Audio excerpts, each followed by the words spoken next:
Hey now, it's your boy PSA Sitch here with another Sunday show with everyone's favorite St. Patrick Day leprechaun, Adam Friendly. Where's me pot of gold? Why aren't you wearing green? I am. I got my Baby Yoda shirt on. Oh, Baby okay, Yoda is in fact green, I Sitch. see it. I don't know I if you see it. know that. Yeah, but little gee. teeny tiny green, okay? Look at this. Can't pinch me. Little teeny tiny green. Terrible. You should have like a full outfit and like a beard and everything. Enough of this drunkard's holiday. Sitch, what are we watching today? Today we're watching two videos, okay? The first, of course, classic second thought video. Oh my god. This video entitled The Most Dangerous Thing in the Western Hemisphere. Can you guess what that could possibly be? Is it nuclear war? No. Is it a cyber attack? No. Is it a terrorist attack with airplanes? No. God, No? why are you so bad at this? Okay. Obviously, the answer is liberals.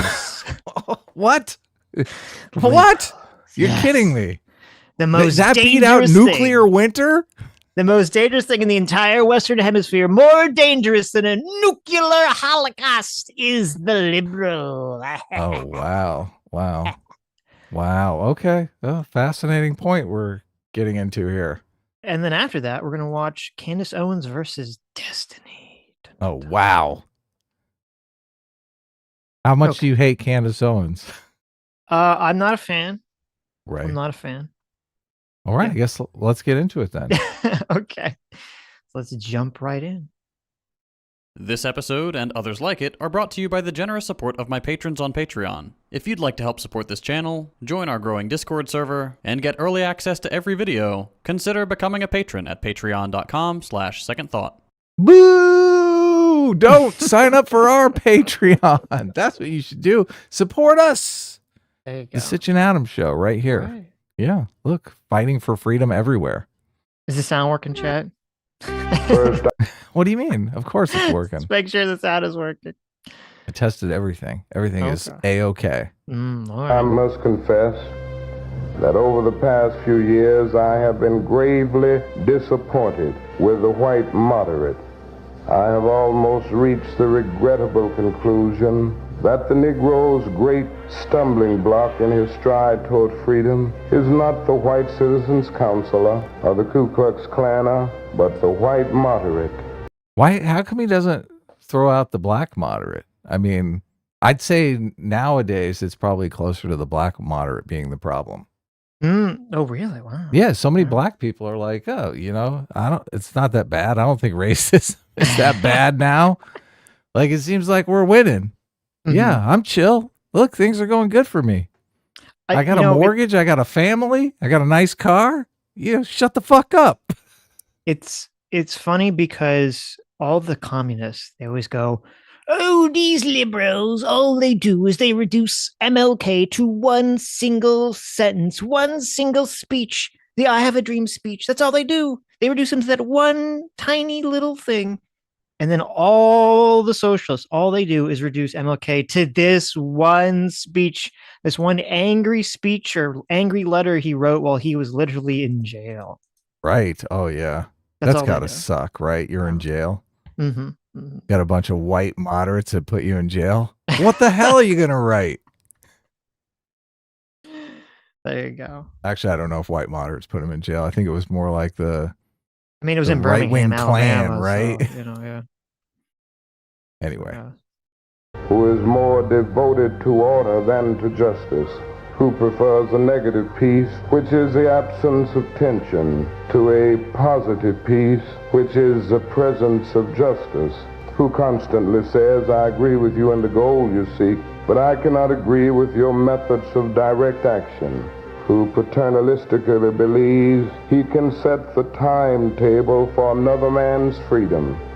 That white person that you see calling himself a liberal is the most dangerous thing in the entire Western Hemisphere. He's the most deceitful. He's like a Wow. Wow. Okay, so there's a clip of Bernie Sanders on the screen. So evidently we're to assume Bernie Sanders is part of the problem.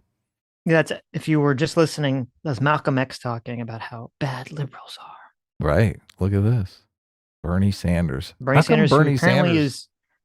is giving a speech after he ate a peanut butter sandwich. So he's Oh like trying yeah, to get it the peanut looks butter like out of he his is. gums, you know. I wonder why he put up Bernie Sanders first. Why is Bernie Sanders the first representative of the white moderate? Could it be because he's Jewish? Well, I mean, that's possible. Maybe. Oh, Remember what I said, how people are the most emotionally reactive to betrayers than anything else? Oh yeah.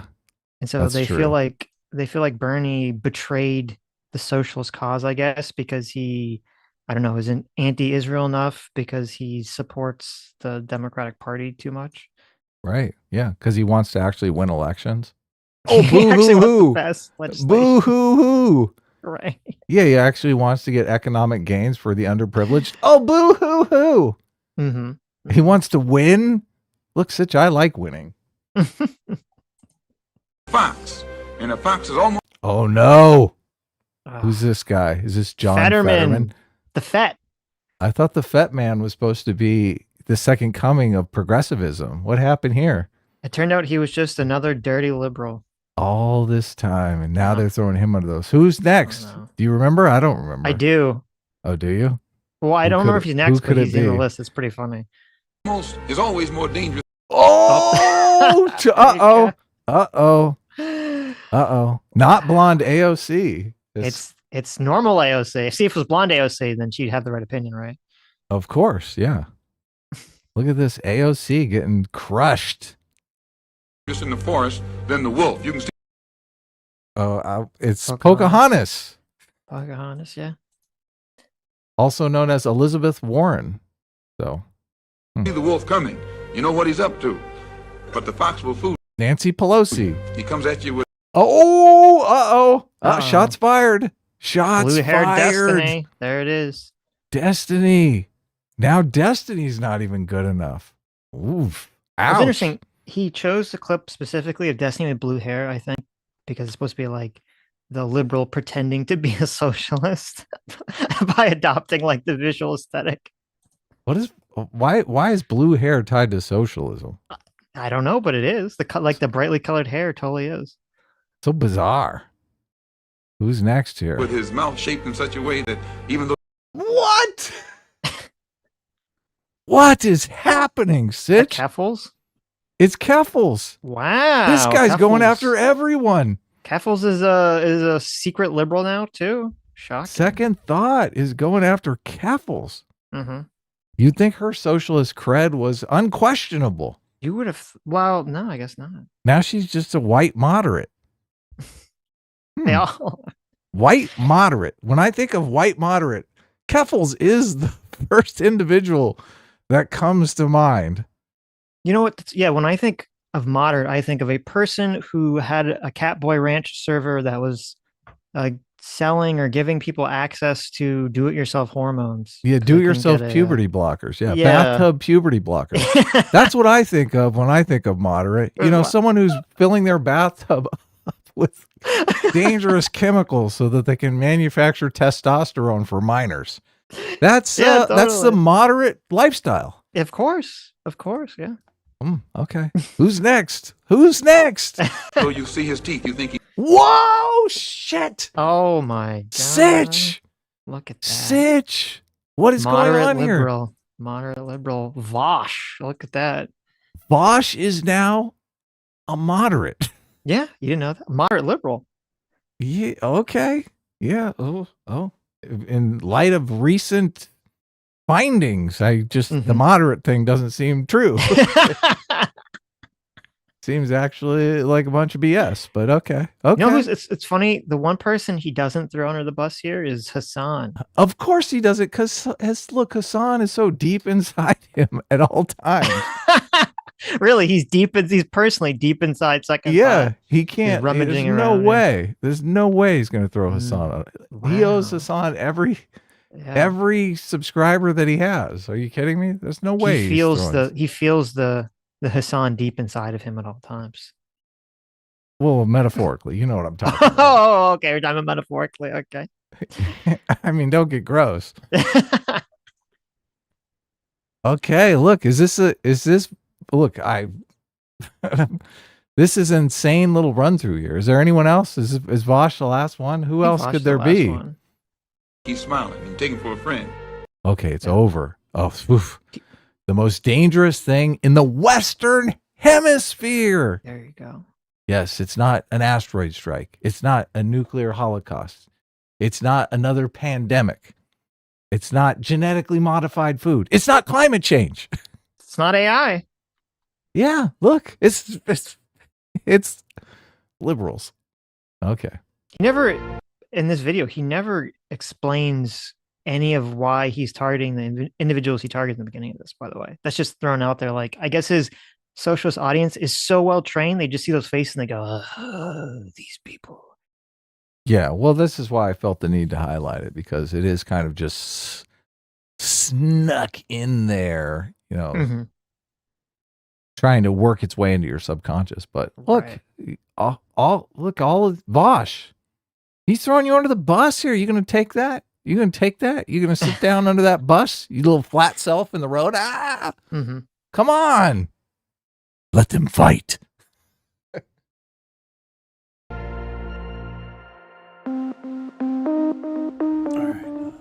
All right, let's fix my little potted plant here before I get started. The socialist revolution needs to be the feng shui of the socialist revolution has to be perfect. That's true. That is true. So you know why he included Vosh in that list?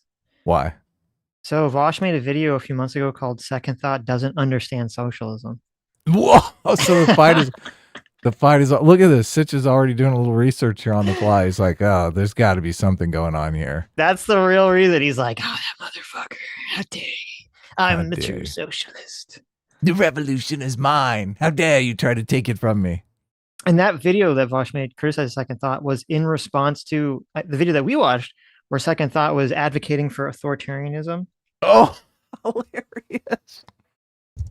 Vosh is an authoritarian, but he's smart enough to know that the optics of advocating for authoritarianism is wrong and ridiculous, right? Rolling.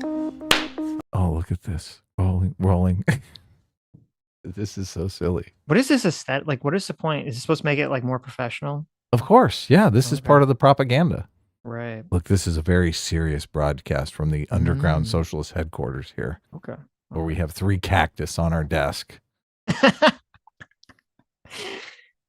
Perfect mood lighting. He's got to sync up the sound and the video, with a clap. Yeah, of course. Professional. Yeah, I do that sometimes. Every once in a while I go. Even though it feels like performative, I don't think you actually need to do it for the shot. But yeah, it's totally. Okay, let's go. Over the past 5 months, just about everyone I know has come to the same conclusion. Dyed-in-the-wool liberals are as much the enemy of normal, decent people as conservatives are. And when I say liberal, I don't mean... You're like everyone I know. All the socialist friends that I hang out with, we've all come to the exact same conclusion. Like as if that means anything of value. So all your socialist tanky friends all said, yes, liberals are the real threat here. I speak for everyone. I speak for all of you. I mean, he speaks for a lot of them. This video has really good engagement. So obviously a lot of people are buying into this. I mean, maybe it could be for just the feng shui aesthetic that he's got going. Who knows? Production quality. Someday we're going to dive into production quality, Sitch, right? I mean, Blunty Fly. I mean, we have Blunty Fly, but look, we can do a little bisexual lighting, bring a little cactus in, maybe take off my cool shade. No, never. Never. Who cares? Yeah, we got a much different attitude on this stuff. Your average Joe who likes Harry Potter and Marvel movies and doesn't really think about politics outside of election years. Will you shut up, man? I mean the people who love Harry Potter and Marvel movies and also go out of their way to scold Palestinians for resisting their own extermination. People who demand you condemn Hamas while refusing to acknowledge that history didn't begin on October 7th. People who split their... So when he says people that scold Palestinians for defending their own life or whatever he said, he's referring to people that are criticizing October 7th. Yeah, That's he's what he insane. means. Yeah. Of course. Yeah. Yeah. Very famously, we covered it very famously. He and his friends did a podcast a few days after October 7th, where they said that it was based what happened October 7th. And Second Thought said that there's no civilians, including babies, and therefore any target in Israel is a justifiable target for any type of violence. Right. And he wasn't trolling either. No, 100% for real. He actually, that video got him kicked off of Nebula, the leftist streaming platform, and he took it down off the internet out of embarrassment, even though Hassan was literally in the audience watching that video and supporting him in that video. So, yeah, it's still on our channel. Yes. I downloaded a copy of it before he. I was like, Sitch he's is gonna like, delete this from the internet. Yeah, this is gonna disappear. We need to get it immediately. Yeah. People who split their time evenly between rewatching Hamilton and calling anyone who criticizes Joe Biden a Russian troll or a Chinese spy. I think you know the type. But just so we're on the same page before we go any further, let me be extra clear. Liberalism is the default ideology in the imperial core.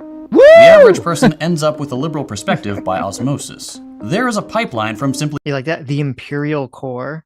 Yeah, look at this. As if we still live in some sort of imperialist hellscape or something right now, currently. We're the imperial core, Sitch. Pretty badass sounding. It does. I know. It's like, yes, exactly. Existing in the empire to becoming a rabid servant of the empire. And if you feel like this is an attack on you personally, perspective by osmosis, before we go any further, let me be extra clear. Liberalism is the default ideology in the imperial core. The average person ends up with a liberal perspective by osmosis. There is a pipeline from simply existing in the empire to becoming a rabid servant of the empire. And if you feel like this is an attack on you personally, please don't feel that way. Everyone should be capable of changing their perspective when presented with new evidence. If you're not, listen. Ha ha ha ha ha ha ha ha. Why is that funny, Sitch? What's funny about him saying that? Well, the fact that this guy could ever change his perspective on anything when he's so deep up his own ass in terms of being a tanky conspiracy theory, retard. Right, yeah. Yeah, he's not going to look at any evidence. Are you kidding me? He's going to take any evidence against him and spin it so it's like in favor of whatever he's trying to sell you. But Adam, we just live and exist in the imperial core that is America. Obviously, we've been indoctrinated to become servants of the imperial empire, okay? Okay. I don't know about you, but whenever I walk down the street, I put on my American flag jacket and I play the Imperial March from Star Wars, just so everyone knows how much I support the imperial empire of America. Right, yeah. That's cool. Not like those freedom-loving communist countries like the CCP and China, or the Soviet Union. Those countries known very well for not being expansionist or imperialist or taking over their neighbors or starting wars or cracking down on freedoms, right? Whoa. Didn't Russia invade the Ukraine right next to them?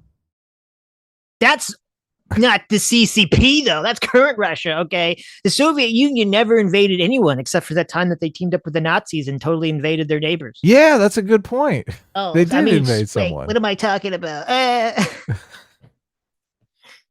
They rewrite that one too, obviously. Okay, right. That's a good sign you may have been indoctrinated into a dangerous ideology. But that's what this video is about. I'm going to give you... How I will indoctrinate you into a dangerous ideology. That's what the video is about. Just a little bit of evidence that Western liberals are a tremendous force for evil. And contrary to what they want you to believe, they absolutely do not care about truth, justice, peace, or progress. Let's start with the civil rights era. A lot of Americans today erroneously believe that when Dr. King came onto the scene, he magically opened everyone's eyes and ended racism. Sure, things were bad back then, but his words were so moving that everyone put down their pitchforks and agreed that we were all equal. And of course, the white liberals were marching hand in hand with black Americans to forge a path to a brighter future. Okay, first of all, so if you're not watching, he has a visual of like MLK and he's got the little like eraser tool so that he could erase MLK to make like a transparent image of it. Who still does that by hand nowadays? You have AI that does this. Oh, really? Okay. Come on. Just go to the AI thing and you just click like cut out the Make background. a cool graphic. Yeah. No, you just put the picture there and it cuts out the background like perfectly. Oh, it does? Come on. Come on, socialist thought. Let's get with the times. While MLK did have a profound way with words, and there were indeed a number of white Americans who marched for equal rights, this simplified view of the civil rights era is exceptionally misleading.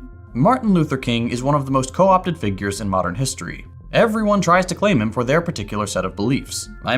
Including the socialists. Irony. The irony. Yes, including the socialists. It's so annoying. I've heard so many of these people, so many of these leftists, so many of these socialists, they all say secretly that MLK was actually in favor of violence and violent revolution. And I read their articles about them, and not a single one of them can ever provide a direct quote for any of this stuff. And every direct quote before he died is him saying, I still believe in nonviolence, I still believe in nonviolence, I still believe in nonviolence. Up until he died. He keeps saying this again and again and again and again and again and again. And yet they always claim this nonsense, this straight up lies. Yeah, every actual quote from MLK's mouth goes against their narrative. And they have to dig up some quote from some guy who was in the room and heard somebody say to somebody that MLK said something one time. Yeah. It's like ridiculous. Some like guy ridiculous. said that MLK secretly said this thing behind closed doors once he remembers from 30 years ago. Yes. Yeah, exactly. It's all bullshit. A whole video about how history whitewashes black radicals. But the thing about these people waxing poetic about how great King was is that 90% of the time, they would have hated the man had they lived in the same era. Think about your family members today and how they... I mean, to be fair, Second Thought would have hated MLK. He would have looked at him as the milquetoast, moderate liberal gatekeeper that was holding back the revolutionary energy from sweeping across the United States of America. Yeah, that's a great point. Reacted to the Black Lives Matter rallies and protests. If they're anything like my family, you probably heard some pretty ignorant, hateful statements. The same exact thing happened in... So this is the problem. So Second Thought, his parents, it's believed that his parents are very wealthy. And so it's like, okay, is it surprising that he probably has some like wealthy business parents that were not super on board with the BLM movement? And he's like, now he's crying like, my parents, they didn't like BLM. This is indicative of like the reality of everyone across the country. Yeah. Yeah, it's kind of crazy. Like, what is he saying? I mean, if we bring up the fact that BLM embezzled a bunch of money from hardworking black Americans and racist grifted basically off of the BLM name, didn't help any of the people who were tangibly harmed by police brutality or anything, took the money and ran. Like, bigot. Well, so is that? I think BLM did itself and the movement a huge disservice, but all that is never mentioned, right? No, I think my parents are bigoted things.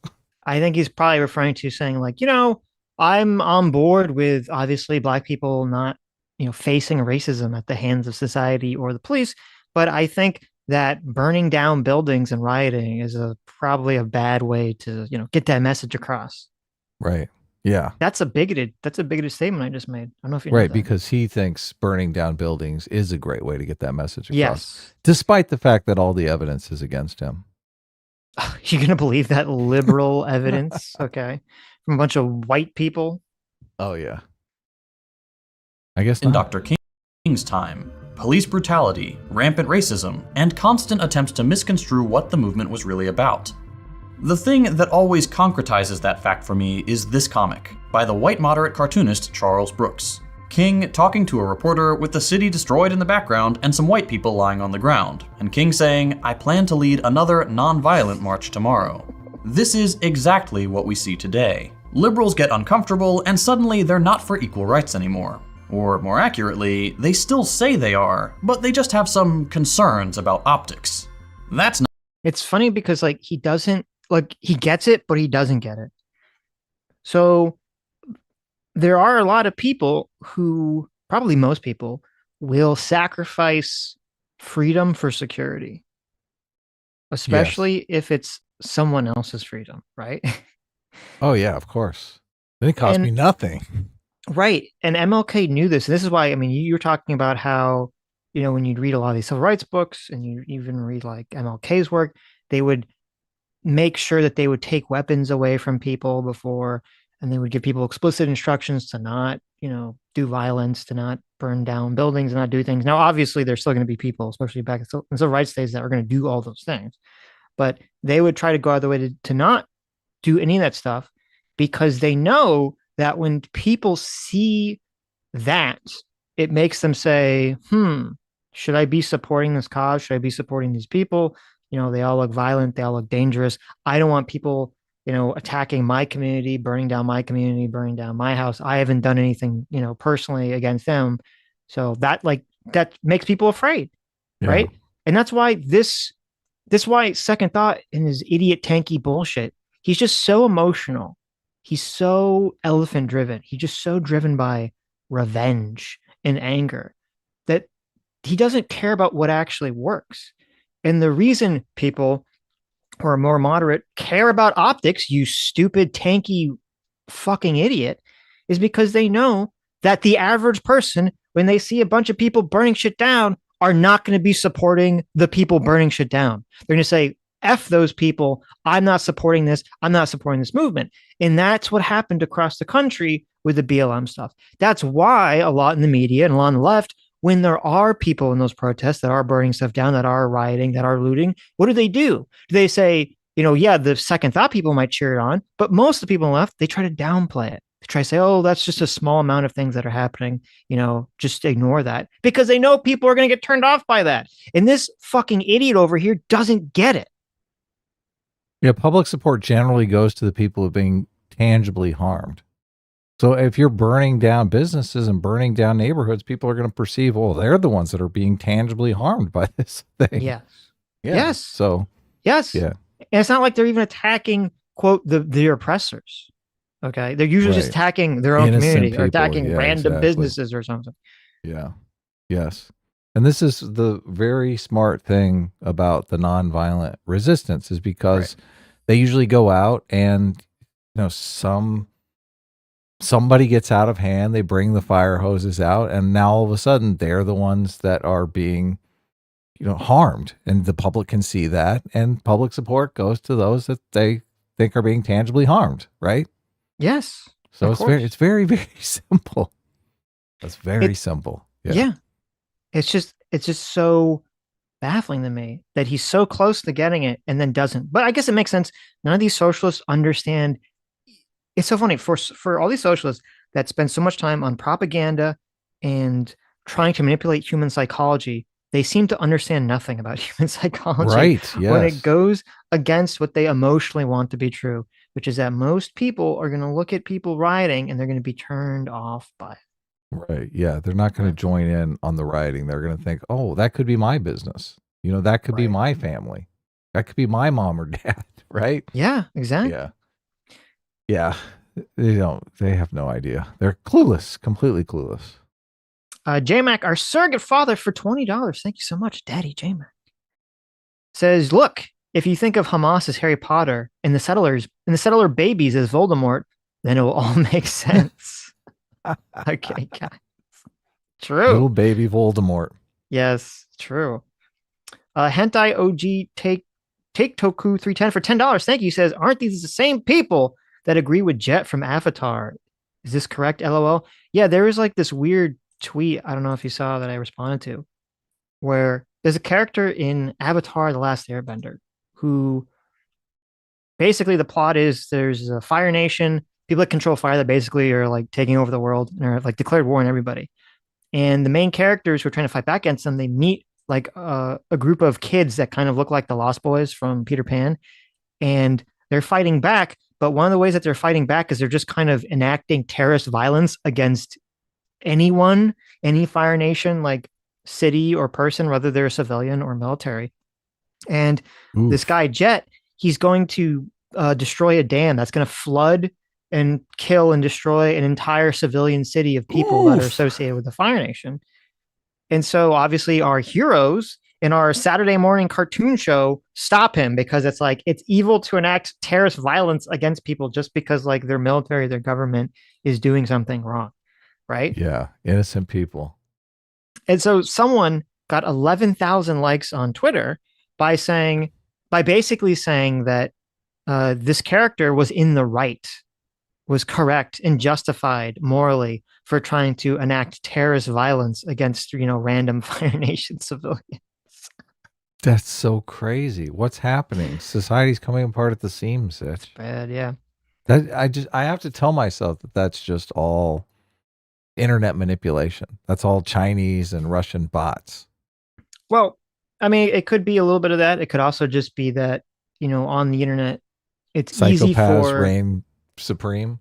Well, maybe, but it's easy for like all of the crazies to basically find each other and become a unifying force in certain spheres of the internet. Yeah, like to make you feel a little better, someone who is criticizing this idiot who is basically justifying these war crimes, who is actually in their pronouns, it says non-binary they them. Okay. But they managed to call this person an idiot for justifying war crimes, and they were able to ratio them with 31K likes. Okay, great. Nice. So it had a happy ending. That's what I like. Happy endings. Not how you're supposed to protest. Why can't everyone just protest peacefully? I wanted to bring up the comic for a second. What? I don't know the backstory on this comic thing. Oh, sorry. But it very much reminds me of the CNN meme where the burning buildings in the background and the chyron says mostly peaceful protests. So I don't know. I see the commies bring up this picture a lot, but I don't know the context of it from the era. Like they're basically using it to say that MLK was in favor of these riots, or just was trying to downplay the riots in the same way that CNN was trying to downplay the MLK or the Black Lives Matter riots.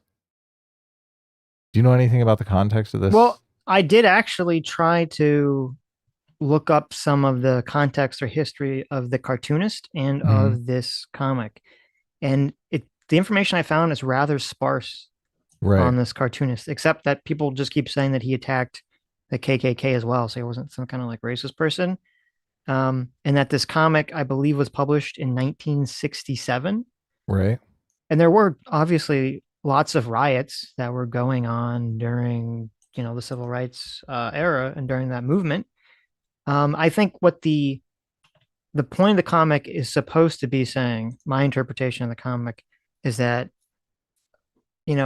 there was a bunch of riots and violence that basically, that would follow, a nonviolent MLK protest. And the question is, should MLK or that movement, do they have responsibility? Obviously, the comic artist thinks they do. They have responsibility for, even if they're not enacting that violence, by kind of like precipitating the violence in the riot. Right.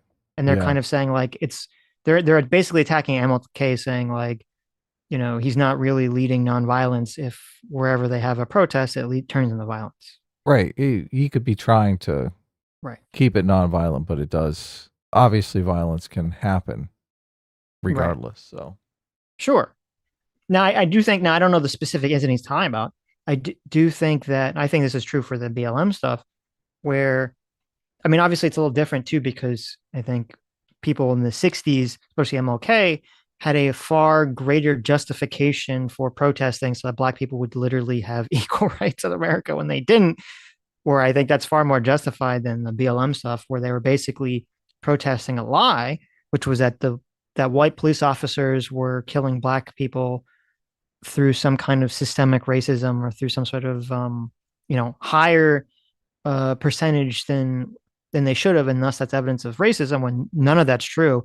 And all the facts and all the math show that that actually wasn't the case, and that white police officers were far less likely to shoot unarmed Black people than Black officers were. Right. Yeah. And even then, they were far less likely to shoot them than they were to shoot a white suspect.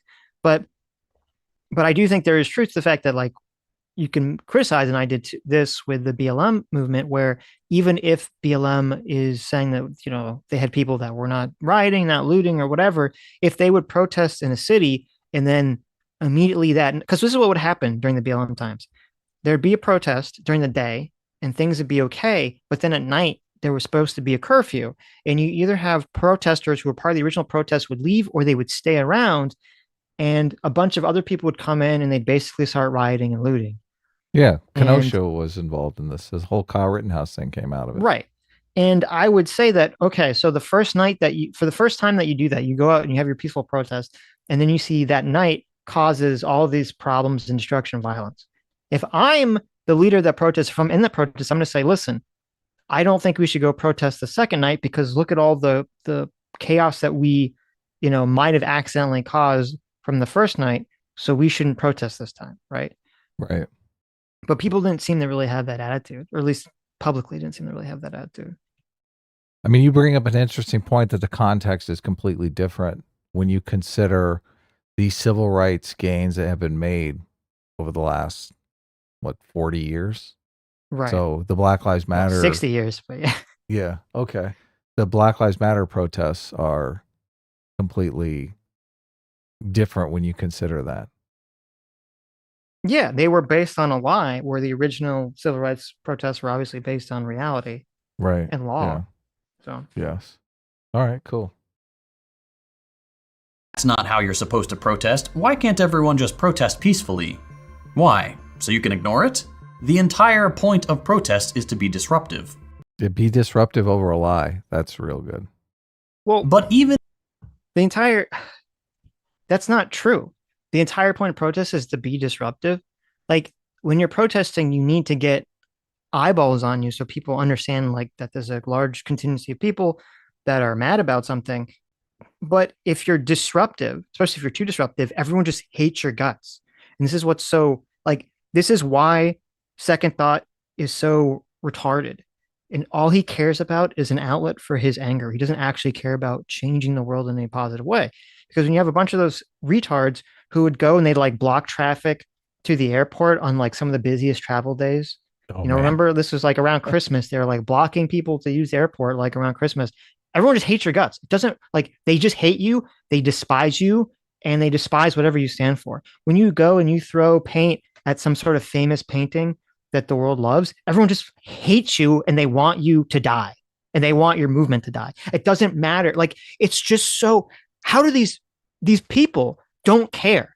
They literally don't care. Second Thought doesn't give a shit about people dying in Palestine. He doesn't give a shit about Black people that are suffering in America. He doesn't care, because if he actually cared about any of this stuff, he would be trying to figure out a way to enact positive change in the world right now. But instead, he just feels devoid of meaning in his life, and he just wants to LARP, and he just feels like he feels white guilt. He feels all this guilt that he was born white and rich and all this stuff, and he's bond to all this stuff that it's all white people's fault. So he just needs an outlet to express his rage and anger at life and at God and at the universe. And so he buys into all this nonsense that is the most self-destructive, stupid, retarded protest nonsense of all time, that all it does is hurt your movement. That's all it does.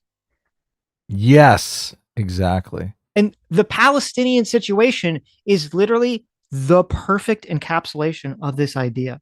Because if you had if the Palestinian movement was just dominated by a sort of MLK Gandhi-esque nonviolent resistant movement, which was just showing, so when you turn on the news, you just see a bunch of completely nonviolent Palestinian people who are just like, hey, we just want, you know, rights and we just want to have our own country. And then you just see a bunch of, you know, Israeli stormtroopers come in and beat them and shoot them.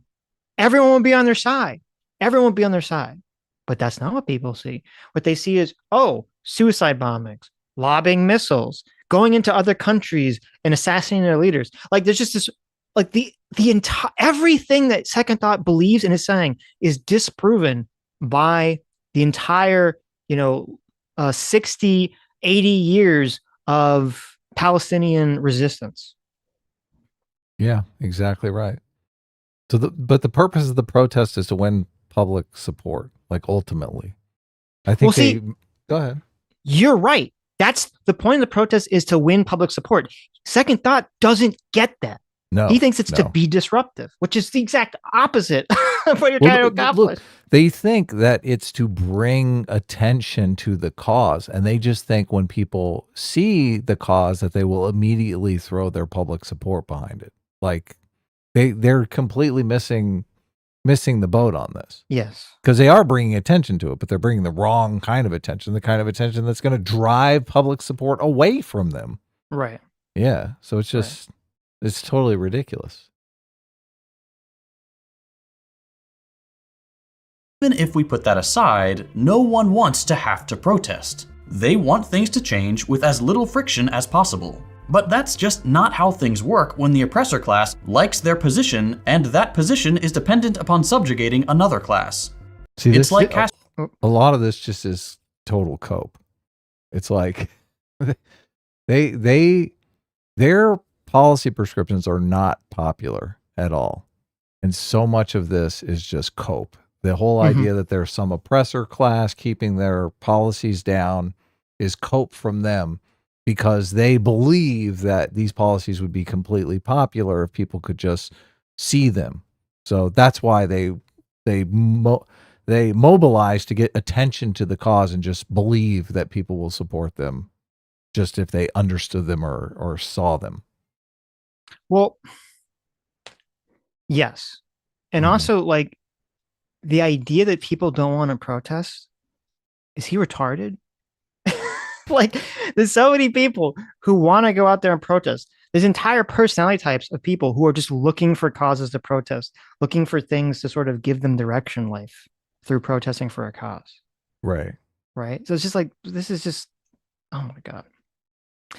Seller for $5 says their argument is that if MLK lived, he would have radicalized, because that can happen to survivors of attempts. Tell that to Bob Marley's family. Well, if that was their argument, I mean, first of all, we can't know maybe he would have become radicalized, maybe he wouldn't. We can't know the answer to that question. But that isn't just their argument. They are literally lying and saying, and I've heard this directly, that MLK was in favor of violence, and he was secretly working with violent activists so that he would do like the good cop approach of being in favor of nonviolence, and then behind the scenes he would work with the violent rioters to be the bad cop. And they claim this again and again and again, and they have zero evidence for it. It's just completely made up. So, J-Mac, our surrogate father, for $20. Thank you so much. Says, speaking of riots, did you guys see Actual Justice Warriors video about the Tennessee State Center from Memphis threatening riots? I might be able to get some inside info about all of that hubbub. I didn't see that. That'd be cool. But I check it out. And yeah, if you have any inside information, I'd love to know about it. Riots in Tennessee. Ouch. Another class. It's like Castro said during the Cuban Revolution. The people did not choose the path of armed struggle. It was the path that was forced upon them. Same with Palestine. The number of tweets I've seen from liberals saying, I don't understand why they can't just peacefully protest, is insane. And every single time, someone claps back with a different instance of Palestinians peacefully organizing and being killed all the same. By the time King penned his letter from Birmingham jail, which you heard some of at the beginning of this video, and we all know, like, the intuition of that the peaceful method is the method that brings change, because what happens is that someone protests, the people defending the protesters are saying they're being peaceful. The people who are attacking the protesters are saying, no, the protesters were actually being violent. So we obviously all understand intuitively that the peaceful way is the way that wins the optic victory. Right. And you have the revolutionary communists like Second Thought who are trying to do their best to basically chip away at the cultural institution that tells you that you should peaceful protest to enact change. Well, and I mean, they're trying to chip away at the psychology, but it's never going to work. The whole idea behind the CNN meme and the Martin Luther King comic is exactly what you're saying. People intuitively understand that attacking innocent parties is no way to win support. Yes. That's why they try to frame it that way. Yes. But the thing is, I don't know the history of the civil rights movement well enough to know if most of the protests ended up in riots. I think they might have because there was a lot of riots during the 60s. I think there was. Oh, yeah. Yeah, tons of riots because there's been some research showing that those riots they hampered the movement and they destroyed the most needy communities, which is awful, right? Right. But that's why, again, that's why I say that this guy, he actually doesn't care about black people or helping any of these people. Right. Because there's been multiple studies that show that whenever there's a riot in an area where things are burned down, where things are destroyed, that area for generations is just devastated economically because no businesses, want to go into an area where people burned everything down. Right. Because it could happen to them in the future. Yes. Yeah. Yes. And if you can't have businesses and a thriving economy in an area, then obviously people in the area are not going to be able to find jobs or work or be able to shop. And obviously they're going to be more and more and more impoverished. Right. From just an economic perspective. And from a political perspective, there's also been a lot of, experiments, a lot of research, including from David Shore, who brought this up and he got fired for bringing this up, where he was saying, listen, this was during the BLM stuff. He was saying, listen, during the civil rights movement and civil rights era, there was research that showed that wherever there was, or a lot of the locations that were blue, that were Democrat strongholds, where there were riots and people were burning stuff down, a lot of those places were far more likely to vote for Richard Nixon for president. Okay, so obviously this is something that for people to take into consideration during the BLM stuff when they say, hey, maybe we shouldn't be burning things down. Maybe we shouldn't be rioting and looting because all you're going to do, you Democrat supporters, all you're going to do is make people vote for Republicans. Yeah, that's another place where Second Thought is completely biased because he is anti-capitalist. So if burning down businesses drives all the businesses away, he's like, hooray! We need socialism in these areas. Of course. And obviously when people start burning shit down, which are they going to support the party that's more like, listen, we need more openness and equality? Or are they going to support the party that's saying, listen, we need to clamp down and have more law and order? Yeah. They're going to go with the law and order. Obviously. Come on. This is so obvious. Stug for $5 says, Second Thought just unironically pointed at a cartoon depicting a bunch of dead people and basically said, quote, liberals get uncomfortable with this, but why? True. Mark Twain's Revenge. Thank you so much. Mark Twain's Revenge, our surrogate uncle, for the 50 gifted memberships. Wow. Welcome new members. That's awesome. And thank you, AKA Batosai, for the 10 gifted memberships. Thank you. Yeah. And thank you, JMac, our surrogate father, Daddy JMac, for the 50 gifted memberships. Thank you so much. It's 117 new members for those of you keeping track. There you go. Thank you. That's right. It's St. Patty's Day, so everyone got to be green in the chat. That's right. He had become disenchanted with white Northern liberals, who had earlier in his career been his greatest source of white support. But when King started talking about systemic issues that intersected with racism, such as economic inequality, these liberals started to squirm. The comfortable whites who looked down on the Southern yokels for their ignorance and racism were now in the hot seat themselves. They benefited from a two-tiered society in which liberal elites were at the top. And could they just been squirming because they're like, ooh, this is not going to work. This is going to really do damage to the movement that they themselves support, the civil rights movement. Yeah, so he's actually just lying here, I guess, and he's confusing a bunch of things. So that letter that he was talking about, that was from 1963, I believe. And basically there was it was in Birmingham, Alabama. So not exactly a Northern liberal stronghold. Okay? Right. And before the protest, there were white liberals and white moderates in Alabama who I think MLK was trying to get the local church to help with the protest, and they didn't want to because they felt like things were a little too volatile at the moment. And they're like, listen, we support you, but we think that the protest is going to just set everyone off, so we don't think you should do the protest. We think you should cancel the protest right now. And this was for I believe it was for a sit-in, like a countertop sit-in, I believe. And so that's what MLK was responding to. He wasn't responding to whatever the fuck Second Thought's talking about right here. Okay. So the complaint about optics was born.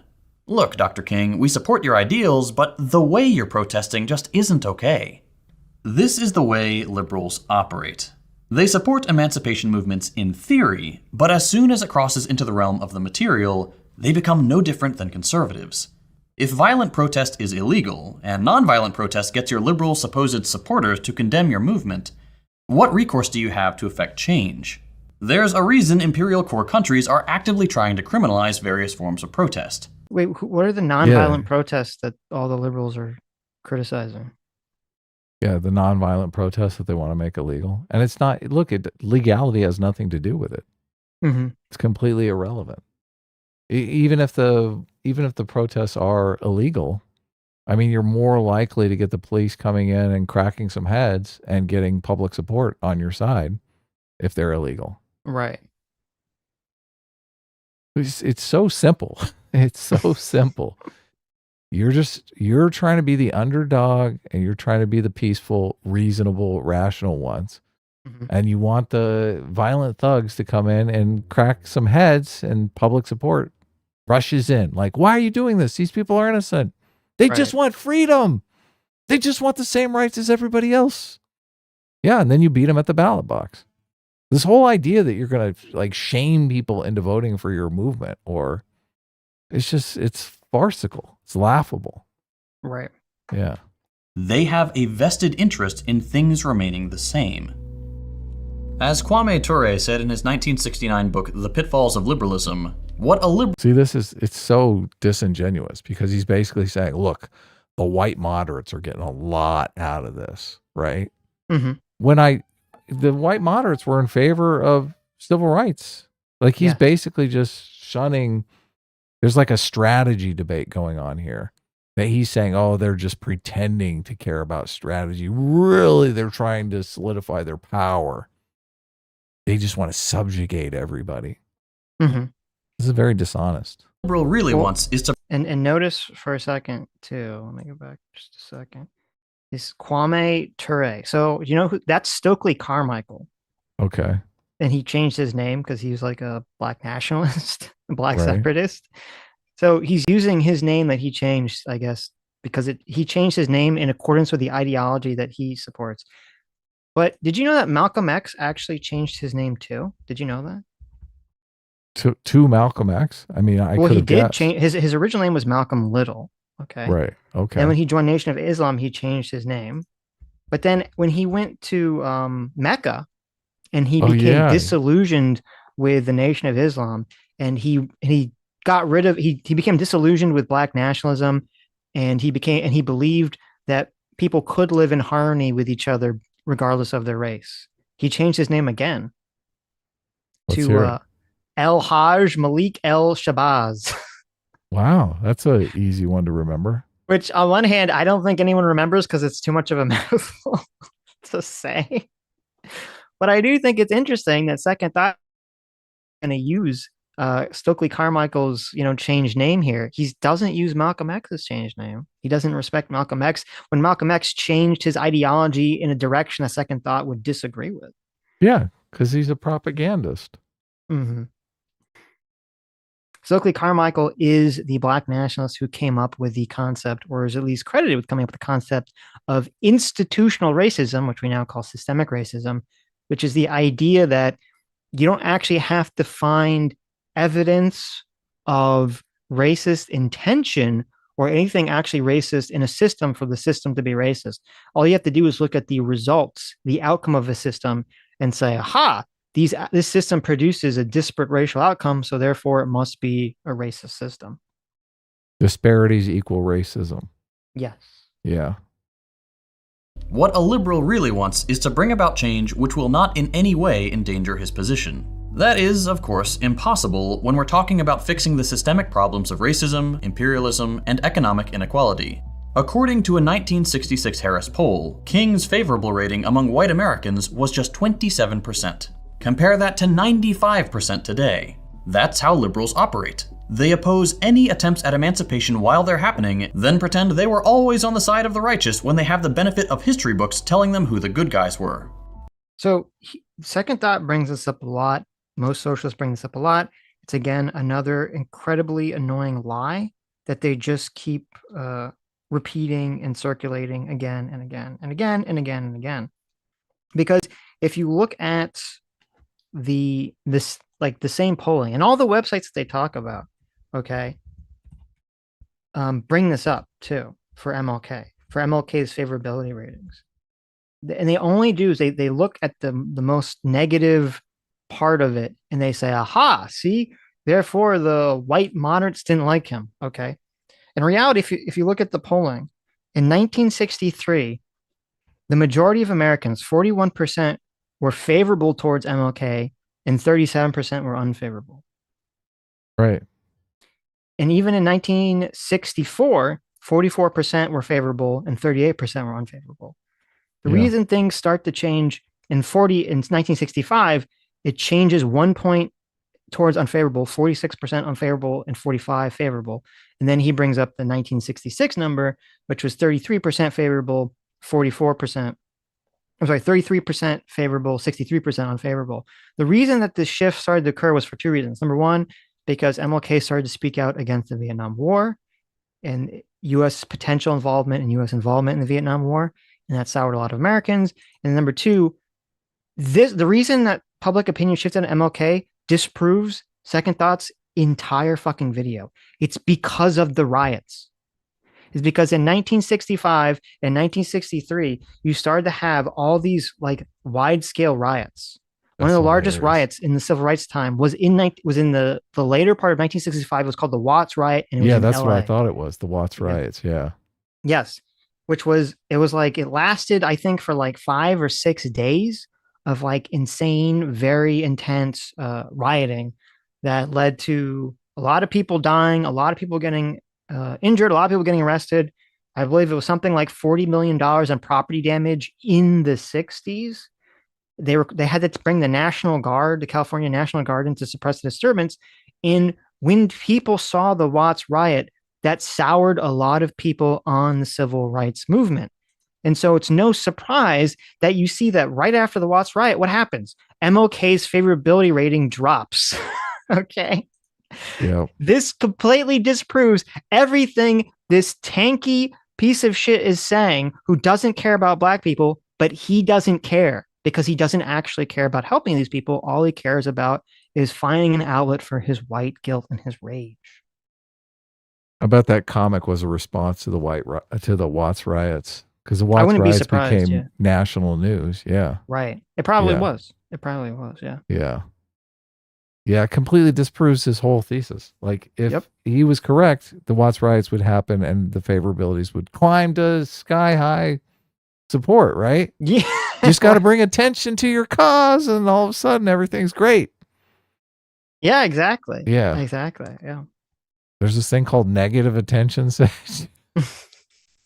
Like when you lie down in the middle of the street and block people getting to work, everyone can immediately empathize with. Oh, I have to go to work. How terrible would it be if I was late because a bunch of protesters decided to ruin my day? Yeah, exactly. Yeah. So funny. There's a great tweet that really sums up this liberal tendency. A liberal is someone who opposes every war except the current war and supports all civil rights movements except the one going on right now. So the quote tweet that they're quote tweeting doesn't read. It says how not to win friends and influence people. And there's a video. And what the video is, it's of people that are pro supporting the Palestinians and pro, cutting off, funding to Israel and want, the president to come out and say that Israel's genociding and all this stuff.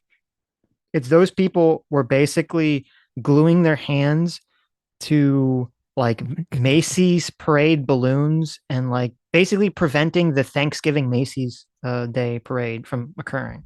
Right. And so the person who tweeted this is saying, listen, you're going to like interrupt the Macy's Day Thanksgiving parade. You're just like annoying people and pissing people off. This has nothing to do. This isn't like a government function. Like this isn't, you're not really supporting the cause. No one's going to look at this and be like, oh, I'm going to support, the situation right now. Yeah. And that's all that they were doing. They're saying a bunch of protesters gluing themselves to the street so that the Macy's Day Parade can't happen are just pissing everyone off. And this idiot over here is again just like, oh, this is just the liberal mindset. They care about optics. How these liberals, they care about getting people on their side instead of just killing them. Poo, poo, poo, poo. Right. Yeah. Morons. And I think that's actually what's really going on here is that maybe the leftists and the socialist tankies like Second Thought, they don't actually care about persuading people. They just want to use violence to basically kill the people that are opposed to them. I think that's actually what's probably like the underlying mask off opinion that's going on here. They're like, I'm tired, because he actually says kind of near the end of this video, he's like, I'm tired of trying to basically convince liberals to support my tanky nonsense. So if you're not going to like convince people that your way is the correct way politically, then what is the alternative except violence? Yeah, this is why communism always devolves into authoritarianism right there. Of course. Yeah. Because they don't really care about persuading people. They don't really care about democracy. They don't really care about winning public support. No. Yeah. I mean, it's no surprise that this same guy, put out a video not long ago simping for authoritarianism. Yeah. So, That's why I say so much of this is it's just cope. It's total cope. They can't fathom the fact that all of these policies that they just think, would be the bee's knees. So, everyone would just die for. They can't fathom the fact that rational, reasonable people think they're full of shit. They just can't take it. Exactly. Yeah. Christian Baller for $5 says, quote, "There's no good and evil. There's only power in those too weak to seek it. Voldemort and tankies." Really? There you go. That's hilarious. Doug for $5 says, "Lies, Sitch. He brought so much attention to climate change alone with his fleet of sports cars. How dare you?" There you go. That's true. That's a good point. Maybe That's so. a good point. Yeah. JMac for $20, thank you, says, "For a lot of people, their adopted movement is merely a vessel for their own narcissism, filling the void left by their life of mediocrity. If they actually achieve their intended goal, then no one would know how much they care." That's a good point. Wow. That's true. Christoph Keating for 14 months brings up a good point. He says, this is from a letter for a Birmingham jail. Quote, "A just law is a man-made code that squares with the moral law or the law of God." Why are the communists? Yeah, when are the communists going to quote that? Exactly. That's a good point. When are they going to do that? Mugroot for 12 months says, "Is Second Thought real or grifter?" I think he's real. I think this is his real psychopathic feelings and thoughts. 100%. Yeah. I think the narcissism comment seems pretty apt here. Mm-hmm. Spencer Harmon for 10 gifted memberships. Thank you so much. Andrew Clark for $20. Thank you. Says, "Mr. Darlington was a U.S. lawyer and university professor. He shot and killed protesters in Panama, blocking traffic. I don't know what he was like in normal life, but if you can't convince a university protester, you've lost." Yeah, I don't know a lot about that guy, but it's pretty crazy. Yeah, that's the thing. While MLK was... Yeah. Like I've seen, there's been some people who've gotten guns and shot these people blocking the street. Mm-hmm. But it doesn't...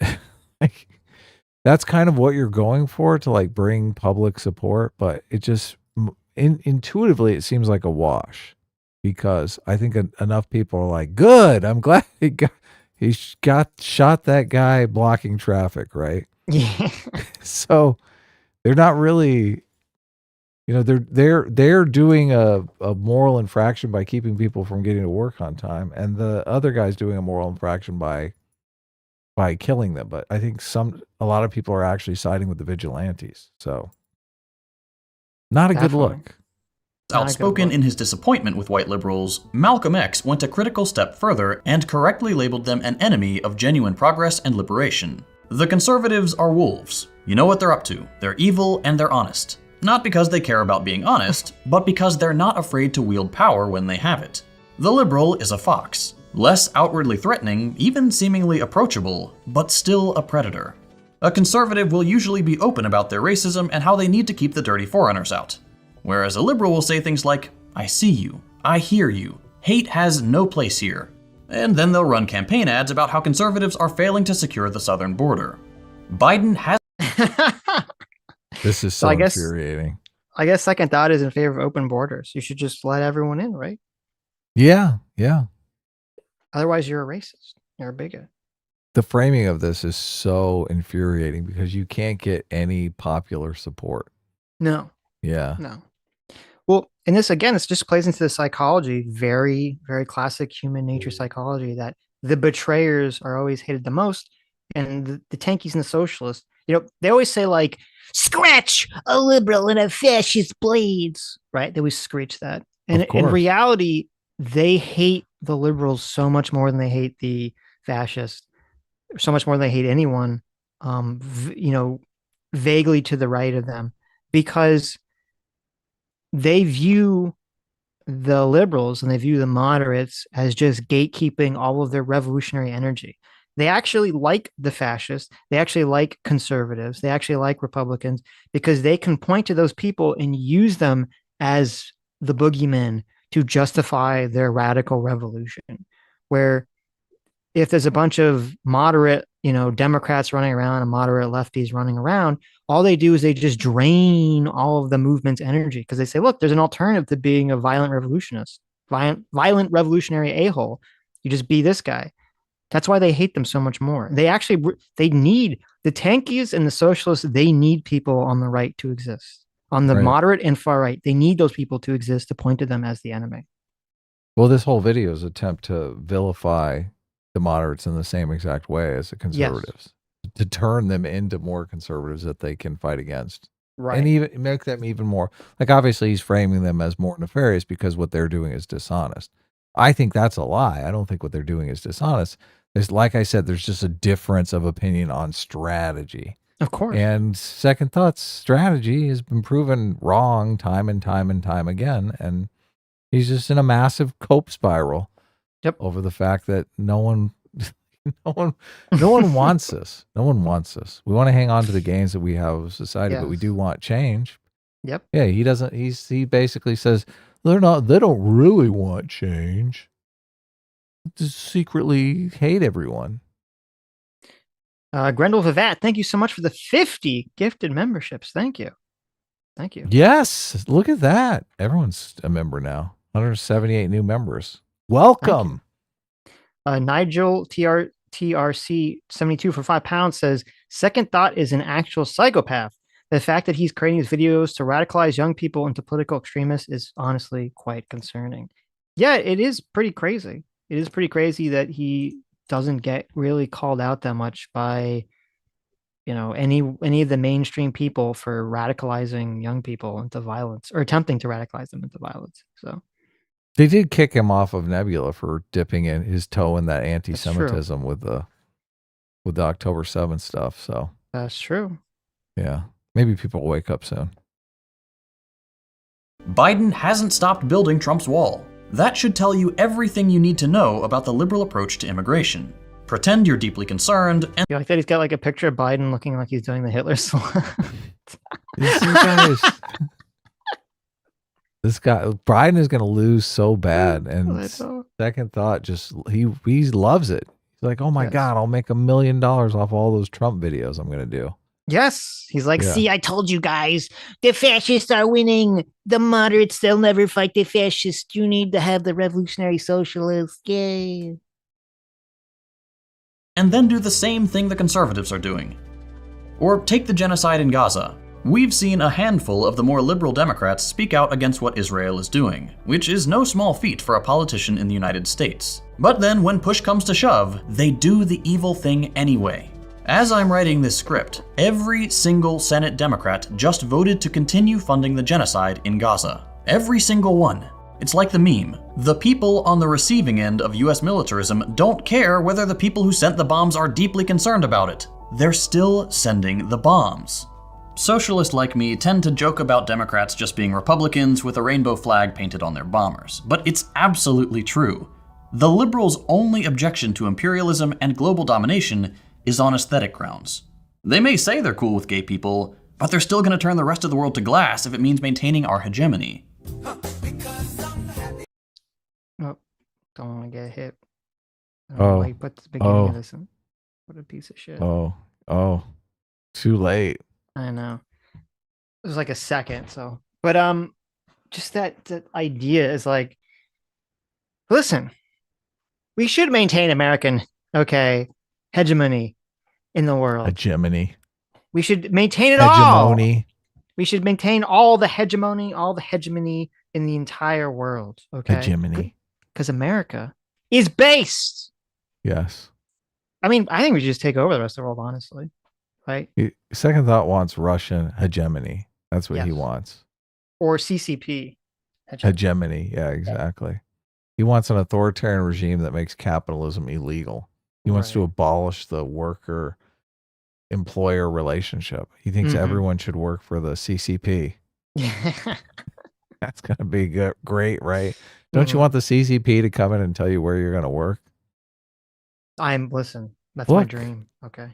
You're going to work in a tire factory. We need more tires for these electric vehicles. But I was making YouTube videos to help you guys get tires. You know why? I can't. You guys, I can't. Why are you doing this to me? Right. Yeah, because we don't like you. You're a punk ass. Then he turned around and performed at a fundraising gala for the IDF.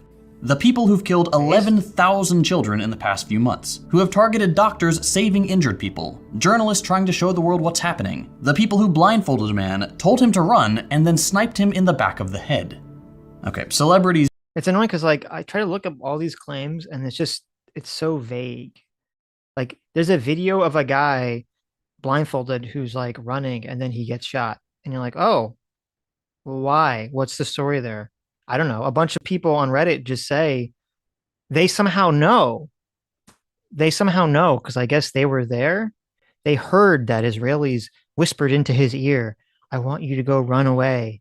And then they shot him in the back of the head. How does anyone know that information? No liberals are in favor of this shit anyway. So why is this even in the video?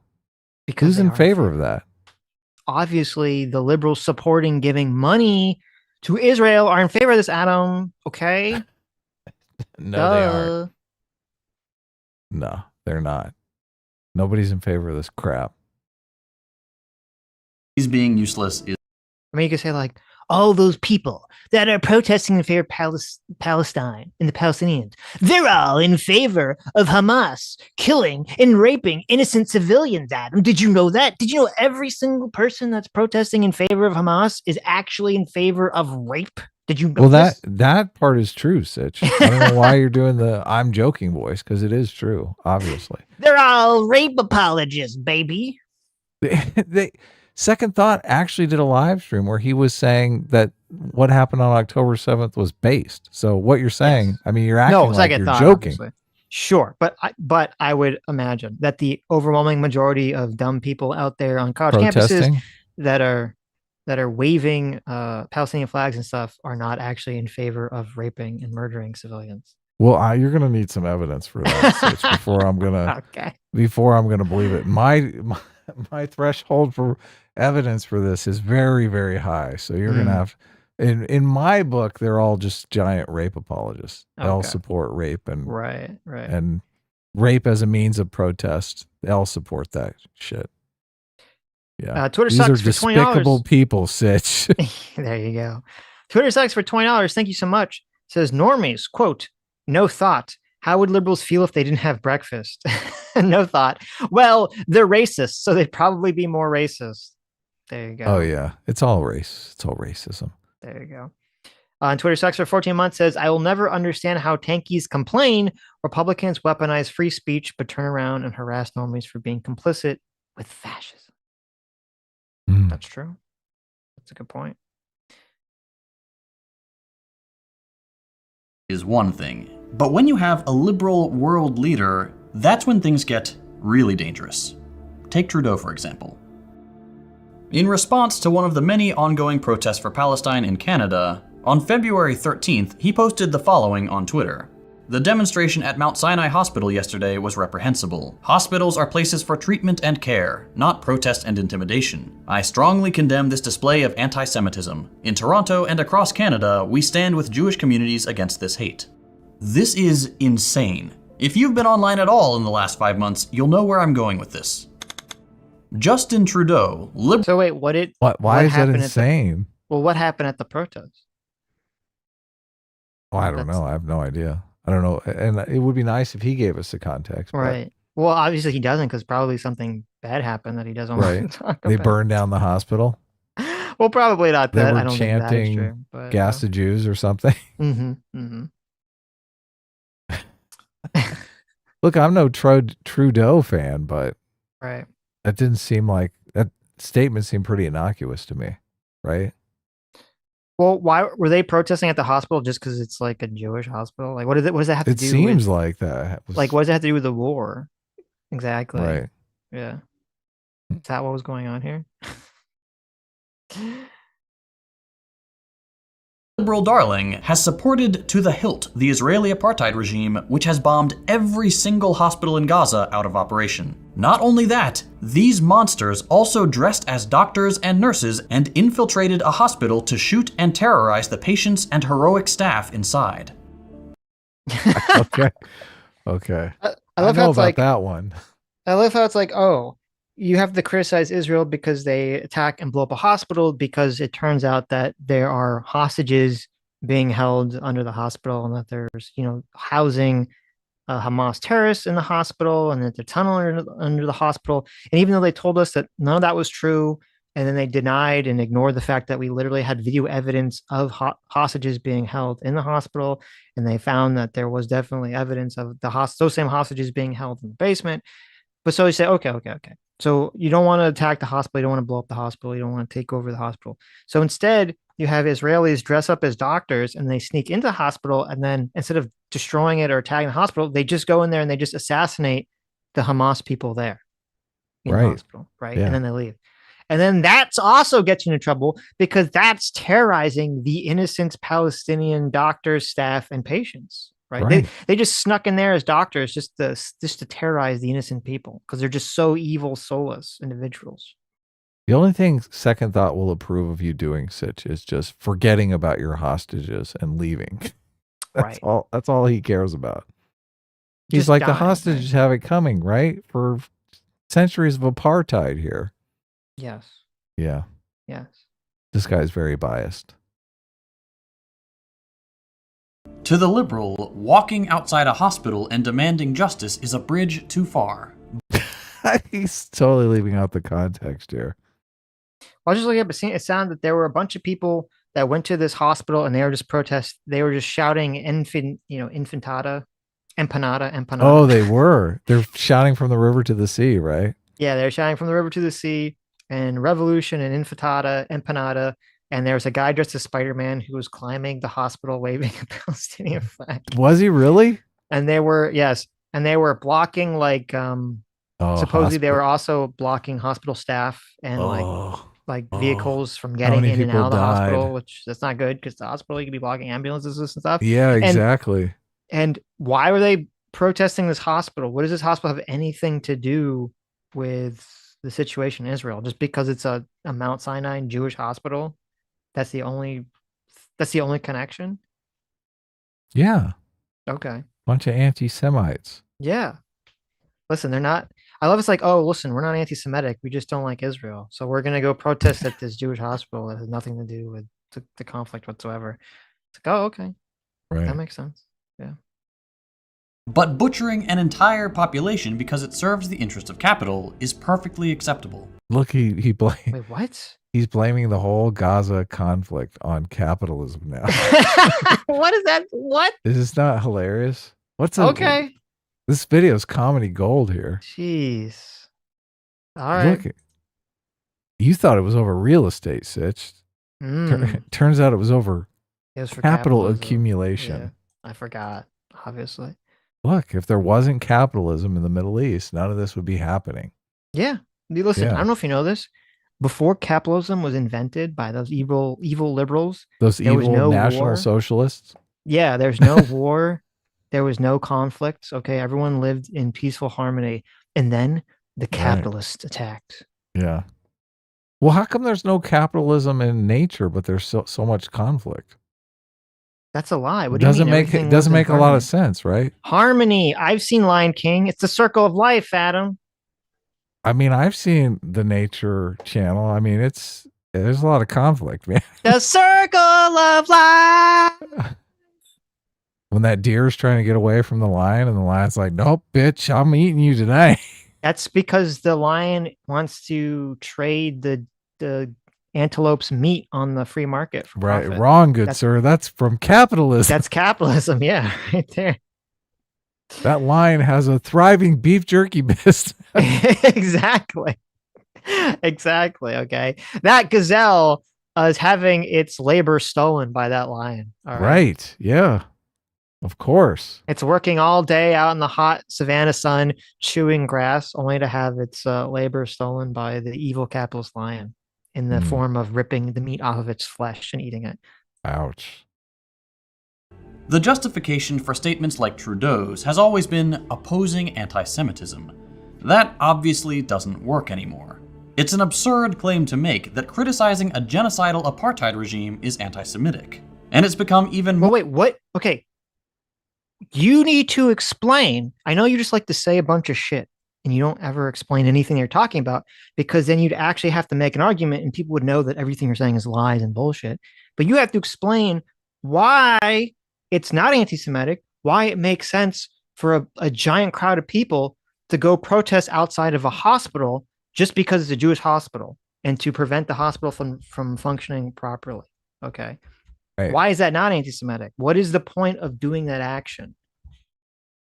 Yeah, is it an exclusive Jewish hospital? Like they don't let anyone else in? No, of course not. There's a big sign over the door that says Jews only. It was just started by Jews. Anyone could go to the hospital. Right. Okay. Then they're doing a nice thing. Hospitals are great. No. But especially look, aren't they free in Canada? It's like a free hospital. Free hospitalizations. Mm-hmm. He's against it. He's totally against it. He is. More clearly absurd now that we've seen hundreds of thousands of Jewish people around the world stand up against Israel's ethnic cleansing campaign and say, "You do not represent us." How many of those people were in the hospital? Dude. What are you talking about here? You're literally protesting the people who are on your side now. Now you are an idiot. Jeez. I bet 50% of that hospital was like, what? We support the Palestinians. Remember the meme of the guy who got the rock, the BLM guy who got the rock thrown through his window? It was just like that at the hospital. Yes. A rock comes flying through the window. They're like, what? We're in favor of Palestine. And another rock comes. Well, and it's funny because this is like such a perfect thing that happened to Ethan Klein. Oh yeah, totally. This is exactly what happened. Yeah, Ethan is Jewish and his wife is Israeli, and they have basically they have the most left-wing position you could possibly have on Israel. The only exception that they think Israel should and has a right to exist. And that alone, even though they completely didn't support the war, and they completely think Israel was being, genocidal and doing all other stuff, just believing that Israel has a right to exist and should exist was enough for Hassan's entire socialist audience to turn on Ethan and attack him and his wife, ruthlessly. So much so that their show actually ends up, falling apart. That means you're a murderer, Sitch. Look, you have to denounce your ethnicity. That's the only way that you can get past this. Yeah. You have to literally become Gazan. You have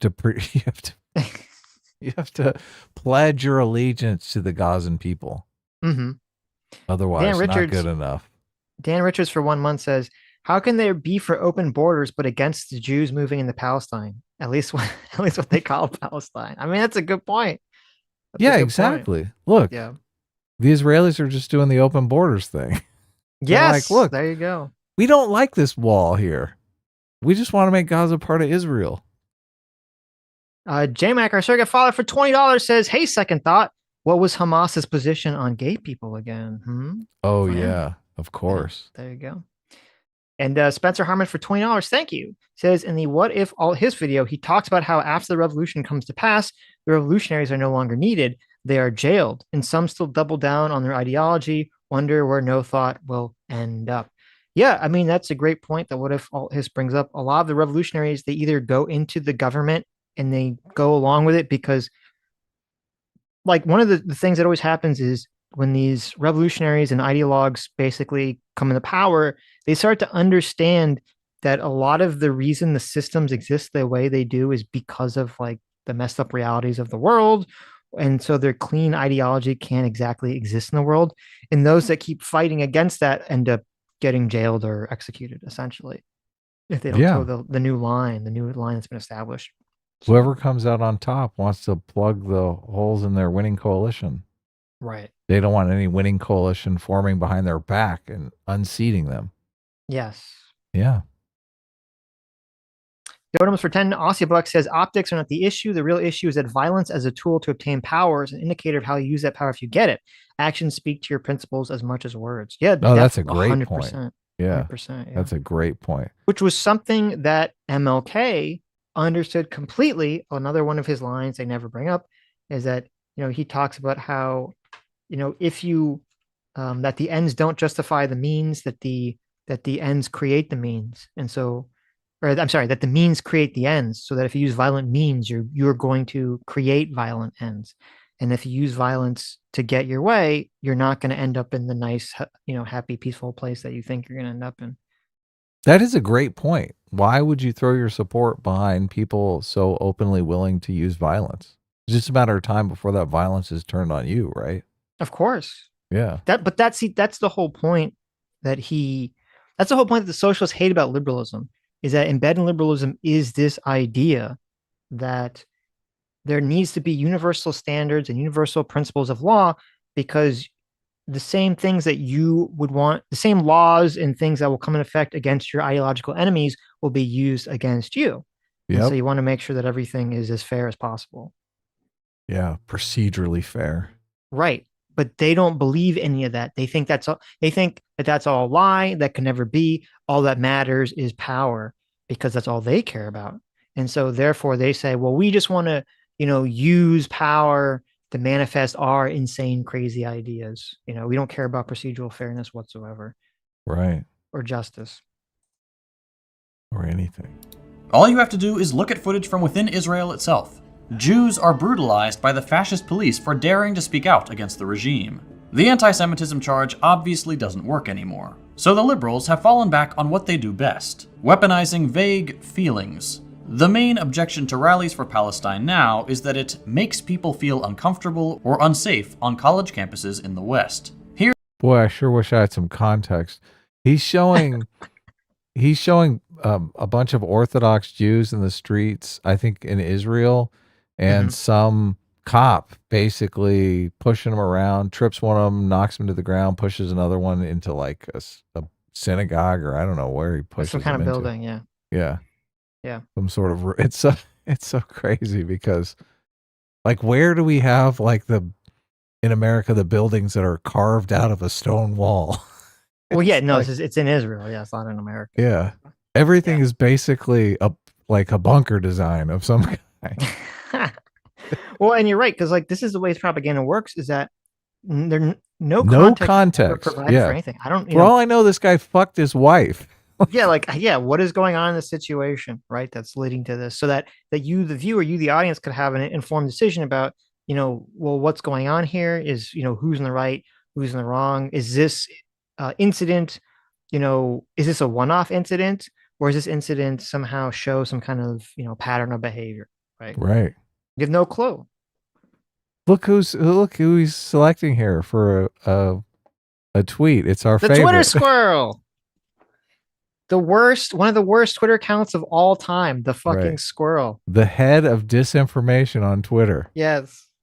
So bad. Here's an example that's been making the rounds online. They want him dead! So there's a woman saying they want us dead to some, I don't know, very tall black man. Yes. What's okay. Landon, please. Aside from the fact that those are the most obvious fake tears you've ever seen, I want you to think about the absurdity of this display. Claiming to feel unsafe in your insular little university versus this. Okay, so these must be Jewish girls in some university Yes. claiming to be unsafe. And he's basically saying, these are fakers. They feel they are totally safe. I look, the stuff I've seen at these universities, I'm not sure I'd feel safe if I was Jewish. So Yeah, one, and also like so, and again, he immediately goes to like conflating this to people that are in Palestine or the West Bank, yeah, in a or I'm war sorry, they're in zone. Gaza and getting like blown up. It's like, wait, that's nothing to do with anything. Okay, Yeah. you could talk about that, like, yeah, in America or Canada or wherever this person is talking about, they don't want to feel safe, or they want to feel safe. They're not going to feel safe on campus if people are screaming like from the river to the sea, Right. we should get rid of like the Jews and everything. And it's totally hypocritical because all these leftists, all these socialist assholes were the ones that were pushing this, that like, oh my God, we need to have all these safe spaces for minorities on campus. Well, what about for the Jewish students? No. They're the oppressive, colonizing minorities. They should feel unsafe. Right. Yeah. Well, and I mean, isn't this making this juxtaposition or making the argument that they should feel even more unsafe? Because he's basically saying, look at how unsafe the Gazan people are. You should feel like this. Yes, 100%. You should feel for your life. You should be worried that someone is going to shank you in the quad. Mm-hmm. Now, wait, hold on a second. So, yeah, we don't want to show this because it's so bad. Well, I don't know if we'll get in trouble, but I don't know what the Zay scroll was saying on October 7th. I'm sure someone has some screenshot of them saying something horrible, but I'm blocked and I can't check. And I actually wouldn't be surprised if they deleted whatever they said originally. But this other account you can see on the screen, it's called Revolutionary Blackout Network, and their Twitter handle is Socialist MMA. And they had this tweet, 72,000 likes, says, these white women tears are one of the most dangerous weapons in the world. These white tears got countless black men murdered. These white tears enabled the bombing of brown kids and genocide. Okay. So beyond the fact that this is just insanely racist, right? Right. Yeah. Like, pushing this idea that, white women are like responsible for people dying, or, racism being enacted against black people. So obviously, racism is totally fine and sexism is totally fine when it's against leftist causes, right? But this account, this socialist MMA account, there's always the October 7th rule. See what they said on October 7th. Oh, yeah. Okay. Oh, yeah. So this guy on October 7th, he said, anyone claiming this is an unprovoked attack is full of shit. Fuck Joe Biden, all the shameless Zionists lying about the brutal occupation of Palestine by Israel. Oh, ooh, okay. So he's literally defending Hamas's October 7th attack on October 7th. That's not nice. October 8th, he says, the Israel-Palestine conflict is not complicated. In fact, it's the easiest story in the world to understand. It's an issue of settler colonialism. Zionists like to pretend this is a complicated issue because they know they are obviously in the wrong. Wow. Okay. So we got a lot more information on October 8th, right? Yes. Yeah. But he's still doubling down. He's like, yeah. Then he also, on October 7th, this guy, he attacks RFK Jr. for saying that Israel has a right to defend itself. He attacks Nikki Haley for saying the same thing. Oh, here you go. October 7th, someone posts a video. It says, huge demonstration of people in Turkey cheering in solidarity with Palestinians. This is on October 7th. Okay. In Turkey, there's a bunch of crowd cheering Palestine on and Hamas on. Okay. And this guy says, he quote tweets that and he says, you love to see it. Ooh, ouch. You love to see it. Okay. Not nice. He also supports an account that joins the world in standing with the people of Palestine in their just and courageous struggle against occupation on October 7th.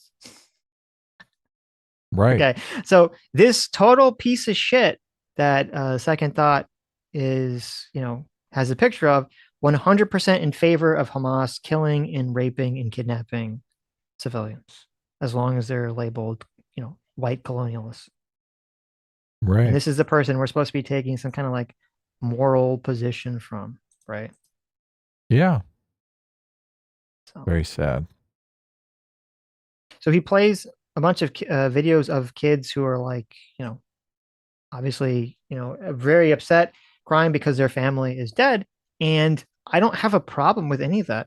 And I do think that people should be aware of the brutal reality of the fact that there are tons of innocent people in Gaza that are dying and are having their lives destroyed because of this conflict. It's something that we all have to think about. And that is why the situation is complicated. But they don't want to see those complexities because it makes it unclear how to solve the problem. They want to see things in the simple black and white terms. And that's why Second Thought and his ilk will say, they keep pointing to the videos of people in Palestine standing in rubble, who their family's dead, their houses and businesses were destroyed. And they say, look, this is so horrible. And then they just kind of dance on basically the graves of the Israeli citizens who were killed, raped, kidnapped, saying, well, they deserve it because they're colonialist settlers. Right. Yeah. Liberals have no right to cry crocodile tears and pretend to feel unsafe. Of course, they'll still do it, and sometimes it will work. There are very few weapons as dangerous as a white woman's tears, as minorities have learned the hard way throughout history. Enough pretend fear and they get what they want.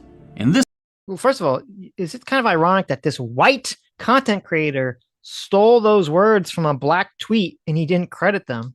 Isn't that kind of interesting? This thief? Yeah, of course. Stealing his labor.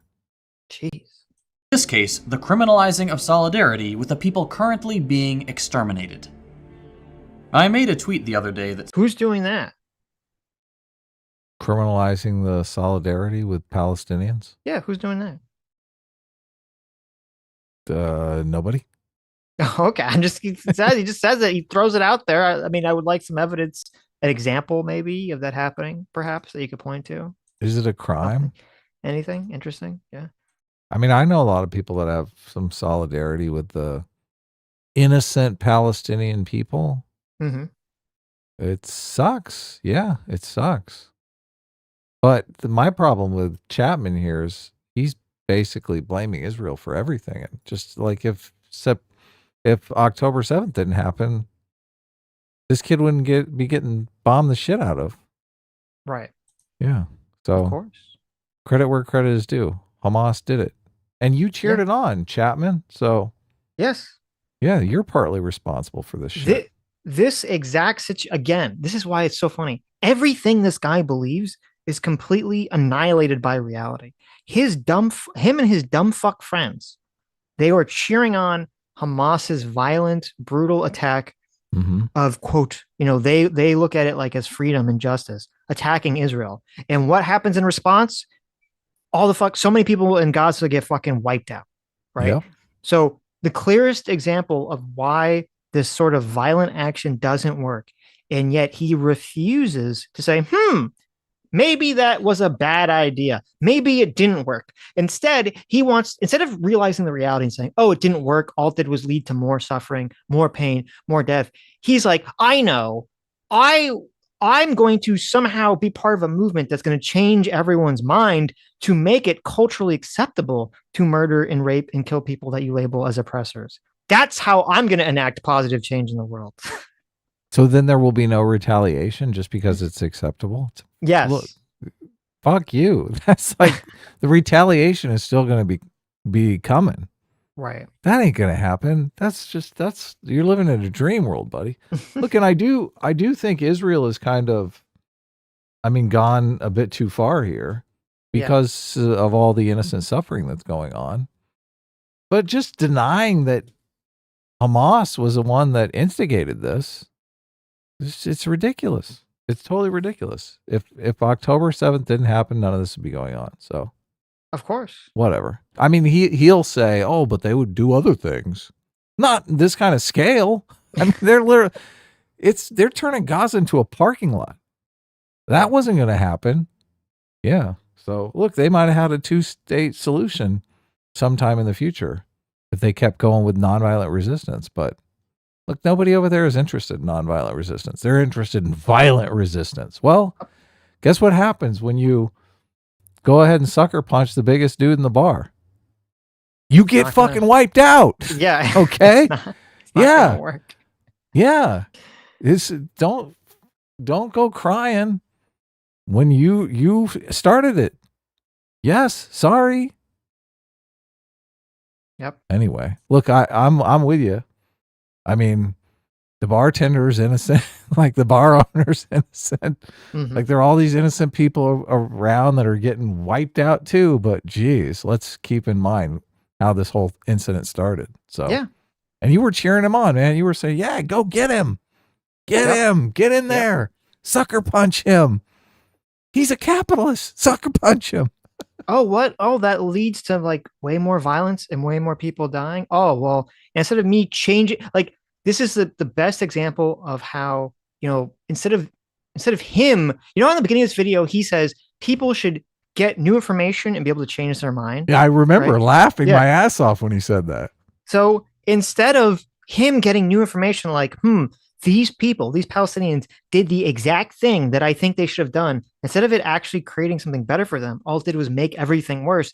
Instead of him saying, maybe my thoughts on how this all works and how the world works and how people react to violence, maybe I should change my mind. No. He's like, you know what? The problem isn't me. It's everyone else. I should just change everyone else's mind to make it so that my worldview is actually the worldview they have to justify my own experiences of how people should react to violence. I mean, this is getting very close. I mean, this is like authoritarianism 101, right? Yes. Like, I just changed the whole world. Look, I'm right. Fuck all of you. This is why these types of people getting power is so dangerous. So dangerous. Yes. Yeah. But every once in a while they do. They grab onto some power and cause a bunch of chaos and mayhem. Yep. That's okay. They never take responsibility either. Nope. Yeah. Ugh. Said, one thing that's been bothering me recently is that I have no power to make liberals care. I can say, I will never again speak to someone who still supports Israel, but what good is that? The hate and powerlessness I feel is something I haven't experienced before. I had one commenter respond with something I think is important to share. This is how colonized people have felt forever. Liberals act like they care, but they don't. They really, really don't. And their fake performative caring actually makes it way worse.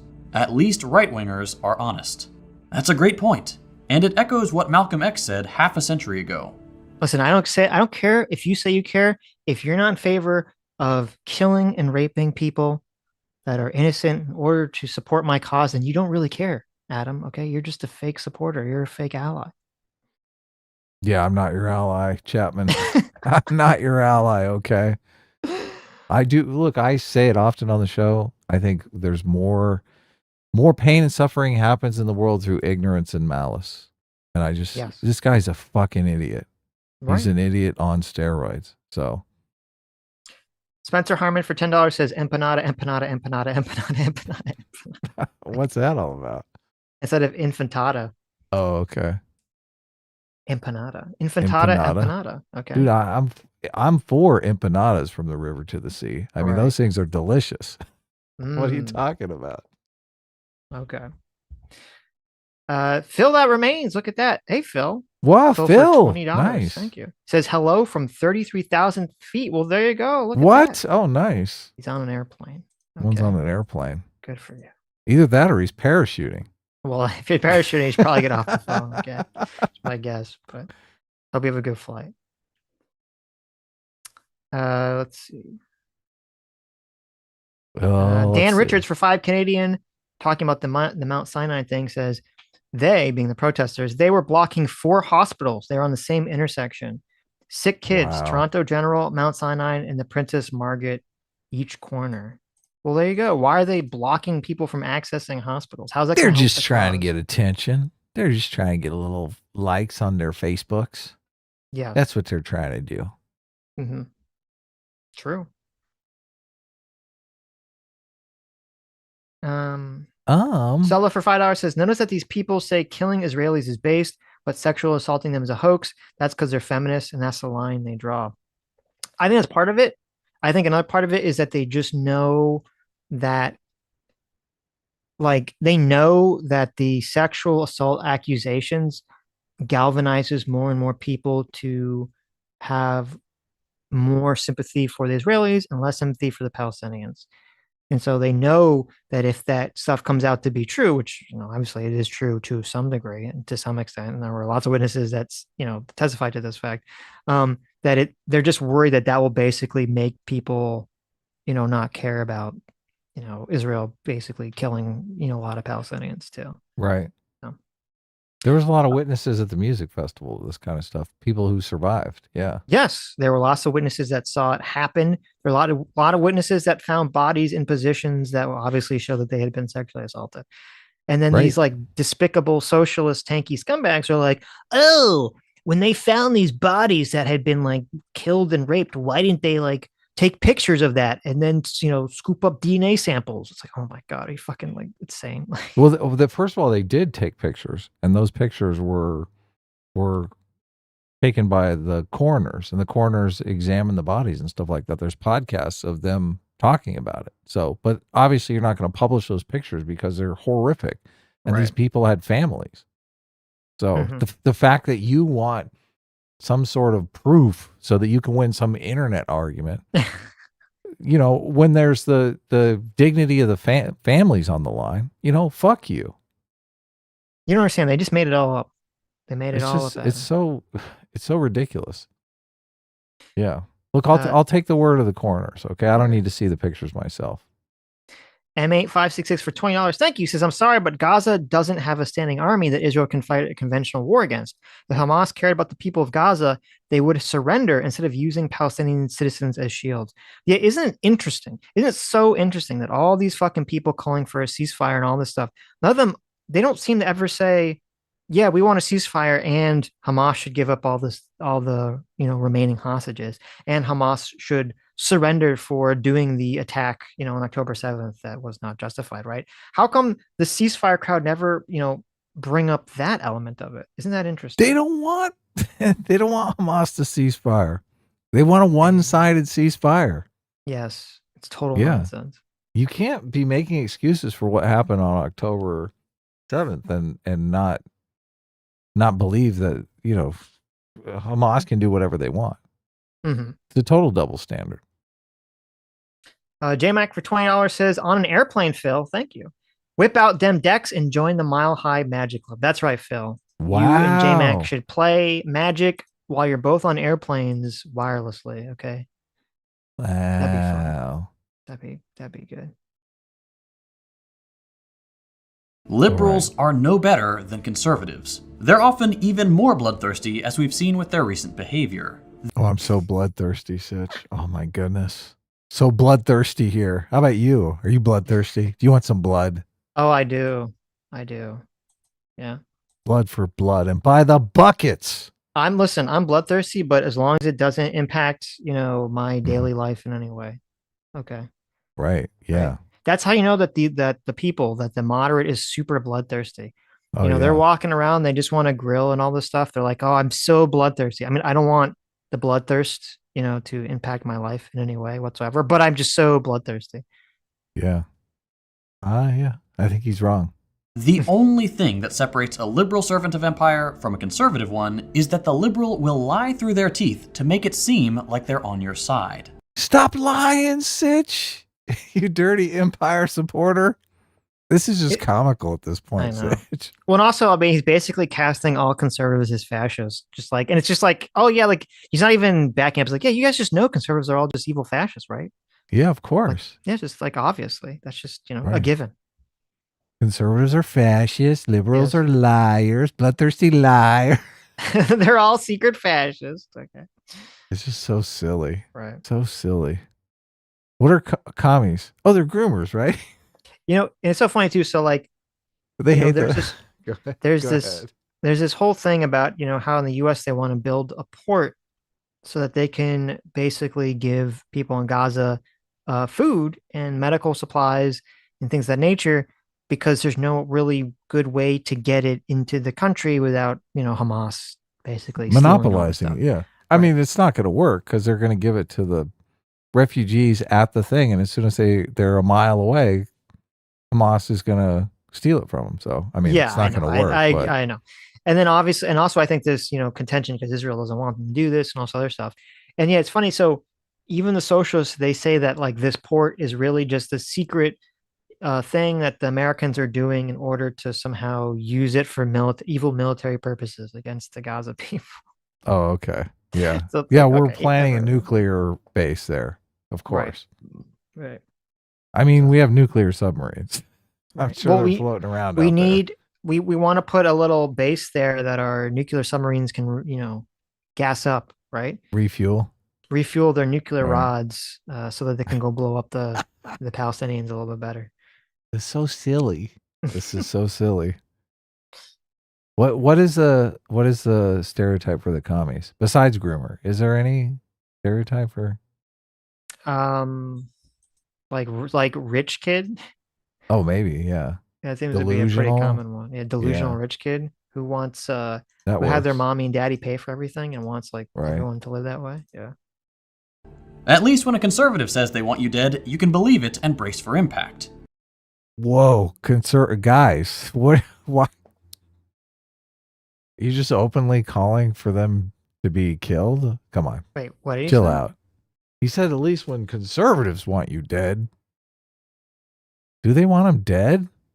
From a conservative Rough. one is that the liberal will lie through their teeth to make it seem like they're on your side.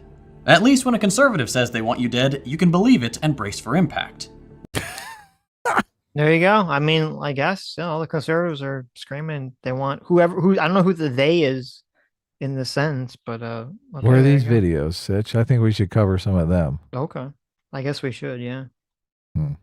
I mean, we I should mean, cover where the would we videos. be without this comedy gold on our Sunday show? I I mean, know. look, commies are hilarious. Is there a far right person who has 1.7 million subscribers on YouTube who has a video that has Calling for almost the death of 400,000 views right. that is calling for like the murder of people the way that Second Thought is and simping for violence the way that Second Thought is? I'm just curious. I don't know. There could be, but I'm not familiar with them. So I don't think there is. Okay. That's why I brought it up. I mean, even I don't know that even like Matt Walsh openly calls for the death of commies. No. Yeah. Not to my knowledge. Yeah. Yeah. He says commies want to kill him, Right. which I mean, it seems accurate, right? Mm-hmm. Obviously. With a liberal, you have to be a lot more vigilant. Conservatives don't care if they have the moral high ground. They want what they want, and they don't care how you feel about it. A liberal will twist themselves into knots trying to convince you, and often themselves, that they are the moral arbiter of modern politics. Does this seem true to you, Sitch? I mean, I don't really give a fuck what Second Thought thinks.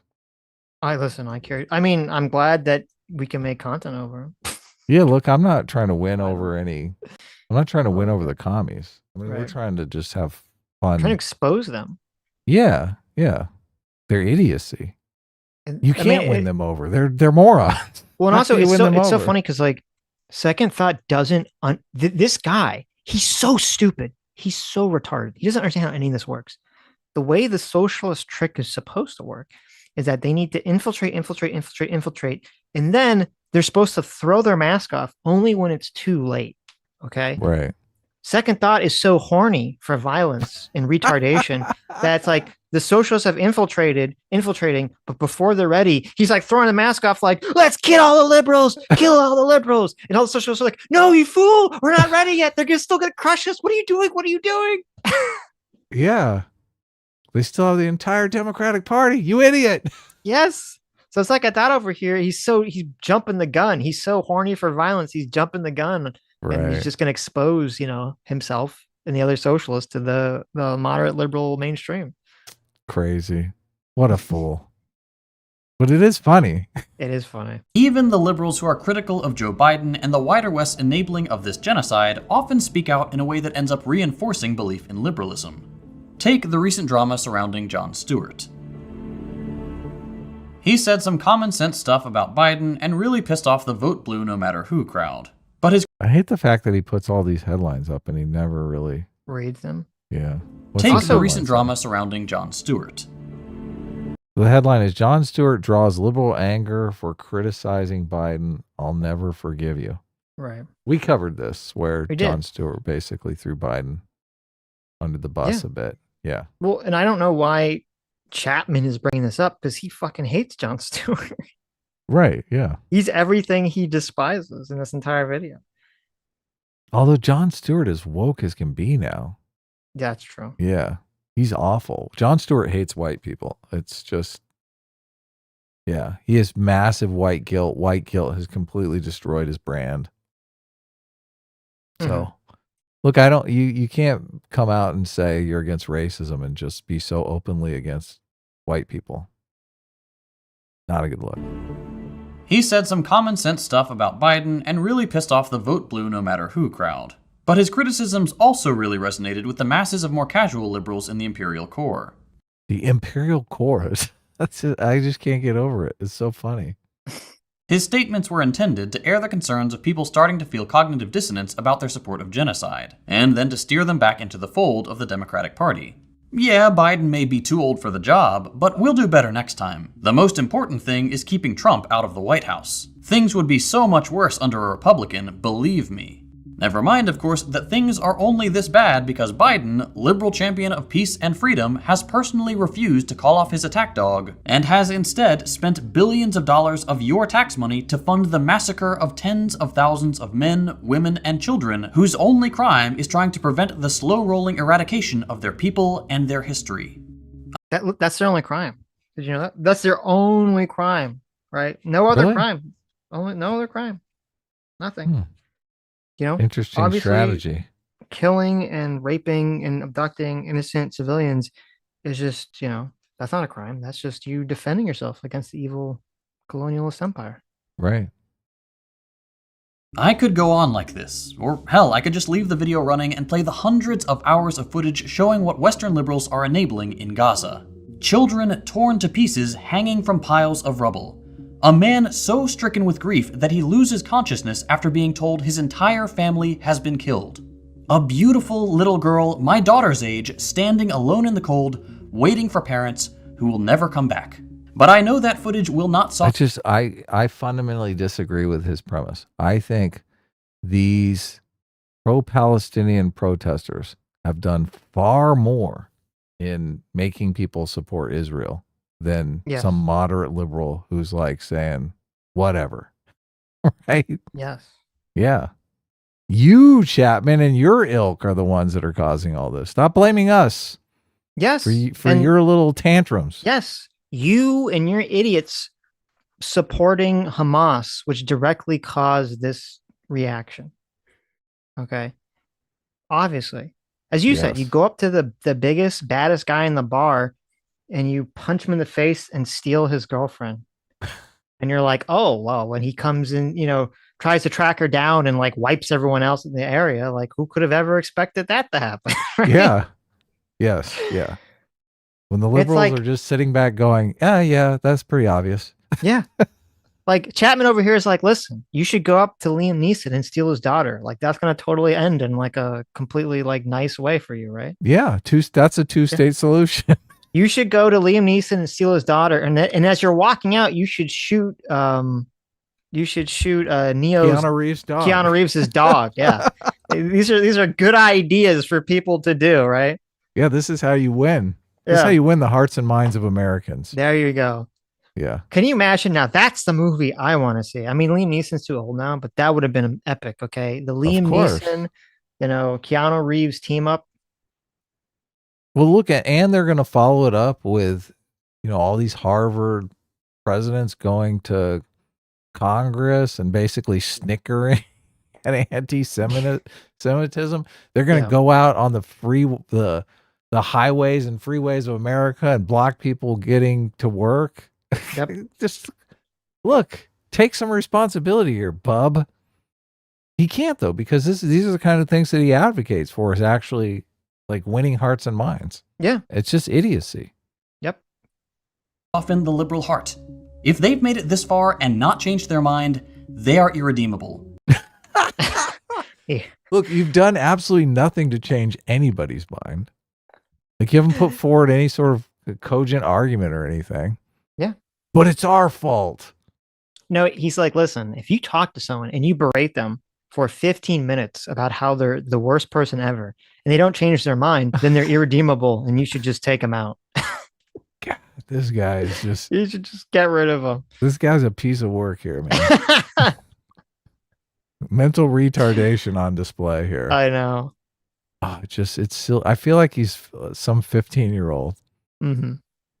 I don't know how old this guy is. I mean, he looks like he's about 15, but he's definitely got the intelligence of a 15-year-old. That's an insult And I to will- 15-year-olds. Is it? I mean, there Yeah. are some super smart 15-year-olds. Yeah. Sitch was like, I was an Eagle Scout when I was 15.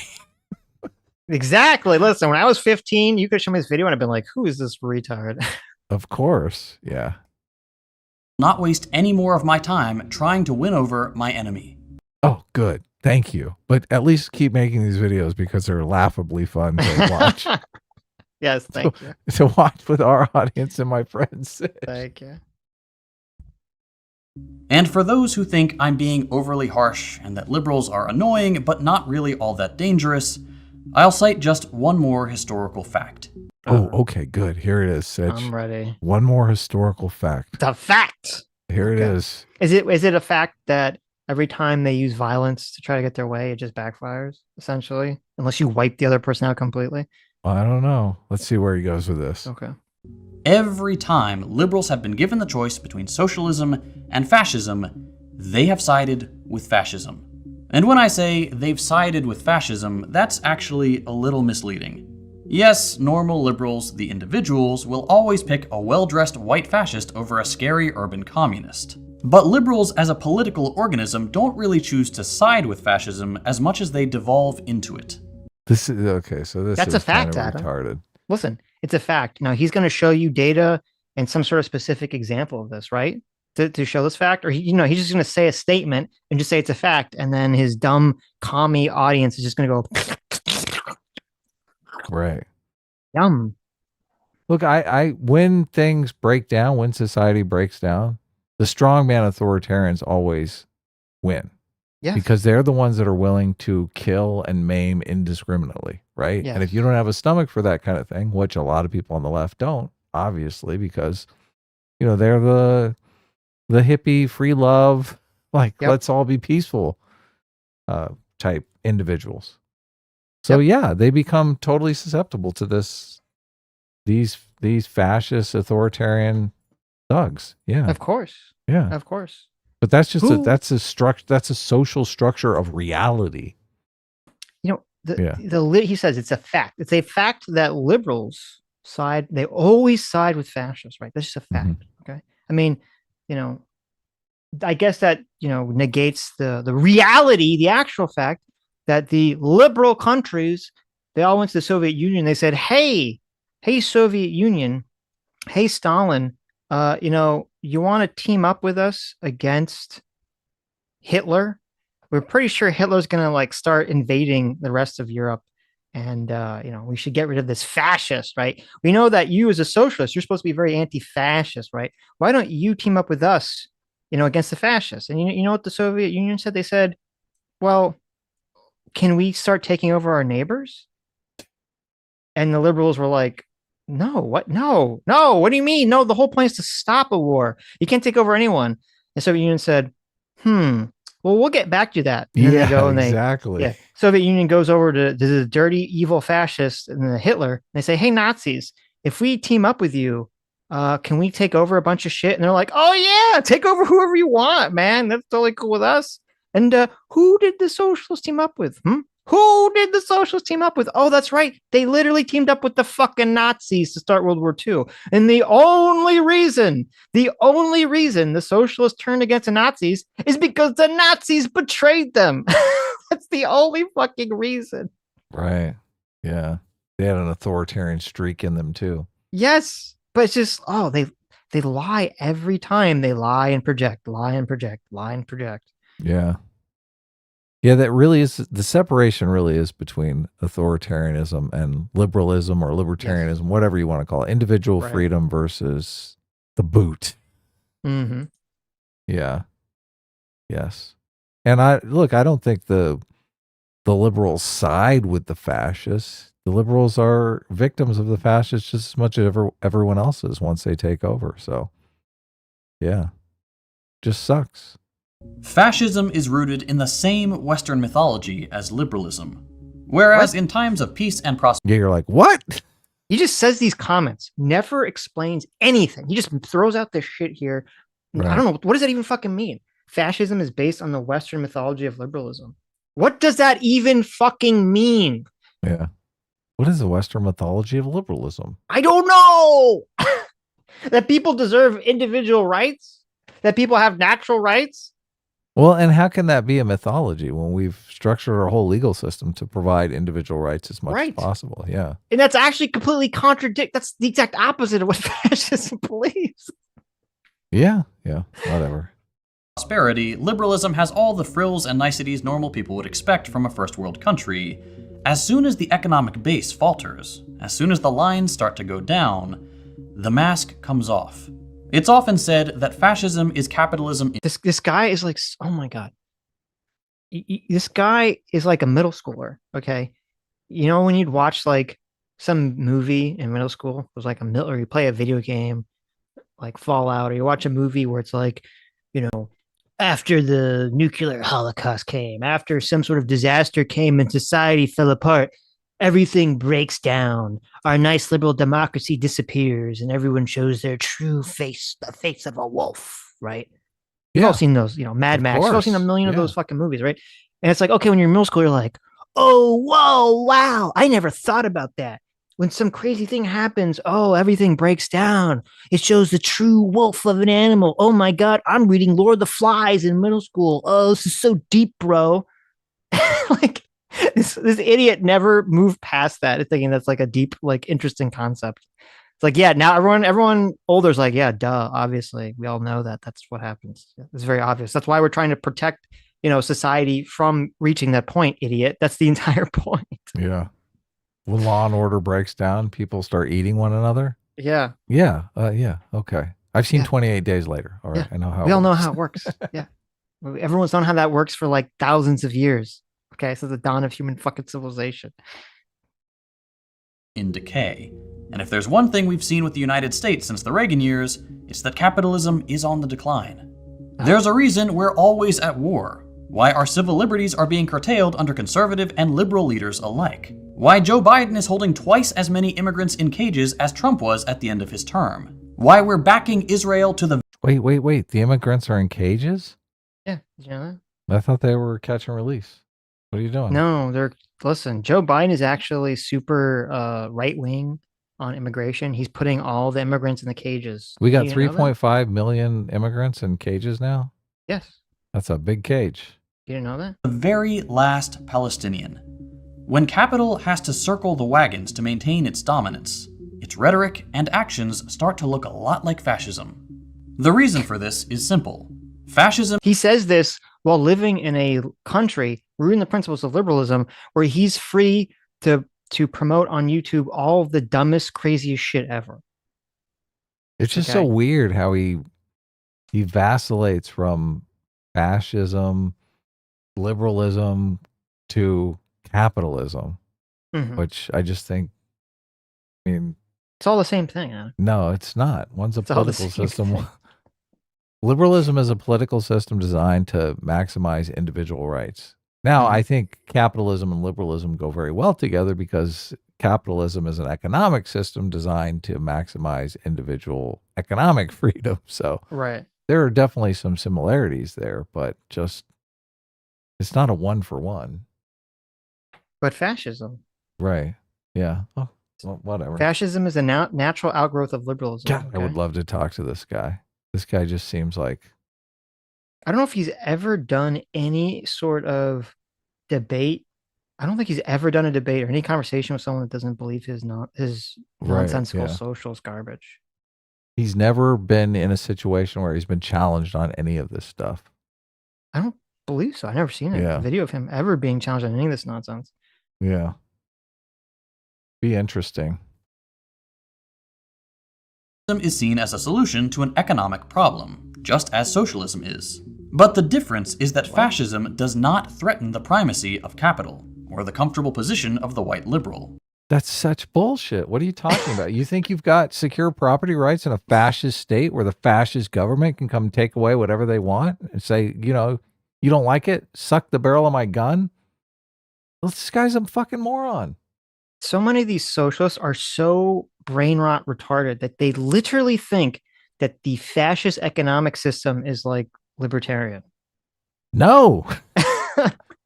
This is, look, I'm telling you, the real split, and we kind of made this mistake during the 20th century because we kind of mistaked communism for authoritarianism, when it's really authoritarianism that we should be fighting against, right? We need to develop liberal democracies to decentralize power, not, if power can't be consolidated in the hands of a few, they tend not to get nasty with their populace because they need their populace to win in the next election.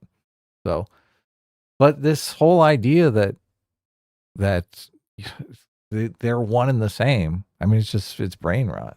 Well, so essentially, I think what happened was you had, post-Enlightenment time period, Enlightenment, post-Enlightenment time period.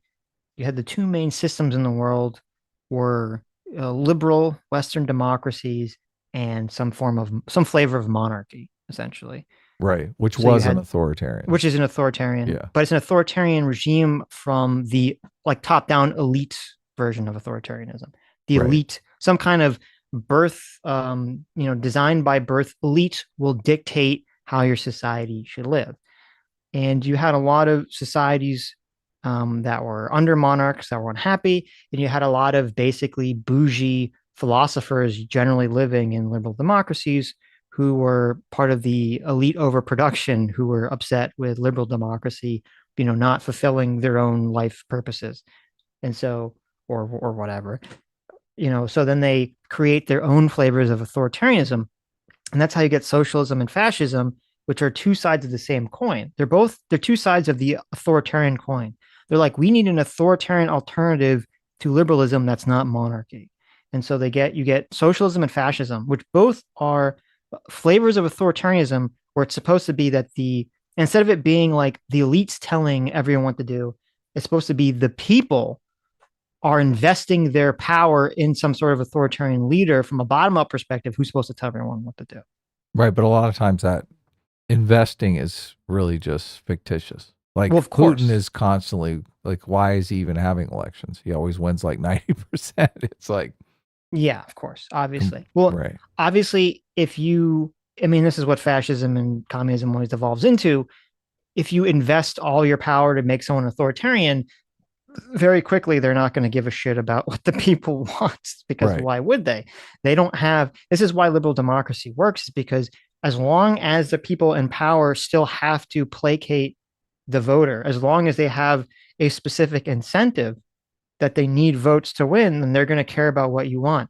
If you literally say, oh, you don't have to get votes, you don't have to care about what the person wants to win, that's not going to even enter the equation at all. All it's going to enter in your equation is rules for rulers, dictators, handbook stuff, where you need to placate the few people that control the resources and the military that you need to maintain your power base. Right, and that's where the economic system and the political system have some overlap, because capitalism functions exactly the same, right? You're trying to appeal to a wide variety of consumers to be able to sell your product and keep your company afloat.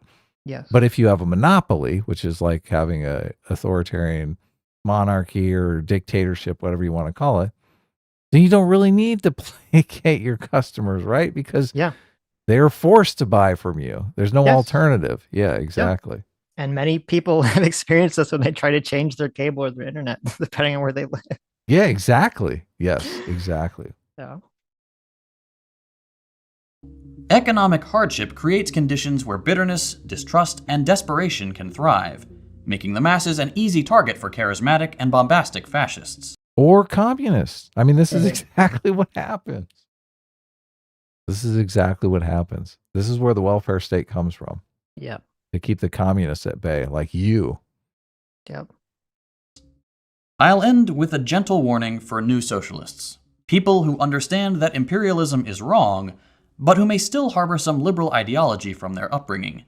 There's this pervasive belief that if you just show people enough data that something is bad, we'll reach a critical mass of collective outrage, and then suddenly, through legal and government-approved means, we'll be able to stop the bad thing. That's just not how the real world works. That's become abundantly clear in the last 5 months. Bit by bit, our rights to protest, to assemble, to speak out are being taken away. The Palestinian people have... Do you have an example of this? Do you have a single example, some law? What is he talking about when he says these things? Was blocking traffic ever a legitimate form of protest? Was that ever a legal form of protest? That was never legal, no. Right. Yeah. Yeah. Tried peaceful protest for years. They've tried appealing to international bodies. They've tried everything. I mean, I don't know if you know this, but 20 years ago, when there were suicide bombers, like that was the peaceful protest, I guess, that he's talking about. That was a legitimate form of peaceful protest. Right. When Hamas for like the last 20 years has been just randomly shooting rockets into Israel, that's all part of the legitimate peaceful protest, my bro. Okay. Okay. Those are peaceful rockets. Rockets of peace. Rockets of peace, baby. They are well within their rights to resist their executioners by whatever means they deem appropriate. No There you go. Wait. No amount of liberal hand-wringing and phony moral objections will change that fact. Okay, so He's just said excuses, yeah. Yeah, he just said October 7th is completely justified. That's what he said. Right. They can do whatever they want. Yeah, they can do whatever they want. Yeah. Okay. You don't get freedom peacefully. Freedom is never... Do you think, see, and this is going back to like, kind of the conversation we had with Brown the other day.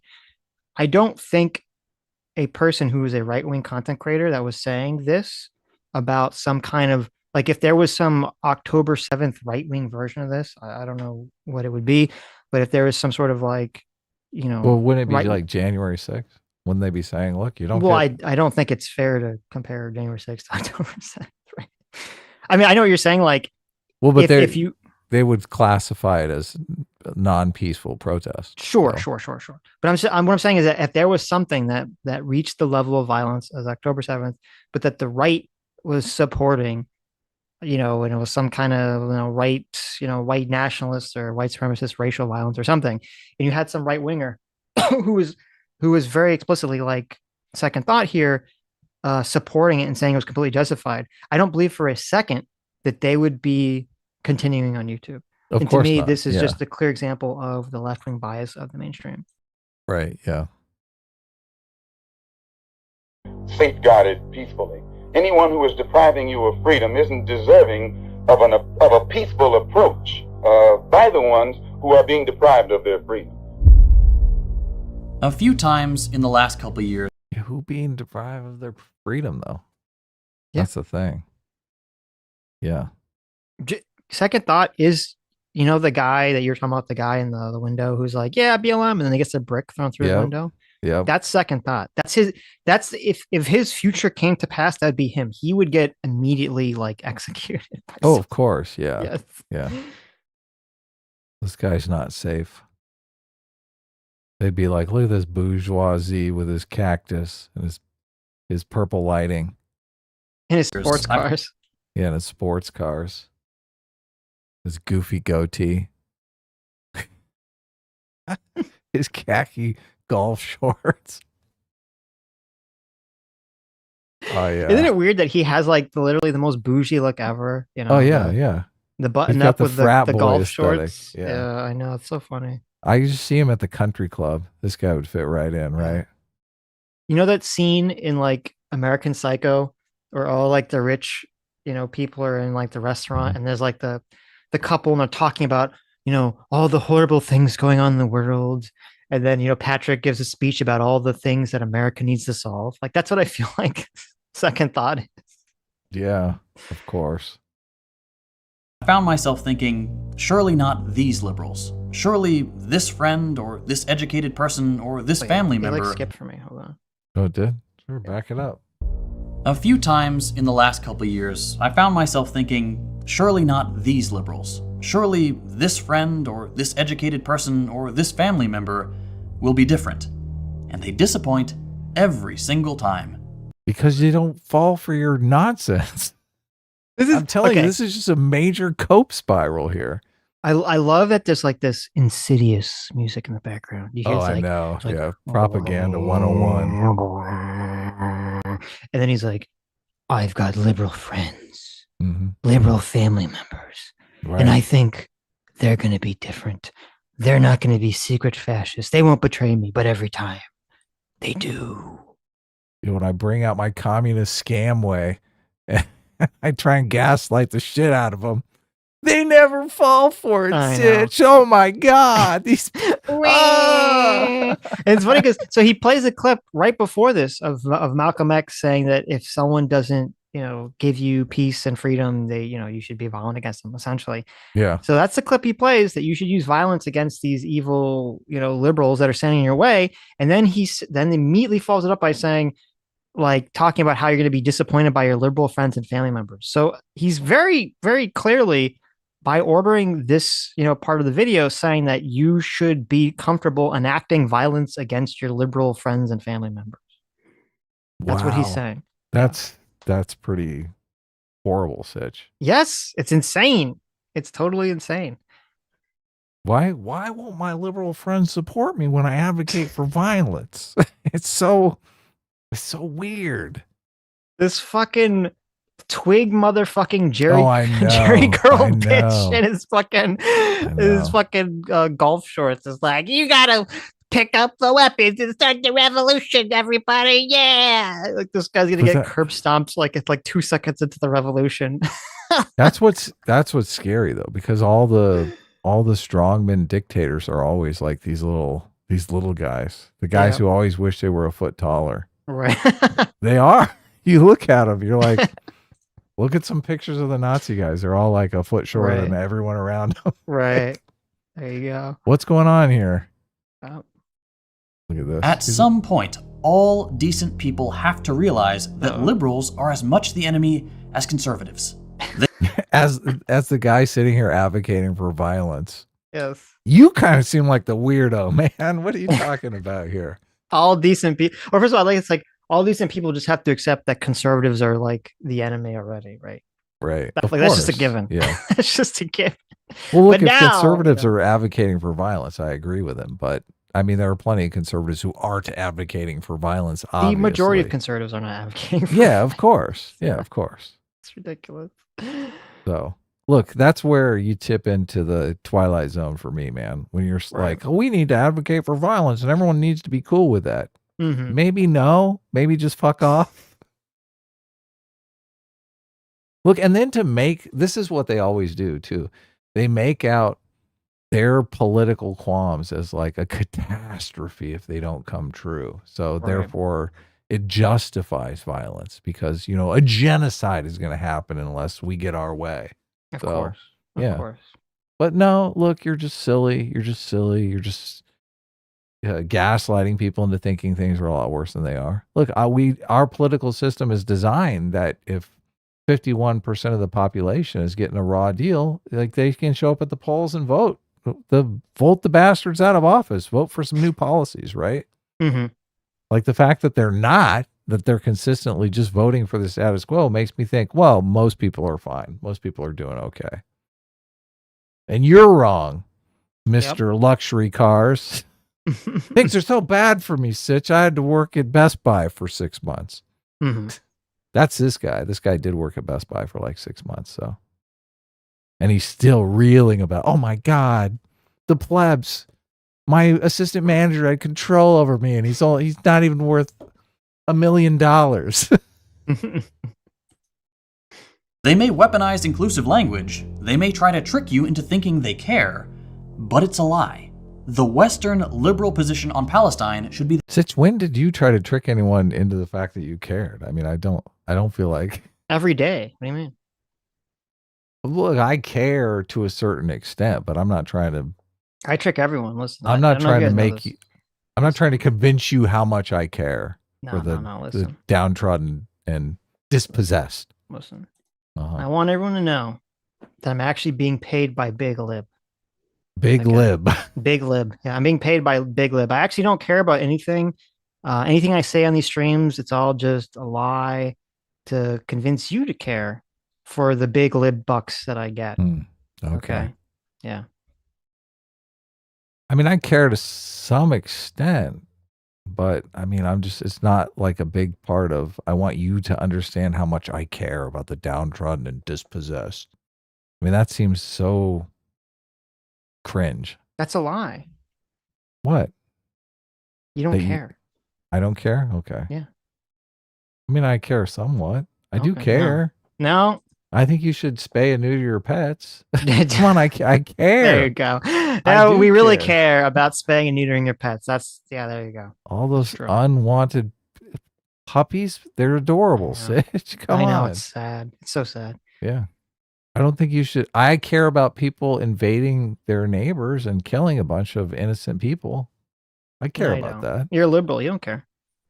I care more than Second Thought. Second Thought actually wants him to invade their neighbors and kill them. Yeah. Well, as long as the people they're invading and killing he thinks are white, then he's in favor of it. So right. Yeah. if they're not white, then he's against it. Right. as conservatives. They may weaponize inclusive language, they may try to trick you into thinking they care, but it's a lie. The Western liberal position on Palestine should be the final nail in the coffin of liberal legitimacy. And I know it's not my job to call people out like this. I know my role is to be inclusive and offer a charitable on-ramp into socialist ideas. But sometimes you just have to tell it like it is. Malcolm X was right. Sometimes you just have to tell your followers in the audience that they should be totally fine with their liberal friends and family members getting their skulls crushed in, okay? You just got to tell it like it is, right? Tell it like it is. That's so terrible. I don't like any of that. Again, you don't like that position?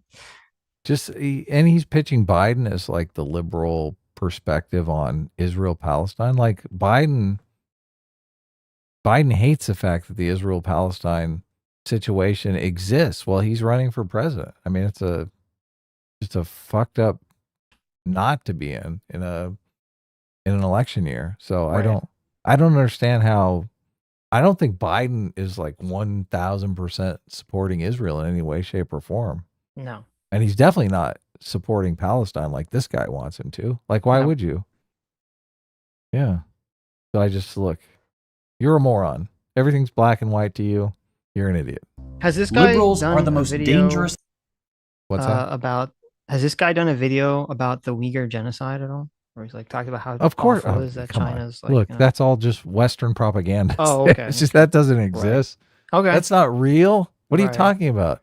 Mm-hmm. That's just the West trying to turn the tables on the innocent Communist Party. Right. Yeah. Has this guy done a video where he talks about how awful it is that Russia invaded its neighbor Ukraine and just started killing people?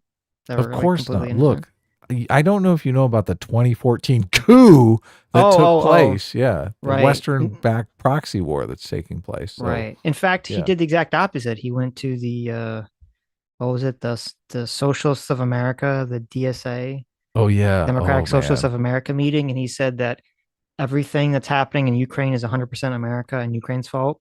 And it was like totally justified for Russia to invade.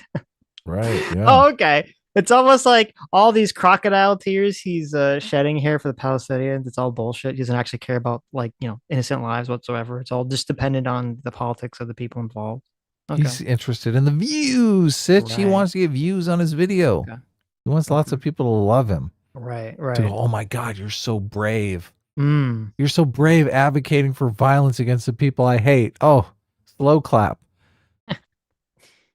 And offer a charitable on-ramp into socialist ideas. But sometimes you just have to tell it like it is. Malcolm X was right. Liberals are the most dangerous thing in the Western Hemisphere. I feel like a badass when he says that. I'm like, yes, that's right. You should fear me. You know why? Hear me. We're gonna fucking take out all you scumbag commies and fascists. Okay? Right, and we're gonna do it in the coolest way possibly imaginable. Yes. Yep. We're gonna do it by not giving one fuck. Okay? We're gonna do it by giving 0 fucks about any of this shit. We don't even need, listen, as you know, the based Western liberal hegemony, okay? We don't even need to use violence. We're just going to be so awesome, so successful that everyone's just going to want to be us, and you and your irrelevant piece of shit movement is going to shrink and shrink until you're just nothing, and people are going to laugh at you for being so pathetic and lame. That's exactly right. That's exactly right. Yeah. Because we're cool. Yeah. We don't care. Get wasted. Loser. I mentioned at the beginning of the episode that my content is only possible thanks to my patrons on Patreon. For people who make principled socialist content, and especially content that's vocal in its support. Doesn't this content violate patrons' terms of service?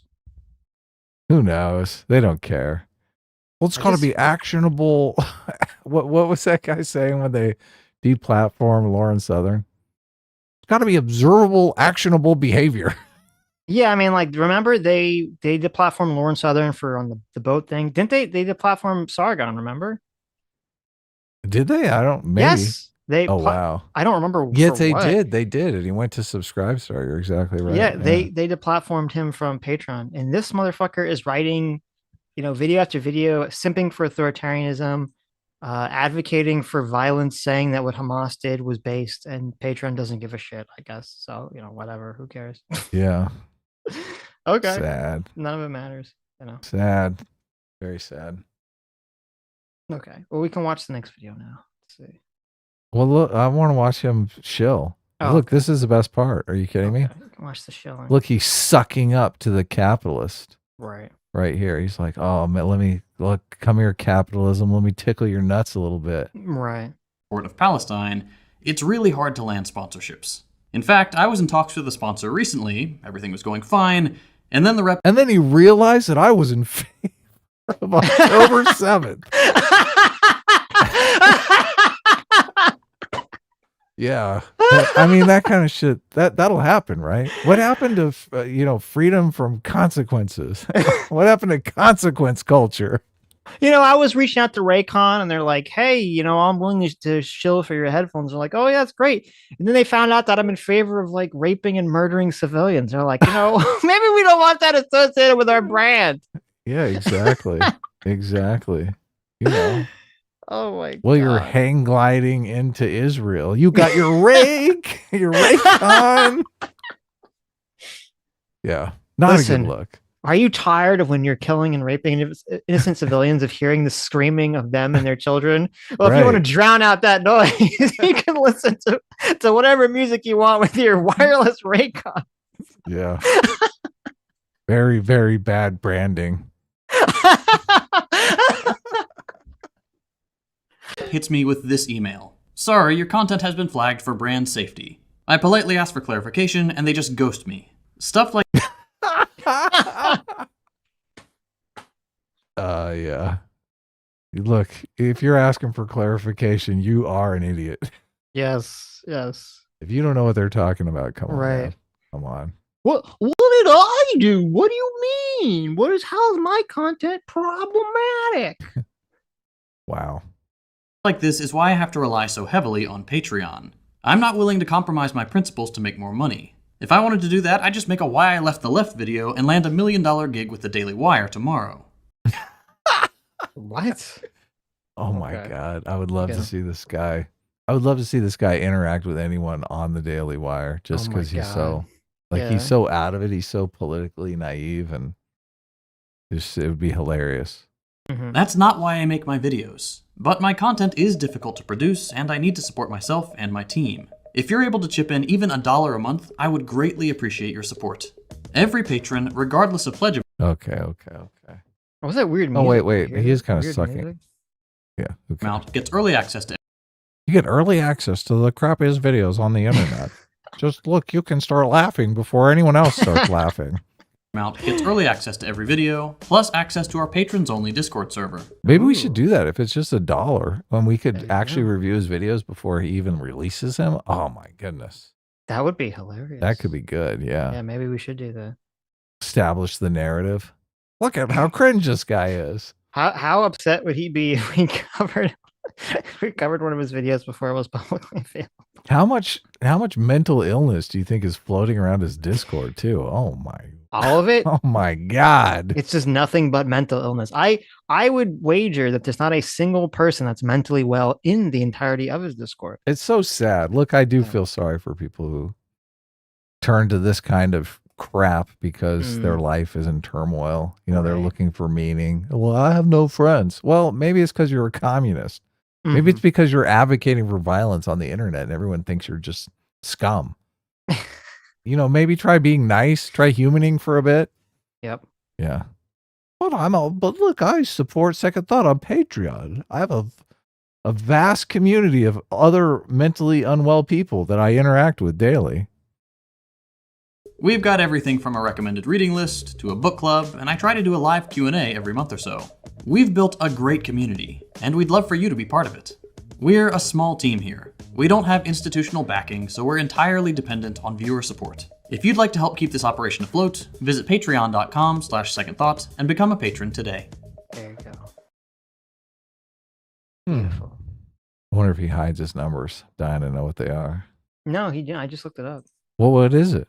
I think he had like 9,000. 9,000. Oh, I'm sorry, 7,000. He has 7,000. 7,000 communists. 7,000 commies. Yep. Wow. Well, that's not too bad. I mean, there's 330 million Americans, so. True. And there's what, 8? What are we up to? How many billion of people? Yeah. Yeah. So 7,000, you know, depressed commies in the world is not. I mean, we're doing pretty good actually. Yeah, If there's only 7.8 7,000 billion, not too bad, right? There's only 7,000 losers out there out of 335 million Americans. Right. I count that as winning. True. Yeah. Exactly right. Okay. Philip Kogan's for $20. Thank you so much. We're gonna watch the Destiny video in a second. The port idea is the dumbest idea from the Biden administration ever. Do we not learn anything from the HKIA/Abbey Gate debacle? That's the Kabul airport suicide bombing. Yeah, I mean, do you think putting the port there, it would be like putting a giant target for Hamas to attack. So I don't know how that's going to function. That is a good point. So yeah, it's not going to work. So I just, what's the plan over there? We still don't know, right? Right. But Netanyahu is getting bold. Isn't he telling Biden to fuck off to his face and stuff? Essentially, Biden's like, it's a red line for you to go into this area. And then Netanyahu said, I'm going into this area. Right. Thanks for warning me. Here I am. Right. Look, I'm over here now. Ha ha. Right. You're going to lose the election. But Trump didn't like Netanyahu much either. So, true. Yeah. Doesn't seem like anyone likes Netanyahu very much. He's an asshole. What are you going to do, right? There you go. Grassroots Hegemon for $5 says the most disturbing thing to come out of this war is that Second Thought has a child. True, that poor child. That poor child. Yeah. Jonathan Rosler for 18 months says, hey guys, it's my birthday tomorrow. So what'd you get me? Well, we got you this amazing content. Of course. There you Yeah. go. Happy Hours birthday, of enjoyment. Jonathan. Hope you have a wonderful birthday. Yeah. Happy birthday. Contrast for 23 months says, LOL, isn't this the opposite of Sargon's point? Liberalism evolves into fascism instead of communism. Yeah, exactly. Which is why it's part of like the hilarity of it all. You can see sort of like, oh, liberalism is going to turn into everything evil, everybody. Okay. Yeah. Why does everyone hate liberalism? Because they're jealous. Liberalism. Because they're jealous? Is that what you said? Based. I love it. Because they're jealous. Yeah. Drewski for $20 says, did you guys see the Coleman, Hughes, and Radley Balco debate on Reason TV? Felt like 3-on-1. Moderators kept interrupting Coleman. Really? I haven't seen that. No. But, yeah, but thanks for letting us know. They are not the most literally available. I was looking for that. You found it first. I found it first. I am curious to check it out, though. We'll watch it. See if there's something to cover there. This is going to be an old-fashioned Sitch and Adam hate-off. Like, who can hate Candace Owens more, me or Sitch? I mean, I'm not a big Destiny fan at the moment. I haven't been for a while, so I'm not really favorable Really? to Oh. anyone in this conversation. But Uh-oh. Candace sucks too, so it's like, you know. I mean, look, Candace sucks way more. Yeah, I agree with that. Yeah. I think Candace might be the purest example on the right at the moment of tokenism, because I don't think she would be a huge political figure if she wasn't black. I mean, maybe is that I don't know if I racist for agree me with to that. say? I don't know. She probably wouldn't be as big as she is. She would still be big because she Right. is a very effective speaker and a very effective, like at doing propaganda Right. and doing rhetoric. So I do think she would still be successful regardless of, you know, what race she was. But the tokenism definitely helps her in this regard. Right. Yeah. I don't know, CJ because there's a lot of bombastic people on the right that are just not as big as Candace. So I don't know that the bombast is the guiding attribute here. Right. Yeah. CJ46 for $5 says the irony of second thought in economic Marxists saying that some people will not change their minds no matter how much evidence you show them is hilarious. True. It is. True. Yeah. Laugh out loud funny. How many socialist regimes have to completely fail and collapse, you know, before before that happens? It's always one more. Soldos for 19 months. Thank you so much. Says the controversy is now that MREs are just not good enough for people in Gaza. And I agree. Feeding people, MREs should be a war crime. There you go. True. There were videos of people in Gaza complaining about the MREs, which is pretty hilarious, like a dark kind of way.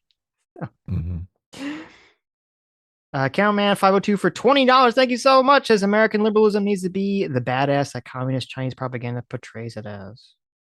That is true. True Powers A for 13 months says we all know Sitch and Adam bought out by the Biden cop agenda, fascist neoliberal state. Also, from the river to the sea, America will reign supreme. There you go. It's all true. PC for $10 says if you read the email, they just flat out say, "quote We can't sign this agreement," and signs off with "best of luck." It isn't ghosting when they don't respond back. They politely told you to get lost. There you go. Seller for $5 says from the river to the sea, more like from the window to the wall. Ooh. Ew. Metalworks 41190 for $10 says Adam, thanks for recommending Kamala's Noah Sampson video. I started following his stuff and recommended your FD signifier conversation on CRT during one of his live streams. I recommend having him on sometime. Oh, I'd love to have him on. Look, and I'm going to post a link to his channel. You guys should all go subscribe. He's a really good content creator. Who are we talking about? Kamal. Kamal? He's kind of anti-woke. Oh, nice. Makes fun of all the usual suspects. He seems like his content. You haven't? Oh. No. He's only got 29,000 subscribers. So I don't know how many people do we have listening to us right now, like 1,500? Look, if all of you click on that. Yeah. Look, I put a link in the chat. Yeah. I put a link in the chat. If all of you click on that link in the chat and subscribe to his channel. There you go. We can get him up to 30K. Oh my God. Look at that. There it is. Send Kamal some love. Yeah. Great content creator. Seems like a really just a voice of reason. Kind of what we would have, tongue-in-cheekly called an enlightened centrist. So right. Someone who gets it, someone who's made it outside of the political partisanship that's driving all of us insane. He's that kind of content creator. So check it out. And not only that, he's funny. He's super funny. Yeah. So. Dr. Dealer for $2 says, you know what's funny is that neither right nor left lays out the left and right revolutionary forces fighting the streets. Didn't agree on much, but they both hated liberalism, no principles, only power. True. It's because liberalism is the dominant force that they always have to keep fighting against. So, look, people want to they just want to chill, and liberalism. Best way to just chill. But have you noticed that? So it's like both of the far extremes, the far left and the far right, they both have to point at the other one as the example of why liberalism needs to be replaced with their flavor, right? So the far left socialists are like we need to get rid of liberalism because liberalism allows the fascists to take power, and then the far right is like we need to get rid of liberalism because it allows the communists to take power. Yeah, they both have the same argument. Yeah. I think they're just jealous. Look, liberalism is just it's cool. It's cool. It's it's aloof. It's like who cares? Whatever. Academic agent for $2 says, wait a minute. This is the real academic agent, by the way, totally real. Says, wait a minute, hates Israel, thinks liberals and conservatives are a blight on this world, thinks Western hegemony is awful. Sitch, you didn't tell me you knew such a strapping young lad. Do you think I could get his number? Wow. There you go. Look. Someone likes old Chapman. Right. Oh, there you go. Look, Phil, that remains. Thank you, Phil. Phil, for $20. This. Says again. Candace is absolutely not worse than Destiny. I've met them both. She smiled and was nice. He sucks. There you go. Look at this. Phil got in a big dust up on Twitter with Destiny. Yes. That resulted in the funniest Destiny clip ever. Did we ever watch that on the show? We should. We did watch the clip of Destiny going, like doing the autistic voice. He does like the retard. Right. Oh, it's so funny. Every time I see that clip, and that clip is kind of becoming a meme. I see that clip a lot. Yes. Yeah. Oh, God, it's hilarious. I'm Phil. Oh, it's hilarious. Basically the drama was that, Phil made a comment on Twitter that Destiny was rude to him when he was on Tim's show. And that Phil went over to say like, oh, hi, how are you? And Destiny basically just kind of like, I don't know. He acknowledged him, but he just didn't seem. He fan zoned him. He was like, he thought he was like a Destiny fan or something. Right. Right. And then Destiny blew up on this comment, and he was all like, the green room is supposed to be a safe space for the talent. Thinking that Phil was some kind of fan as opposed to also, being some sort of massively talented person. It was just thought he was being polite and nice saying hi to Destiny, and Destiny thought he was some kind of big shit deal. So, yeah. Even award-winning Phil. So, yeah, Destiny fans even were like, Destiny, chill. That's Phil from All That Remains. What are you doing? Yeah. So, yeah. I have to use the bathroom real quick. So there's a bunch of I jumped all over the place. So good luck with super chats. Yeah. Oh my God. Good luck. Fucking hell. Okay, let's see what I can do here. We've already read Phil's, so maybe I should just start. Oh, he already read that one. Cameraman 502 for $20 says American liberalism needs to be the badasses that communist Chinese propaganda portrays it as. Yeah. That's obviously, I think American liberalism is badass already. So that's a good thing. Do I need to read only $20 and up, or can I cheat? Can I read PCC here? Or PC? PC for $10 says, if you read the email, they just flat out say, we can't sign this agreement, and signs off with best of luck. It isn't ghosting when you don't respond back. They politely told you to get lost. And that was obviously in Ryan's response email from when his situation fell apart with a potential sponsor. But we all know exactly why it fell apart, because who wants to be involved with someone who is an anti-capitalist when you are literally a capitalist trying to sell a product? So any product shilling on a communist channel makes absolutely no sense to me. Like, why do the Raycon people even get involved with these people? Oh, to sell to their audience. Twitter Sucks for $10 says, I love how he says, let me bring up a fact. Oh, I think Sitch already read this one, but I'll continue. And then he will falsely attribute the fact to the fascist right. or the complicit liberal. It's staggering to me that someone can be so wrong. Yes, of course, it is staggering, but comical and hilarious. And I'm sure he will produce another video just as comically hilarious as this one next week for all of us to enjoy. It's sad that so many people, well, look, maybe it's just people following the crowd. This is the cool thing to be. Maybe it is that luxury beliefs thing. It's just like, this is a cool thing to believe. The cool people believe this. Look, he believes it. He drives nice cars. If I believe this stuff, I can drive nice cars. Let's hope it's as simple as that. It's just like dumb following dumb.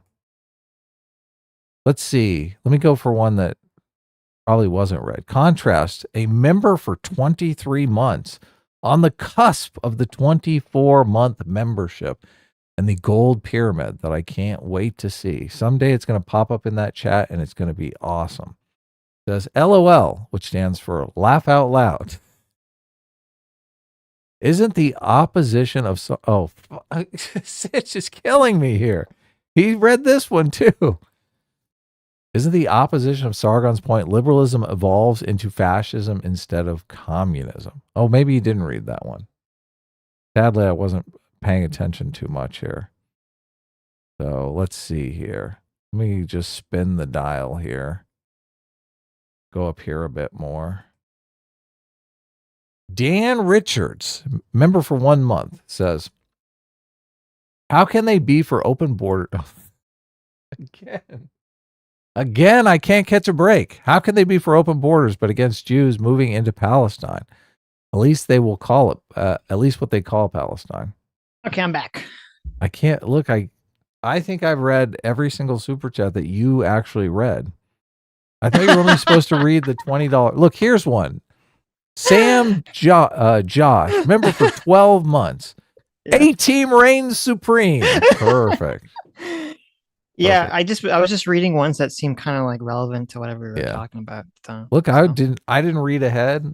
I just randomly picked them, but every time I started reading, I'm like, oh, this has been read. Don't worry about it. Spencer Harmon gifted 10 memberships. Did you read that one? Thank you. Brindle Havat gifted 50 I memberships. did. I said that, yeah. You read that one too? Do you need to go to the bathroom or anything before we start this video? I mean, I could probably step out for a second. Okay. Nah, look, fuck it. Look, I'm not weak. I'm just gonna. Wow. Let's go straight through. Adam's got like get into it. Adam's got like a jar under the table. That's Nah, that's not true. Who was it that did that? Was it Ralph? Wasn't who? Someone. Was Ethan like, Ralph. Was it? Yeah. Didn't someone was like peeing in a jar like while they were visually on stream, like on a table? I could swear that happened like a few months ago. I don't know. I don't know if it was Ralph. Somebody did something like that. Vile Van Gogh says Adam is the best super chat reader ever. Yeah. I know that's obviously being sarcastic, but there you go. There's a reason Sitch reads the super chats and I don't. It's called dyslexia. So. It was Gavin. That's who I'm thinking of. So people were saying it was a quartering. I was thinking of it was Gavin. It was Gavin did it in the middle of a he did. I thought the quartering did it too. Didn't the quartering take a piss on stream or something? No, there was something. There was like the quartering, like he peed in a jar. He wasn't visually on camera. He like peed in a jar, like peed into like a drain in the floor of the basement or something. I don't know. There's some weird story about that. But no, I was thinking of Gavin. Gavin did it, and it was Was it during the Destiny debate? It was. It was Gavin McGinnis. That's pretty funny. People wanted us to cover it, but we never did. All right, so I didn't read any super chats that you didn't already read. So okay.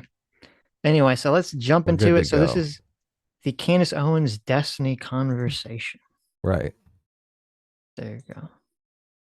Literate. You think people that graduate with college degrees can't read well? Yeah, what I'm telling you is yes. That's what I'm telling you. They're not the most literate. What would I look up to verify that if I wanted to see like... You got to do the research in your own time. I have done the research. You got to do the research, Destiny. Jeez, it's so obvious. How do you not know this? Do the research. Do your own research. Yeah. It's called Wikipedia. Look it up. That's what he was accused of being a Wikipedia warrior.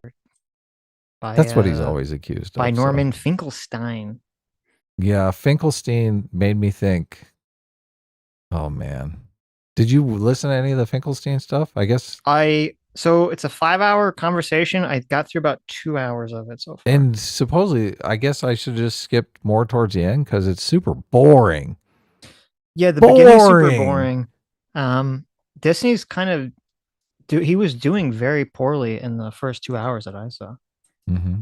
Like the tone of it, like the energy of it is very much like three adults talking in Destiny. And Destiny, like, yeah. Isn't that was kind of like the energy in the first? I don't know if it changes at any point in the conversation, but that's how it felt. So. It did, yeah. Yeah, like he's the student. Yes. Yeah. Yeah. That's the vibe it kind of had, but who cares? Mm-hmm. I don't I'm like happy. Finkelstein, so look. No, he's a I'm total sophist, idiot, retard. Yeah. Yeah. So.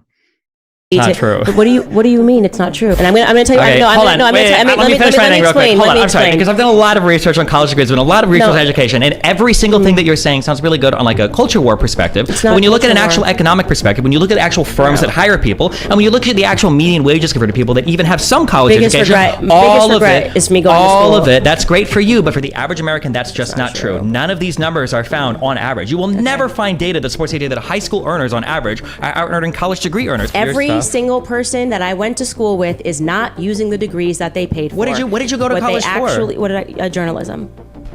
Isn't that what you're doing right now? What do you mean? You're acting like you're a college dorm kid. Yeah, and your catty insults towards people online make you seem like a high school mean girl. What are you doing? What's going on? I just did PBD, Patrick Bet-David. Mm-hmm. They know you over there, right? Are you laughing? Maybe. I know. I'm good. Do you know Adam over there? Yeah, that's what I'm saying. I just asked Adam. He was like, oh, yeah. Yeah, I know Adam. Me and Adam are cool. I'm not as much sure about the PBD guy. I'm pretty... Look at that. He and Adam are cool, Sitch, so you got to chill. Adam who? Don't ask. Oh, okay. I'm a pretty far left guy, and I disagree with a lot of stuff they say in a pretty crazy way. They got both on that show. That's why it's so great. But I just did something with Chris Cuomo. He couldn't be further left. That's what I just did. Yeah, I saw it. Well, but when we bring on left guys, it's usually to roast the fuck out of them, so... No. That's not what happened at all. Oh, that might not have happened this time. That's what I've seen. When I had Anthony Weiner on, it was that. When I've seen other left-leaning guys go on, it's usually like a rake him over the coals. Well, one of them is on the left, right? Which guy? So, I really thought that Adam just said I've never voted for a Republican, but I might vote Republican. I think Adam is fair. Yeah. I think Adam is fair generally from what I've seen, but he's like center at best. And I'm not even like a communist type guy, but I mean like Adam is like pretty center. Like he's like a... I just don't think he's behind all the Trump stuff. But why laugh if I'm like, I just went Patrick Bet-David? It's like, haha, like what's that? Oh, sorry. In my world, there's a lot. There's always like a lot of drama and people hitting each other behind. So I just laugh because it's funny because I'm not sure if those guys hate me or not. I've been on their show once. They seem like cool people, but the Patrick guy has said kind of weird things about me or my fan base before. So it's kind of like a funny. It's just a funny thing. There wasn't anything deeper to that, I promise. Oh, okay. No, I was just curious. I was like, because you would go on a platform with someone on the right, presumably. Yeah, of course. Okay, because you said, because I'm on the left when I asked you. And I was like, what does that mean? Like, why? We need more conversations. It doesn't need to be... This is a weird energy, right? Just like right in the beginning, like a very weird, needlessly sort of combative energy. Two contrarians sit down to have a conversation. Well, I don't think... Okay, so the contrarian charge gets thrown around. I don't think either of them are contrarian. I think they're both combative. I think they're both can be contentious. I think they're both good at rhetoric. I wouldn't say either of them are contrarian. Really? Yeah, I don't think, like, to me, like, it depends what you mean. Like, when I hear contrarian, I think of a person who just tries to take the opposite position that everyone else is taking, right? Yeah, I think both are guilty of that. I don't see that. Maybe not every single time they take a position, but yeah. I don't know. I don't. I mean, there is both are aware that they need to establish themselves as opposition to one another. Candace can't go for a conversation with Destiny and not be combative, and Destiny can't go for a conversation with Candace and not be combative. They both know, look, we have zero audience overlap here. People expect us to fight. Yeah, so that's what's going on. Okay. Yeah, it's like a perfect... I think that is true. Yeah. It's like a perfect setup here. Right. They're like, yeah. I mean, who's the Candace Owens fan that listens to Destiny? Come on. That doesn't exist. It doesn't exist. It's a good question. Yeah. Did Candace bring her own headphones, or I mean, it seems to have some pimping headphones there. I do think Destiny, maybe, utterly annihilated her on the on the student loan thing. She looks so just completely out of it. Well, I guess we'll talk about that when that. Yeah, look, I'm teasing it a little bit, but right. She looks like a fool. Mm-hmm. A utter fool. Anyway. I'm on the left. I'm on the right. It's like, what do you actually think? You know, what do you actually believe? Sure, I agree for sure. Yeah. Candace would not have any beliefs that are not pre-approved by the right-wing collective. You agree with that, Sitch, right? My intuition is to assume that. I don't know if she's ever taken a position that has been like vastly unpopular. Yeah, that's what. Look, I think the grifting charge goes nicest with Candace Owens. Right. I think it's a completely manufactured. This is pro Felicity on steroids here. It's like, I am going to be a famous political commentator. I will say and do anything to make that happen. Yes. I have no beliefs of my own. I have no hard feelings or intuitions about anything.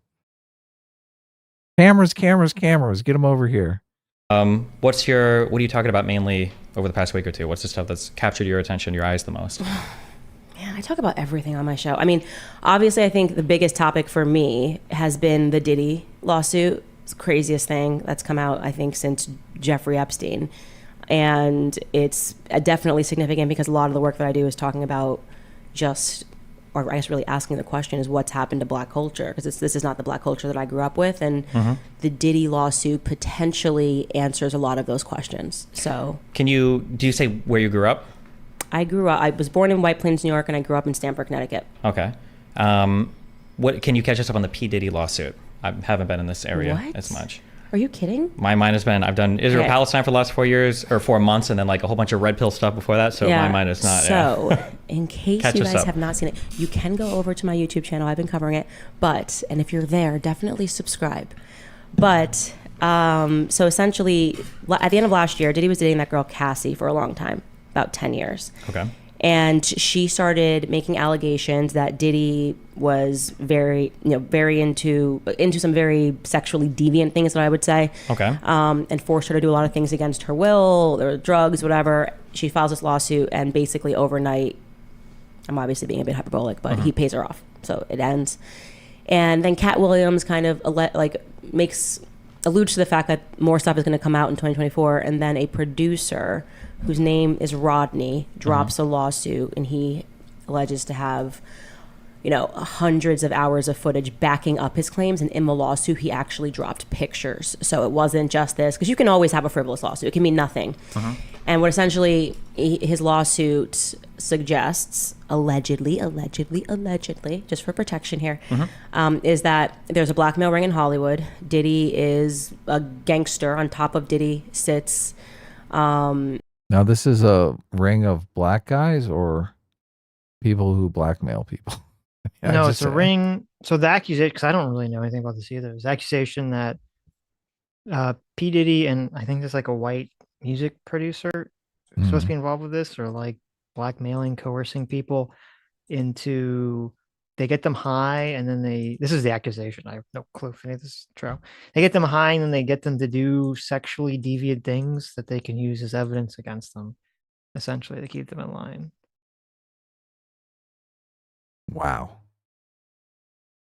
Lucian Grange, who is the CEO of Universal Music Group, and this was, for me, one of the wildest parts. He tells a story about one night where Diddy got mad at somebody and just shot them in like the stomach and the hip. He shows the pictures of the blood all around the bathroom because he was right there when the person got shot, and he allegedly went to his knees and tried to help the person. It was Diddy and his son who allegedly shot him.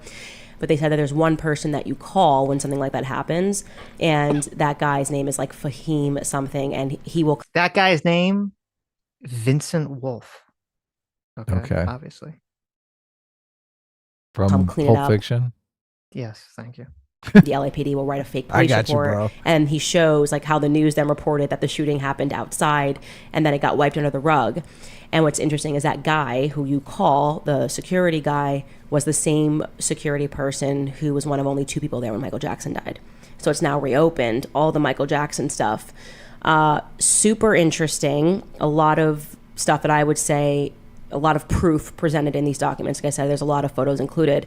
And if what he is spelling out is correct, then it's basically a homosexual ring that works by blackmails. They host these, what he calls freak-offs, and they drug people and they get them to sleep with a minor or do something, you know, that you wouldn't want publicized.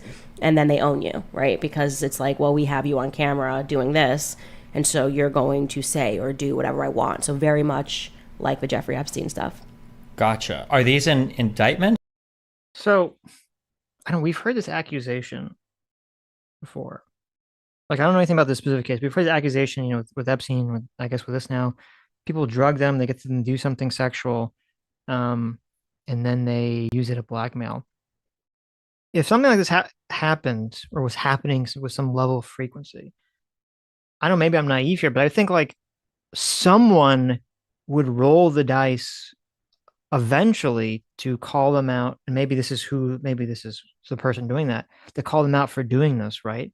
And make these accusations, and that would cause kind of like that house of cards to tumble against that person, right? You mean someone would whistleblow? Yeah, say like, oh, you know, like this person, I'm gonna call this person out. Like, if like I don't even, it doesn't even make sense. Someone says, listen, you have to do what I say, and if you don't do what I say, I'm gonna release pictures of you having gay sex, right? Mhm. Or having sex with a minor or something. And the person says, oh, okay. And they immediately go and say, hey, this person is blackmailing me. They drugged me, and you know, They under the made me- influence, I had sex with someone, they took pictures of me, and they're blackmailing me, right? Doesn't that kind of make you automatically win? Because then if they release the pictures, it shows that you were correct. Yeah, but you still had sex with a minor, and Yeah, but if someone drugs you with something that you can't control yourself, or you're like out of it, that's not, you know, you wouldn't be legally liable for that, right? I don't know. That would still be risky maneuver. So it'd be better for someone who was doing it, who was, you know, did something gay, right? But Right. it just seems like, I don't know, to me, it just seems like such a risky play for the blackmailer to do something. Like that could so easily, I feel like it could just so easily blow up in your face. Yeah. I mean, it doesn't seem. I think this happens, and people do Okay. this, and this is I'm like just a saying, thing. I don't know. It just I seems mean, weird to isn't me. this like a hacker thing? They get video of people masturbating, and they're like, "I'm going to release it to your family if you don't." Yeah, but that's completely different. That's you actually doing something of your own volition, as opposed to someone Oh, okay. drugging you and like, I could understand someone like maybe getting you drunk and getting you to do something that, like, you know, you probably shouldn't do, and then they get you, as opposed to like someone Yeah, but drugging the you. So you're masturbating like, thing isn't even illegal, though. It's just embarrassing. I understand it, but that's Yeah. okay, whatever. I don't know. Anyway, Look, I think people would probably fold to the blackmail because it's embarrassing. I don't know how far they'd go. I don't know if they're Right. going to like engage in homosexual, as Candace says, behavior. But I mean, I think some people could, right? And that's what they do. They do it with enough people that some people are going to fold, and they've got their little toy, right? Mhm. Okay, It's evil. definitely. I don't think you should do it, Sitch. You Don't should do it. not do it. Yeah. Or are these just like affidavits or statements to the media? Is any of this stuff like gone to court yet? It's or? the lawsuit that he filed. So we're reading the lawsuit Okay. documents directly. Is And this is a civil lawsuit, I'm guessing? yes, Okay. he's suing Universal Music Group. He's suing Lucy and Grange, personally. He alleges that Lucy and Grange and Diddy are in a relationship by saying that, like, they disappear into Diddy's room and for hours, and like, this is the stuff that I've seen. I was groomed for sex. Like, essentially, he wasn't a gay man, but then Diddy found him when he was young. These are the allegations he's making. Again, a lot of photos, like, of other rappers. He's named like Cuba Gooding Jr., who's an actor. Yeah. It's a lot. Is you know? there has any of this stuff like leaked to the media in terms of like pictures or strong hard? Sitch, they went after radio. How dare So they? bad. Can you How- imagine? Never go full retard. Okay. So bad. Never go full retard, Adam. They went after Show Me the Money. How could they do that? He's a legend. hard evidence, or are these mainly just in the charging documents or the civil case documents so far? That's also what's really interesting is that, yes, it's being covered, but not in the way that it should be covered. The fact that you don't know about it, to me, is crazy, because we've never seen someone that with hundreds of hours of footage putting in photos like, here's a picture of the drugs that I have to carry at all times to keep Diddy high. Here's the name of the woman that gets the drugs. Here's a drug dealer. Here's a photo of me with this person. Here's the blood on the floor at night. It's like, we've never seen this much proof to make those claims. So it's definitely something to watch. Somebody said, I just see in chat, somebody said over 100 million to the first civil suit that got settled in less than 24 hours. Is that true? What's that? Over 100 million to the first civil suit that got settled in less than 24 hours. Did that happen with this? I have no idea. I You might be talking about Cassie, because that got settled pretty quickly. Oh, and gotcha. And yeah, that Diddy's basically just at the top of a gang, and the person that's above him is Lucien Grange, which is just wild. Okay. Yeah. What do you think? You made a mention that this might be an indicator to things that have happened with Black culture. What do you mean by that, I guess? So there has been just a very obvious corrosion in Black culture. Like the music that I grew up in, I was listening to The Temptations, Lauryn Hill, like it was all about like family, love. It was real talent. And then something just really shifted, and it all became about derogatory, debased, gangster rap. And it's the change that I've noted in a lot of my commentary. And, you know, I think other people have, like I asked the question, there's Does this seem true to you, Sitch? I mean, this comment NWA. Yeah, like this comment's so weird to me. So Candace is in like her 30s. Yeah, I know. And like, while there definitely was rap in the 80s and 90s that was more socially conscious. Now, it's funny because the socially conscious rap in the 80s and 90s, Candace would probably hate now, because she would say it's all left-wing bias, it's all anti-white, which is why it's kind of weird that she's making this comment. Because it was a lot of it focused on police brutality, racism, you know, poor Black people, things of that nature, things that I would assume Candace would have problems with the fact of how rap would talk about that in the 80s and 90s, right? Yeah. But on top of that, there definitely still was rap in the 80s and 90s that was very much like about fucking hoes. Yeah, and gangster rap. and doing gangster stuff. So I don't, like, when she said this, it was weird to me. I'm like, what? I don't know what she's talking about. Like, maybe she grew up in a household and like her parents or her grandparents or whoever it was that raised her, because I think she said her grandmother raised her or something, you know, maybe like they exposed her only to rap that they felt was positive. But the idea like that was just the way rap was when she grew up is not true at all. Not true at all. Yeah. Factually incorrect. You know, because I listened to a lot of that rap music. It was badass. Gangster rap was a shit. What are you talking about? But it definitely was not. I mean, it was very angsty, very revolutionary, very anti-authority. Yeah. To define rap music as like peace and love. What are you smoking? What bands are you talking about? Who are you talking about? It's very silly. I want to put on like an Eazy-E album and just laugh in her face. Like, come on, get out of here, punk. This solidifies the I'm a rich suburbanite. You think so? Here, maybe. Of course, yeah. I don't know. I was actually trying to look into, because that comes up later in the conversation. I don't know what her background is in terms of her family wealth. Well, she tries to say she's like Poe. Yeah, right. It comes off as fake. Right. Very fake, but there's a really, in my view, disgusting artist, just in terms of the stuff that she publishes and the photos that she publishes, named Sexy Red, who they're now making a thing, right? Who makes the decision to sign a Sexy Red? You're telling me you have all the money and all the talent at your fingertips, and you sign a woman who, at her baby shower, 9 months pregnant, however pregnant she was twerking and had her butt cheeks in, like, somebody's face was inside of her butt cheeks. That to me is very intentional, because you're not signing her based on talent. You're not signing her based on following. You're signing her because it's filth, and you're perpetuating this filth into my community. So this is the narrative. This is like the scheduled right-wing narrative that the white liberals are destroying the Black community with their filth.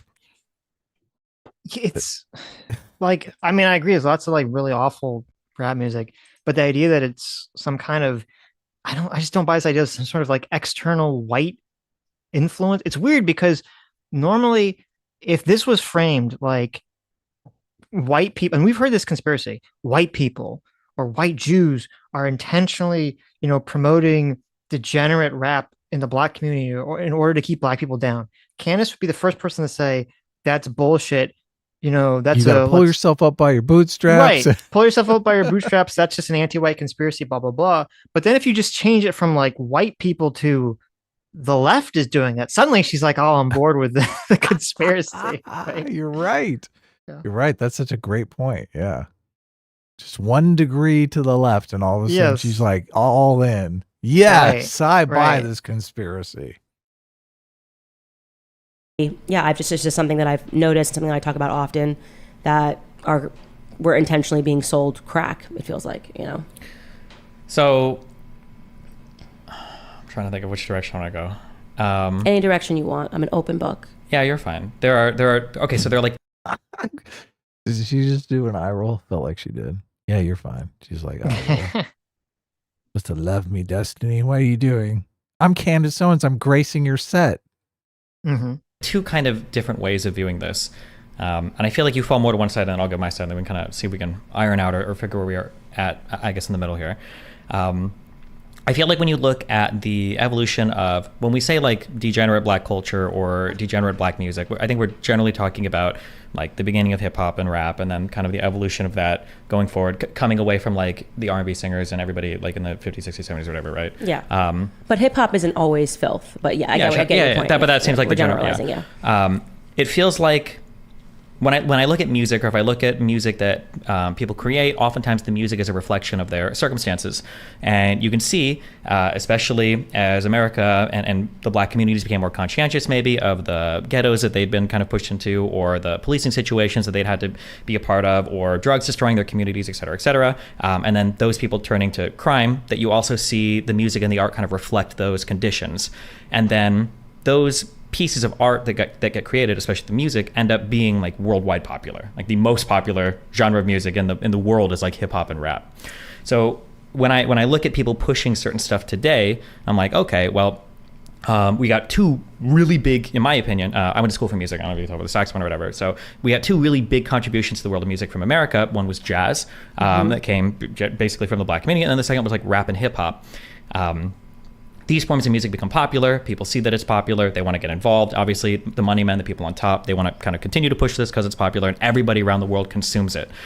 I feel like there are a lot of market forces at work that kind of perpetuate this and keep this happening. And that feels pretty satisfying to me to explain what's going on. So when we ask, like, why is it a woman twerking with somebody's face in her butt cheeks? Because, well, for whatever reason, that's like what the worldwide culture seems to want to see right now. And then on the other side, it feels like from people...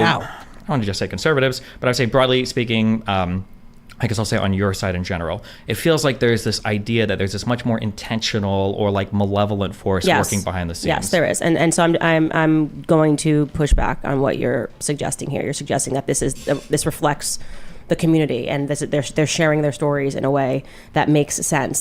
That's completely not true. Okay, WAP does not reflect the circumstances that black people are living in. Singing about your vagina and how hard it's getting pounded is not the circumstance of living in the hood. I come from nothing. It's not that did not make me feel closer to the circumstances that I grew up in. And unfortunately, that's actually what people are telling black Americans. Like, actually, it's working the other way. You're putting something, your eyes and your ears are the windows to the soul.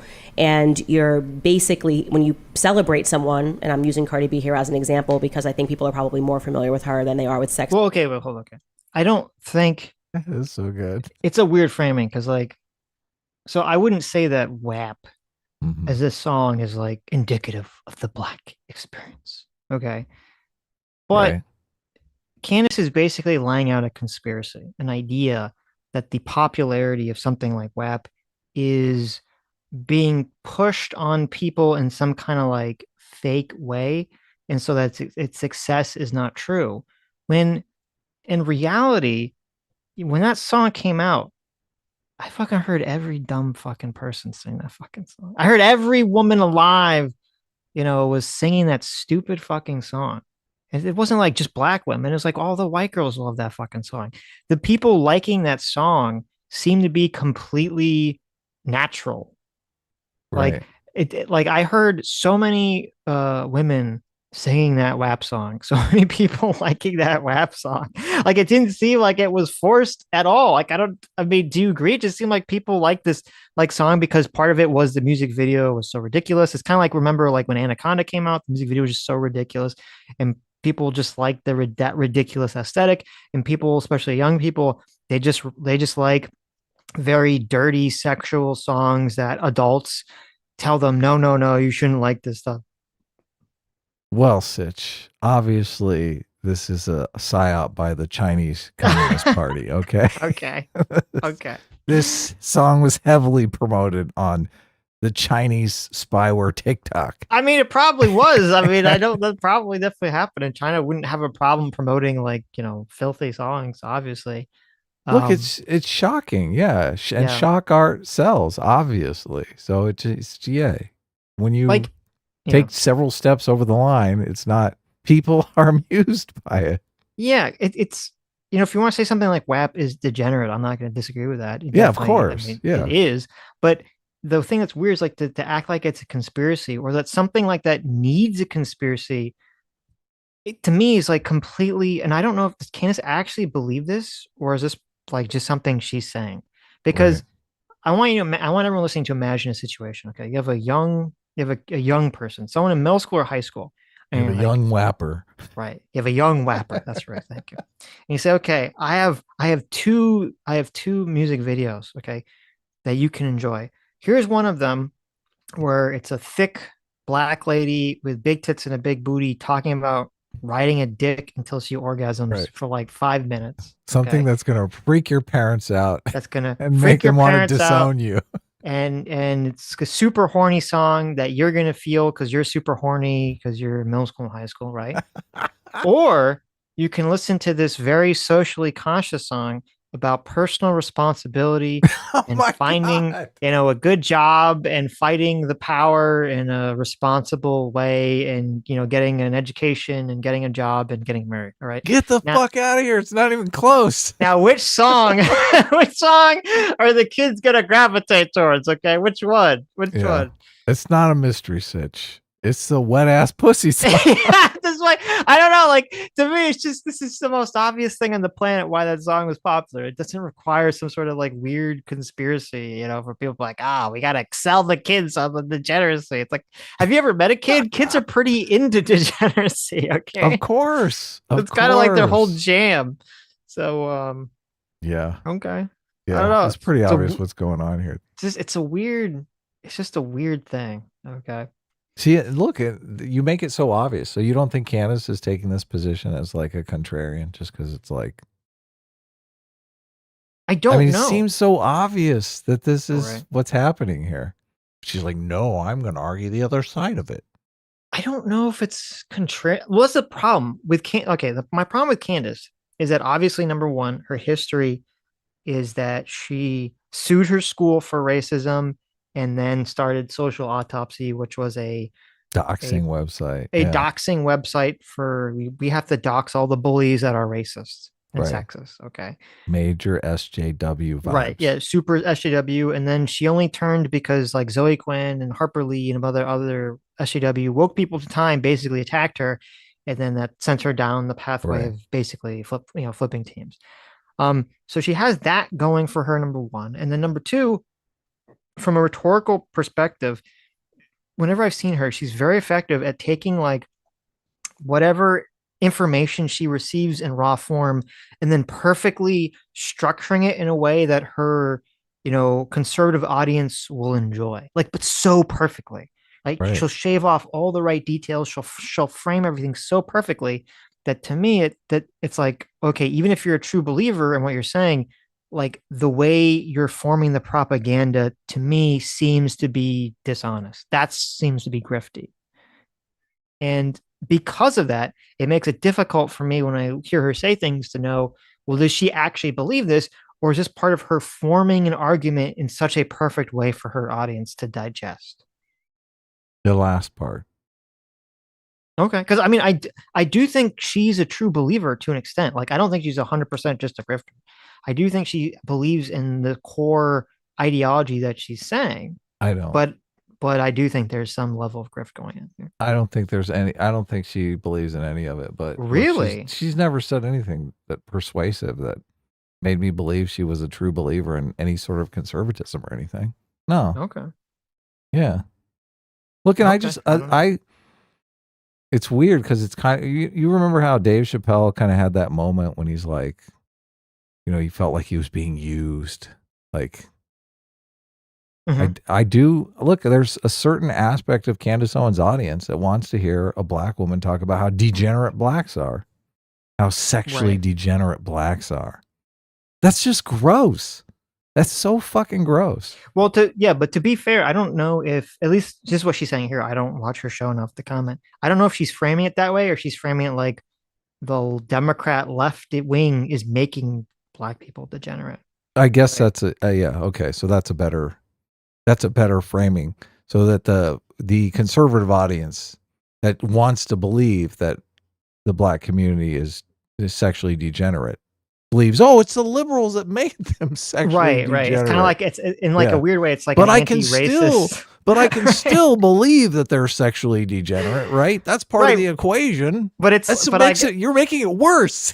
Well, no. It's actually better because it's like an anti-racist narrative, because it's like, it's not like some sort of racially, there's not some sort of like biological essentialism to the degeneracy. Oh, she stripped out the biological essentialism. Right. You're right. Yeah. It's those liberal, let's look, the underlying current here is the liberal Jewish people, right? That's the well, maybe I don't know. Maybe. That's part of the narrative. I don't know. I mean, she works for a Jewish guy, so I don't know. I don't know if she wants to go down that path. Her and Ben Shapiro fucking hate one another. So well, no, but isn't the guy the president you're right, Jeremy of Daily Boring. Wire? Yeah, Jeremy is Boring Jewish, I think, isn't he? Yeah.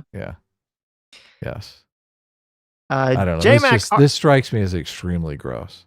Yeah, no, I'm not a fan of it. But J-Mac, our surrogate father, thanks so much, Daddy J-Mac, for $100.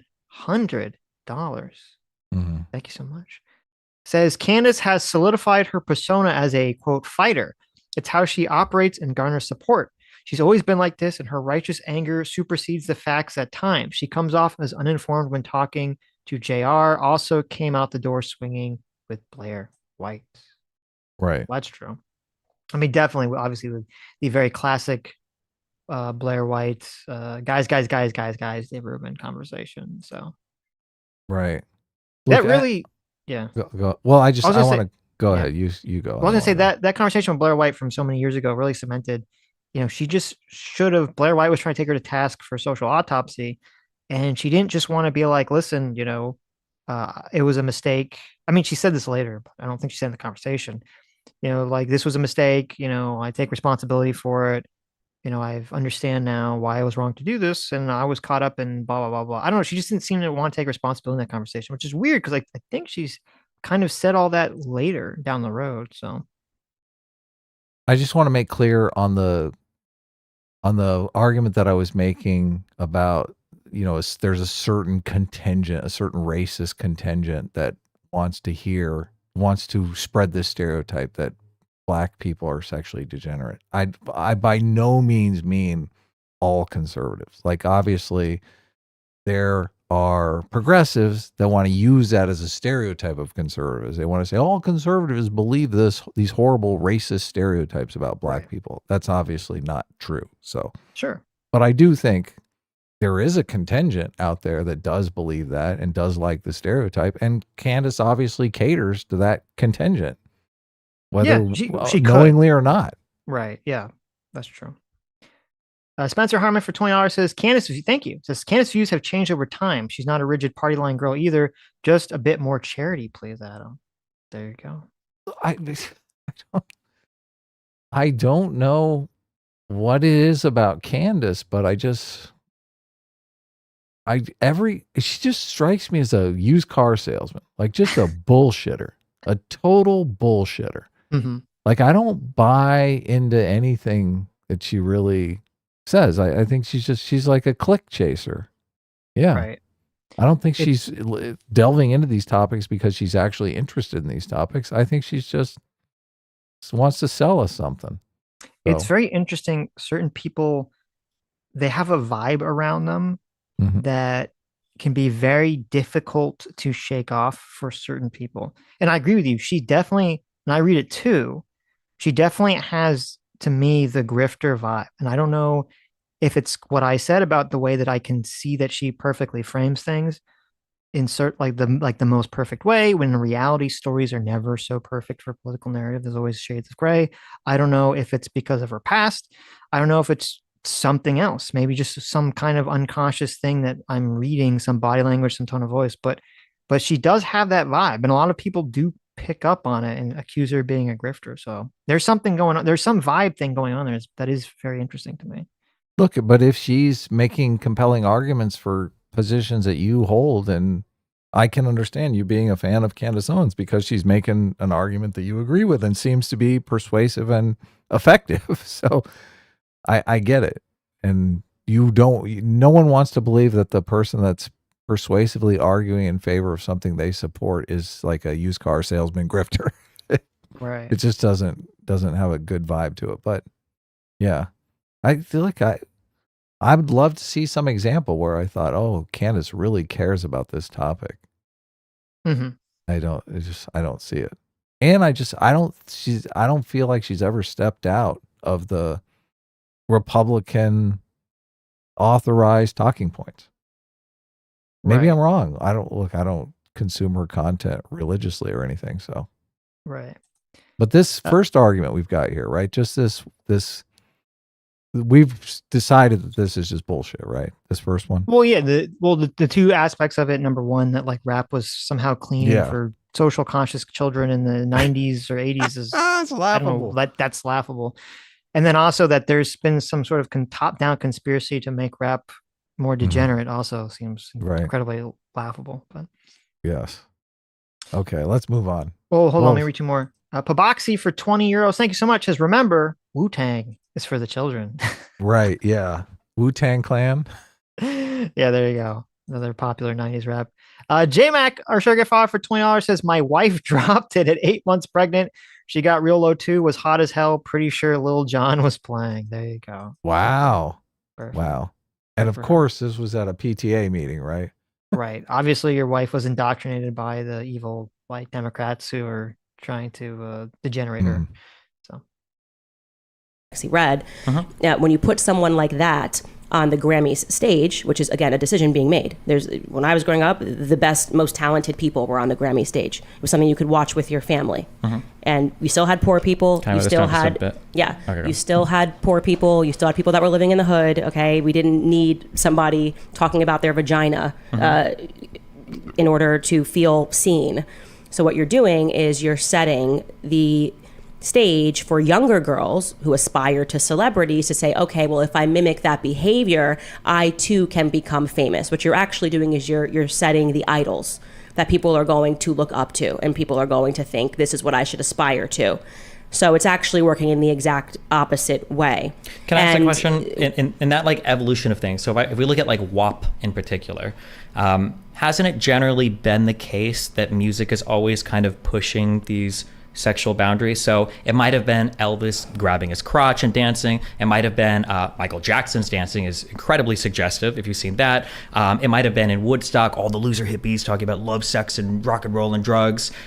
Wouldn't like WAP just be kind of like the next evolution in a long chain of... pushing boundaries is not degeneracy, okay? And so here's what I'll say to you. Why don't you pull up...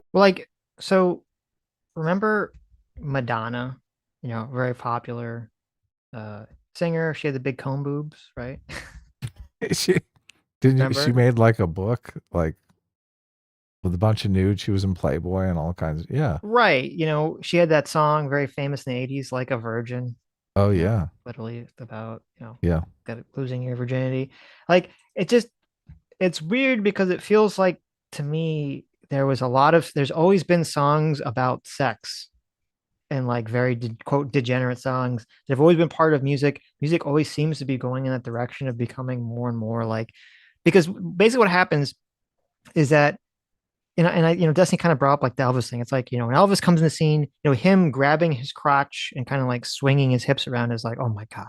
They literally had to edit that out for TV in like the 50s, right?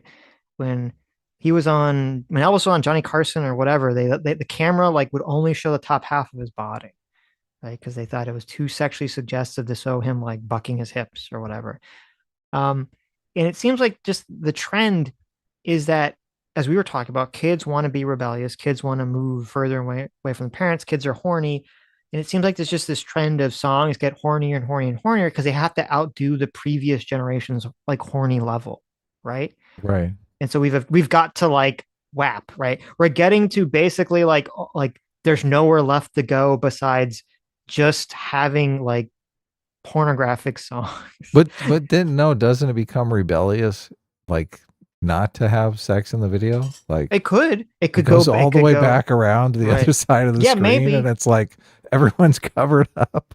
Right, like that's very possible that it'll go in that direction. But I'm just saying, like, if you just look at the trend of music, it's just a very clear like things becoming more and more sexual to outdo the previous generation, and things have always been very sexually charged, and so it doesn't seem like there's some sort of top-down conspiracy. That just seems to be the natural progression of things if you just look at songs throughout like the last 60, 70 years.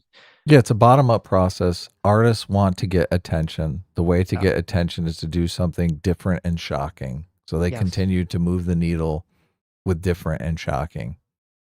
Yeah. Yeah. And what's one of the easiest ways is sex sells, Yeah.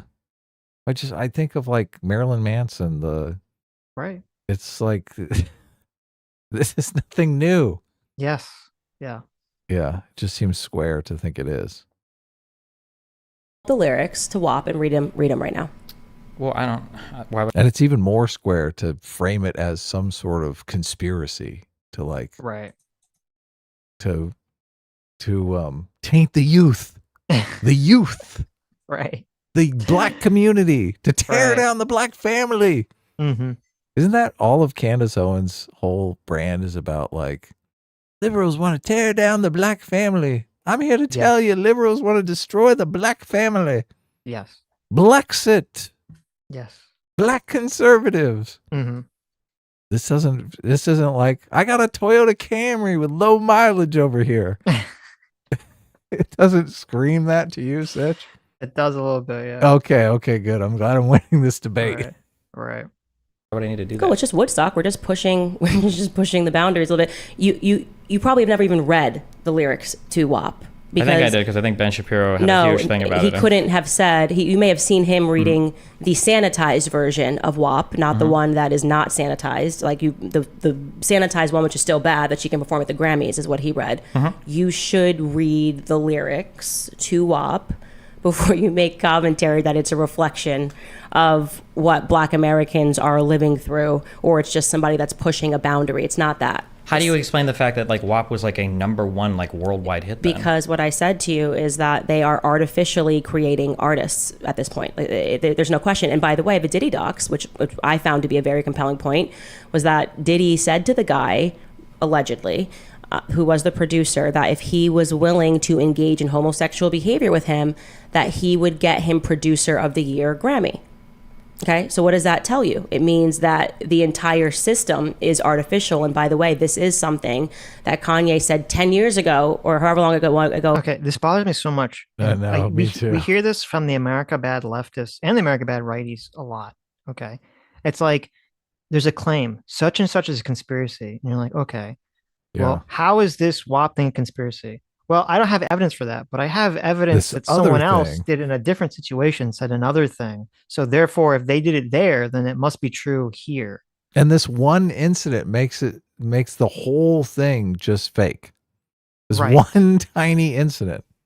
Well, and then also just like, okay, let's take for granted that this claim that this person made about P. Diddy is 100% true. Okay. Sure. Yeah. So P. Diddy told a guy, I guess what sounds like Candace Owens. P. Diddy told a guy that he wanted some kind of gay sexual thing from him, and if he did do this, he would get him a Grammy. Okay. Right. Yes. So Candace interprets this into meaning for her argument that therefore that's proof that the music industry is part of some conspiracy that P. Diddy has control over who gets a Grammy, as opposed to either A, P. Diddy is doing what every man has ever done since the beginning of time. Talk shit. Lie for sex. Exactly. Talk shit. Okay. Or B just means like, hey, I will support you in a way and produce you in a way that will, I think Lead will to end you up getting getting a you, Grammy. getting a Grammy, right? Like it's Yeah. just no. This means that there's some are sort of far like more conspiracy. plausible. Yeah. Right. It's so silly. It's very silly. It's a very silly argument. So, and well, you again, got to just make like a silly argument to promote this idea that the left is destroying the black community through sex. I don't, and I'm curious because like, okay, so if you went on a college campus when WAP came out, you would hear that song everywhere. Right. Everywhere. Right. And do people like Candace, do they not remember what it was like to be young? Or were they never like that when they were young? So they just didn't like recognize it going on around them. Right. Yeah, I'm not sure. Yeah, you want to listen to the thing everyone else is listening to, right? Yeah, because I mean, I know when I was in college, it was like whatever like the new song came out, everyone was blasting constantly. You get sick of it because you'd hear like whatever the new song was would be playing everywhere. Yeah. And obviously, and it was the same thing with WAP. You'd hear WAP. WAP was just so everyone was singing that song, man. It's just awful. So many girls like knew that song by heart. It's terrible. Like, it's just the idea is a conspiracy. It's just very silly to me. People don't want to accept, I guess, that the average normie person has like really shitty tastes. I think. Really? Maybe that's it. Because especially when you're in politics, like when you're in this sphere, okay, you're going to be surrounded by people that are, I hate to say it, okay, but people in our audience, people even in Candace's audience, they're going to have very different tastes than the average person. They're going to be probably more thoughtful than the average person because you're already thinking about politics, right? You're already engaged in this sort of, philosophical conversation. And so maybe there's just this like assumption that, well, that means that everyone is like that. It's like, well, no, I mean, listen, most normies people have are more really interested shitty, in like WAP. generic tastes and things. Okay. Yeah. I mean, is it a conspiracy theory that like, Transformers 7 was like one of the top grossing movies in the world or something? WAP is not a hard concept to get your mind around, Sitch. I mean, I think anyone can understand it. So mass appeal seems imminent, inevitable. I mean, it's like Shakespeare was putting gore and sex in his plays just to make them more popular and to appeal to the masses. Yeah, of course. Intentionally. Yes, yeah. Was when he took the trophy from Taylor Swift and said, like, this is all fake. This is not even based on merit anymore. And that is my point. The industry is not based on merit. It's not. Wait. Now she slipped into another conspiracy. She's saying that Kanye taking the award away from Taylor Swift was some evidence of this conspiracy. It's retarded.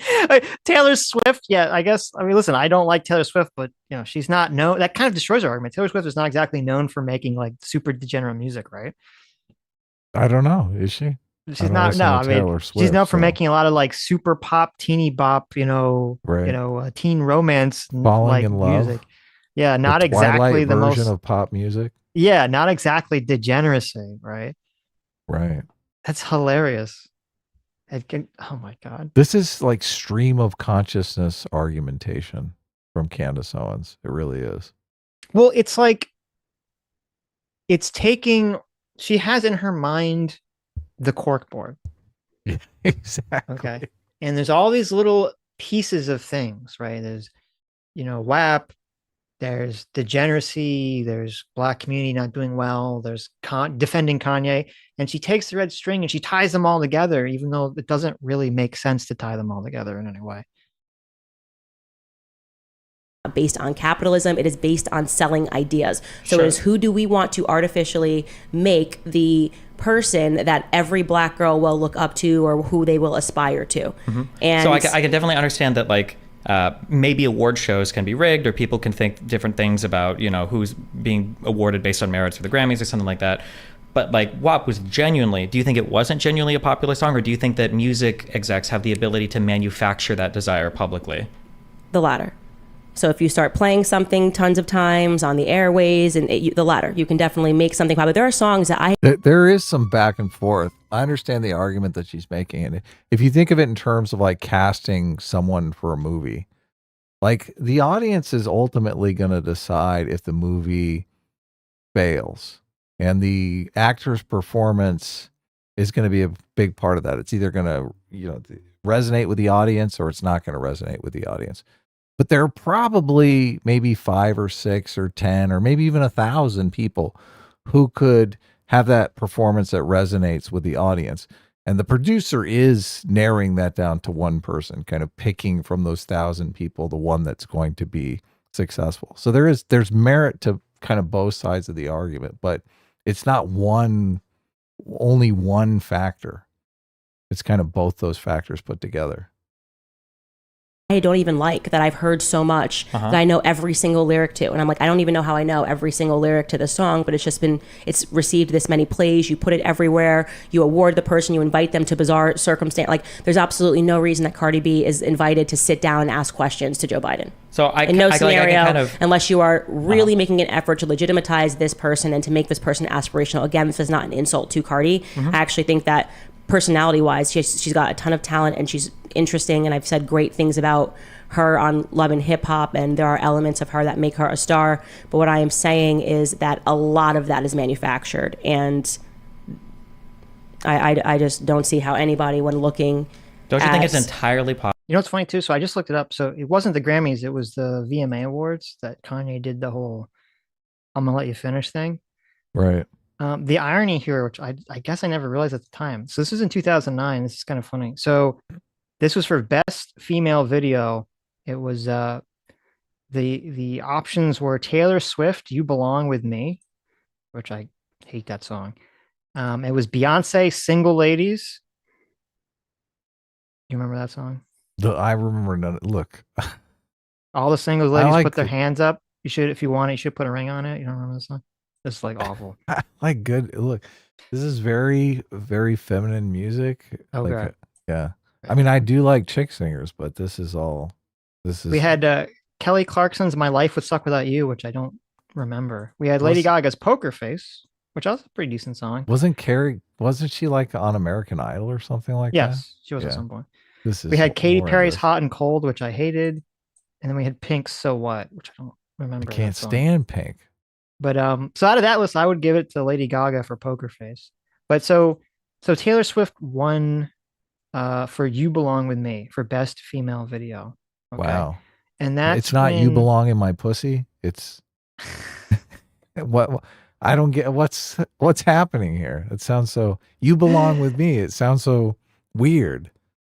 It was not a degenerate song. Okay.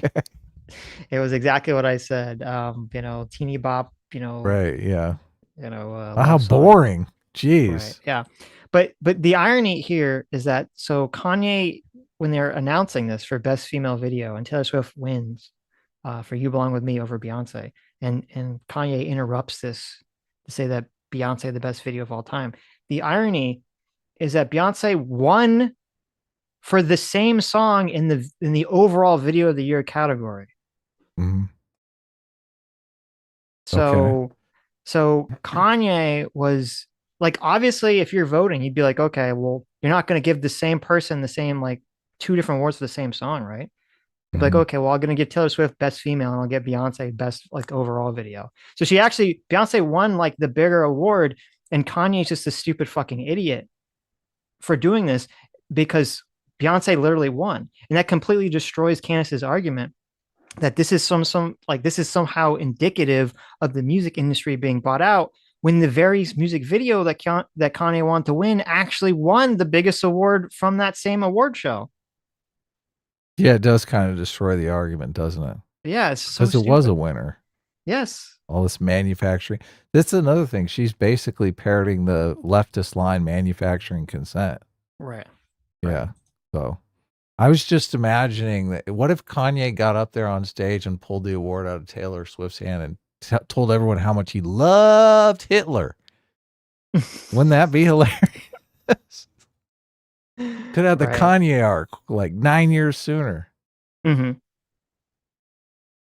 Brian for $50. Thank you so much. Says Devil's Advocate. Is it widely understood secret that the industry will create and push songs that promote the image they craft for their artists?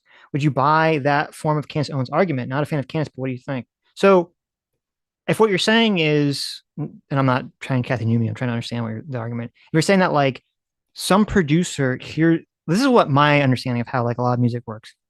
There's someone and a producer or someone hears a song that they're saying and they think they see something there, but they say, okay, like you're not there yet. We need to craft an image of you. Okay. So we need to craft an image that you're like a sex symbol, or we need to craft an image that you're a teeny bop girl who's like, always pining after a boy, right? For Taylor Swift. Or we need to craft an image that you're like the bad boy rebel who doesn't play by the rules. Like that 100% happens. That is how the music industry works. There are producers and image people that craft specific images for musicians because they know that that's what will sell, right? That 1000% happens. But that's very different than saying, oh, well, I don't know what will sell, but I do want to inflict some kind of psychic damage on the Black community by destroying their culture. So instead of like going with what I think will be successful, make money, I'm going to go with trying to push the most degenerate message possible in order to degrade the culture, right? Like that's where the conspiracy comes from.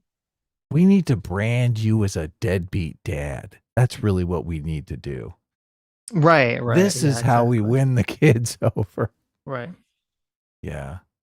I don't think that's going on, Sitch. Mr. Ubercross for $20. Thanks so much. Says I'm behind, but we've had sexual music forever. 9 Inch Nails with Closer, Bad Touch, the Bloodhound Gang. Yeah, the Bloodhound Gang, like every song had. It's not new. It's just new music. I don't think music is as harmful as people claim. True. Yeah, I don't think so either. Well, I mean, What? I do think there's some back and forth, obviously. The music imitates culture to a certain extent, but also the music popularizes certain behaviors. So, right. I mean, it's give and take. Yeah, I mean, especially like, Close is a good point. Literally, the song is "I want to fuck you like an animal." So it's right. Like, yeah, it's like, yeah, obviously, humans are animals. So yeah, well, you know what I mean. Brian Bishop for $5 says Sitch can criticize, but Adam has no basis for disliking Taylor Swift. She's also a mentally ill hot person that threatens running for Congress. Every once in a while, I have YouTube music, so I'll put music on that I like, and it'll pitch you music that it thinks that you will like, and every once in a while, it throws a Taylor Swift song at me, and I'm like, "What is this crap?" No, but they're saying I'm like, "Oh my god, it's Taylor Swift." She's like musical AOC. Okay, that's what they were saying. Oh, she's hot. Okay. I mean, I don't think Taylor was that hot, but Slate King for 13 months. Thank you. Says there is no merit to Candace's argument because it relies on the idea that there's one person deciding, not a huge industry competing with itself. Well, that's another great point. Yeah, of course. That's another very good point. Multiple people competing against one another. Right. Yeah, that's why they're like, look, we have to do the dirtiest because she's going to come out with a dirty song, and ours has to top that dirty song. Right, but it's kind of like when people make all these arguments about like the elites controlling everything, it belies the fact that all the quote elites are all competing with each other. Right. They're not all working in unison to do something. They're all competing against each other to try to screw each other to make more money. Right. They're competing with one another to destroy the culture more. Right. It's like a big award ceremony at the end of the year. Who destroyed the Black community the most, right? Oh, okay. Right. Yeah. There you go. Candace will be covering that on her show next week.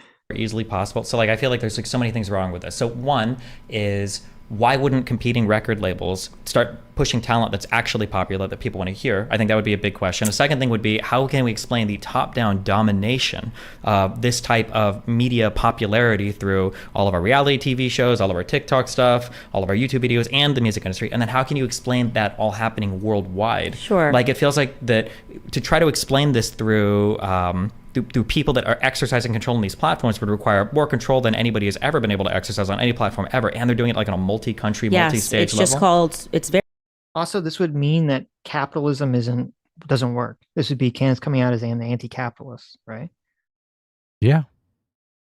Very easy, actually. It's a very basic concept pertaining to governments. They need propaganda. Hollywood is propaganda. You should, for those of you that are watching this live, go listen to the conversation that Joe Rogan had with Cat Williams, where he talked about all of this. And he said, I know you think that you're being entertained. And this is somebody that comes from inside of the industry. And he starts talking about the Diddy stuff, the idea that in order to climb higher, you kind of have to engage in nefarious behavior, and how he was collecting all of this information and he was speaking out about what was happening inside of the industry. And he said it is twofold. You might be being entertained, but they are making decisions about what will entertain you. And a great circumstance in which he presented that as evidence of that is transgenderism. And he asked hold on. Okay. He asked a question which should be answered. He said to Joe Rogan, and he laughed about it. He was like, a guy wears a dress on the red carpet, okay?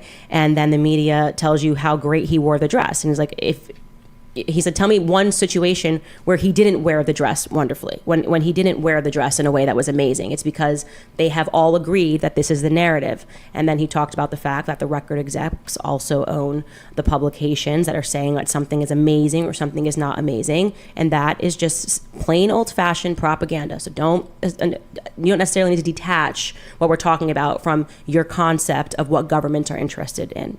It's always propaganda.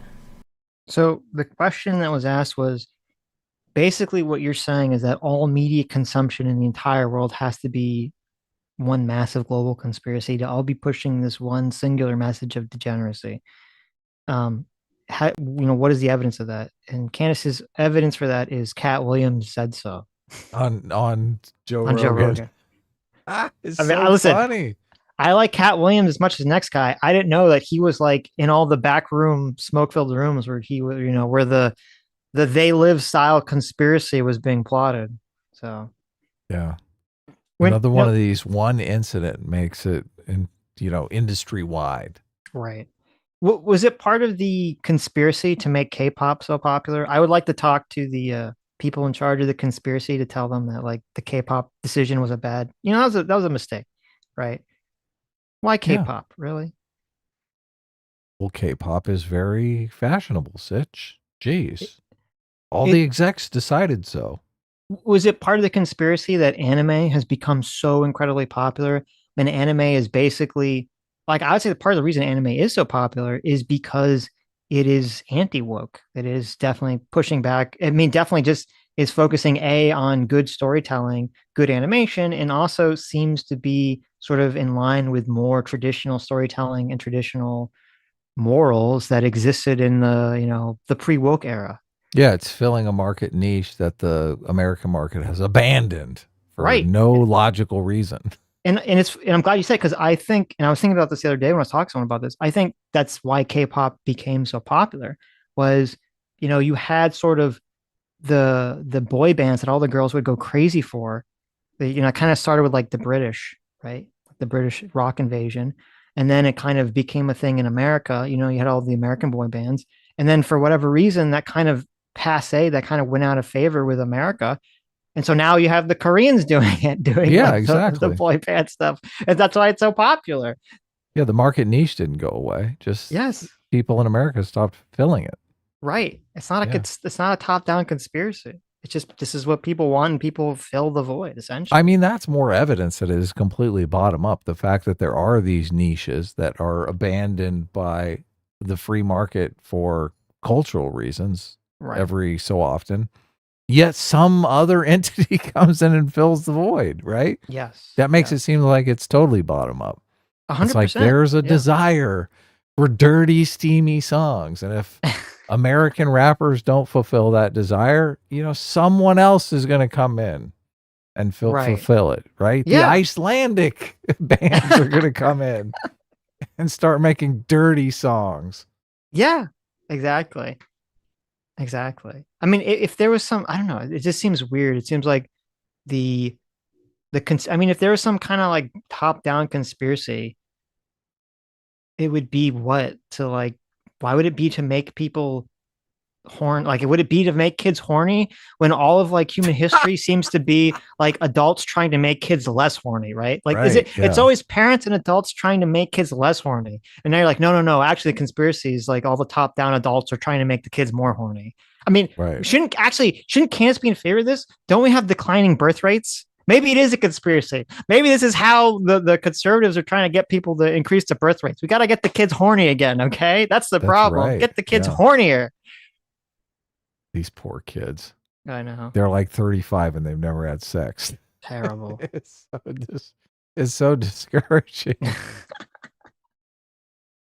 But they all know the lyrics to WAP. Yeah, there you go. Exactly. I understand Cat Williams has said this. I also understand that Cat Williams was at one point in his life addicted to crack, and I think he's famous for losing a fight to a high school kid.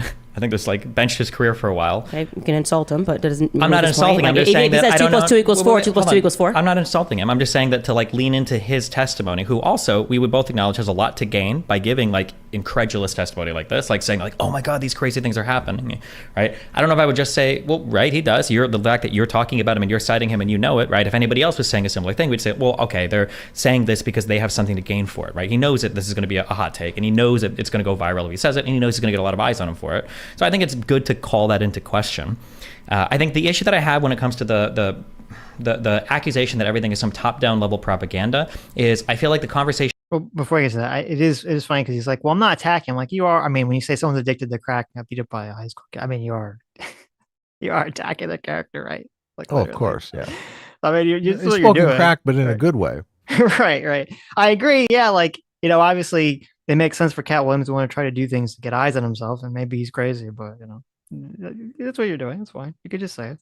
Shifts away from the important stuff, which is why are people attracted to this type of stuff? Why do people vibe with it so much? Why are we replacing traditional, better forms of media or more thought-provoking, I don't know what you would call it, forms of media with this type of stuff? Instead of having conversations about the culture and the society, it's all fixated on some weird top-down plot to like control media consumption. I think you just like to be contrarian because I don't understand the point that you're making here. Like, of course. Wait, hold on, wait. Let me restate that. I'm sorry. The point I'm making is. So this is why I can't tell if Candace is like really hyper bad faith or stupid. Stupid. Or both. Well, it's like, okay, so she throws out this conspiracy, which I think is completely ludicrous, about this top-down control of all media. And Destiny's just like, I don't think that makes sense. And she's like, why are you so contrarian? It's like, wait a minute. Like, just to not believe in a massive conspiracy controlling media. That's the normative view. That's not the contrarian view. Like, why does she even say that? That's such a weird thing. Like, it's so unbelievable that someone would believe. I'm Candace Owens. Like, how is that contrarian? That's such a weird fucking statement. Like, down plot to like control media consumption. I think you just like to be contrarian because I don't understand the point that you're making here. Like, of course. Wait, hold on, wait. Let me restate that. I'm sorry. The point I'm making is very clear. If I was going to, I've got a almost 13-year-old son in a few days. Okay, if I was to see that he's consuming media, my go-to would be like, hey, Nathan, why are you watching this? This is crazy. We need to look at something else. I need to, like, who are your friends? What are you looking at online? Like, we need to change your media consumption habits because this isn't working. I would never think like, I think that the school is involved in disseminating media towards him and there's no way that we can change this. Because I feel like on your side of the story, people are basically like, we're hopeless. There's nothing we can do. No, it's not hopeless, but if you want to be able to do something about something, you need to be able to acknowledge the something, right? What you can't make it a conspiracy. It's like, no, Destiny's solution is kind of laughable too, because when kids get into their teens, they're more influenced by their peer group than their parents. Like, if you haven't done a good job by the time your kid has become 13, like, it's over for you. Like, so just, that's the fact of life. So if you come in and start telling your kid, you try to start managing what they're watching and interested in, they're going to be interested. They're more interested in what their peers are doing. And you're not going to dissuade them from being interested in it just because you come in and do some logical mojo on them. I graduated high school. There wasn't a single trans kid. Now you've got like... Oh, no, wait. But what I was going to say is, sorry, I just got completely distracted. I forgot what I was going to say. How'd you get distracted? Oh, no, you're talking about like, kids are going to follow their peer group and what, kind of Destiny's position. Destiny makes this weird argument, which I mean, I kind of agree with saying, but I don't think it's the best argument, which is that if you just tell people like everything's a top-down conspiracy, it's going to demotivate them to like try to solve anything. Which, I mean, I get what he's saying, but to me, it's like first of all, it could actually be not, it could be the opposite. A lot of people are galvanized by these conspiracy thinking to go out there and enact change, right? I mean, it's kind of a lot of the left-wing, right-wing populist movement is based around an idea of a conspiratorial elite coming out to get you. And that's what galvanizes that energy. But you galvanize them to fight against the conspiracy. Right, exactly. Yeah. So I don't really agree with that. But also, I think it's just not a good argument because to me, you always say, well, it's not a question of like what motivates people. It's a question of like, we're trying to figure out what is true. Is it true that there's this top down conspiracy, or is it true that that's nonsense and it's just a bottom up of, humans have wanted sex and degeneracy since the dawn of human civilization. And, someone's willing to fill that market for those things. Yeah. Right. Like that should be that's the answer. It's just not true. It's not a question of like what is motivating people, but like more than 50% of kids that think that they're other, that is obviously propaganda. Clearly, it's just not possible that you didn't exist. Maybe there was one person, and then all of a sudden everyone is. Sure, I think it's okay to draw that can the only line. happen. That can only happen through propaganda, right? Maybe, They're suddenly being told it's an option. They're kids, right? You want to experiment, and you want to be different. You're looking for a way to stand out, and so you hold on. And in the classrooms, you've got teachers that are reinforcing this narrative that is, yes, top down, right? It's like Hollywood in lockstep with. I think my explanation is easier, more parsimonious, let's say. That, you have the entire left, which they're a bunch of do-gooders, and they're activists for the LGBT movement. And this meme is being propagated in society that, a certain number of kids are transgender, and those people who will grow up to be transgender will pass better if we can intervene before they hit puberty. We have all these do-gooders out there looking for those future transgender people so that they can identify the problem before they hit puberty and have trouble passing. right. Like, that's not driven by propaganda. That's just driven by people's desire to do good. They are doing good because they're creating a bunch of false positives, but that's beside the point. This is where the issue is complicated, and it allows Candace and other people to simplify it to an audience in order to satiate kind of a very simple elephant emotion. Because what you're saying is completely true, that there's an intuition to, quote, reduce harm that is very prevalent, specifically on the left. And you have this intuition for people on the left to reduce harm, especially when it comes to LGBT issues. So it's very easy for people to hijack that. And that's kind of what the neo-Marxists and the critical theory people have been doing for the last 20, 30 years, have been hijacking this kind of like a virus, hijacking this intuition to insert their propaganda, right? So there definitely is, I would agree, there definitely is a form of propaganda that is pushing critical gender theory, that is pushing, pushing the idea that you should push transgender ideology onto children. Like that definitely is propaganda, and it definitely is coming from a both bottom up and top down from both directions. That is being pushed, and then that propaganda is basically latches on to certain people's pre-existing intuitions, and then they propagate it, not realizing what they're propagating. Like most of the people, I would wager that the majority of teachers that are pushing gender identity and transgender stuff, they don't know that it's all based on like bullshit science, or like not even bullshit science. They don't know it's based on very shaky science. Right. That, they think it's ironclad. Right. They don't know that the majority of kids, when they used to research this before they started giving kids puberty blockers, before they get puberty blockers, the majority of kids would desist in feelings of, gender dysphoria. And they don't know that. And they've been sort of conditioned to not believe that. And then everything gets kind of sucked into the lens of left-right tribal dichotomy and all this stuff. But that answer is kind of like gross and messy and complicated, as opposed to saying, no, there's some kind of top-down conspiracy and everyone's in lock and step, that they're all pushing transgenderism. But that doesn't really make sense. Like, why would there be some kind of top-down conspiracy to push transgenderism, to essentially soy up all the males, masculize all the females? You're basically creating a society, a population that's all going to be hyper anxious and weak. And it's like, okay, maybe if we lived in some kind of Wall-E future where there was a global empire that controlled everything and they were afraid of revolution, maybe you could have some idea that there's some conspiracy to do this that makes sense. But we don't live in that world. We live in a world where we're in a highly competitive world where the US needs to kind of maintain its global, economic dominance and hegemony and all that stuff that Second Thought was talking about. We have to compete with China, and we have to compete with the Middle East, and we have to compete with Russia, we have to compete with all these other countries. We have to compete with Europe to an extent.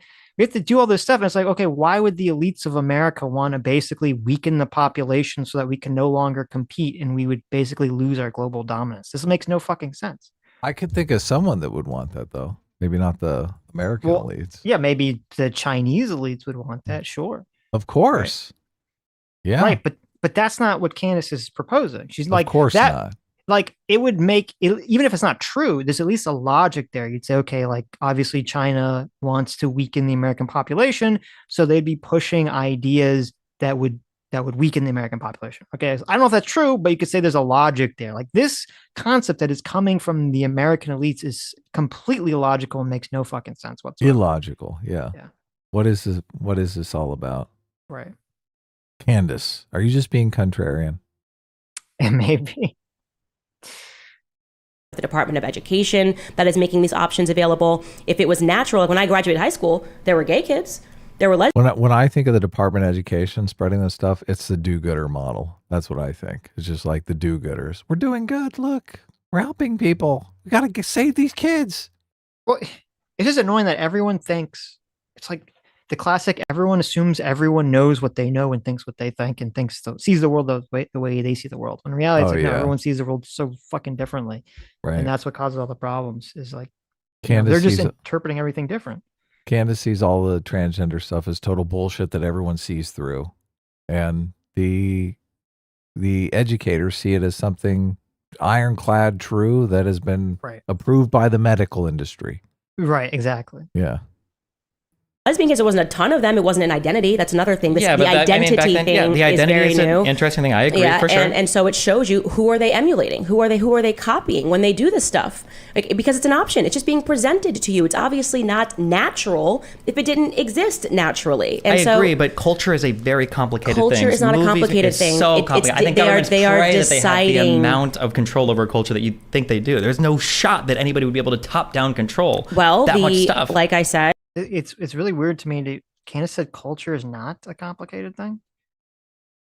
Like, if you were if you were the elites in America and you could control culture, because it's very simple and it can all be controlled top down, why would you not want to basically just make all the cultures assimilate into this sort of generic Western liberal upper middle class culture where everyone just goes to college, gets a job, doesn't cause too much problems, and, becomes a productive economic citizen in the world or in the country.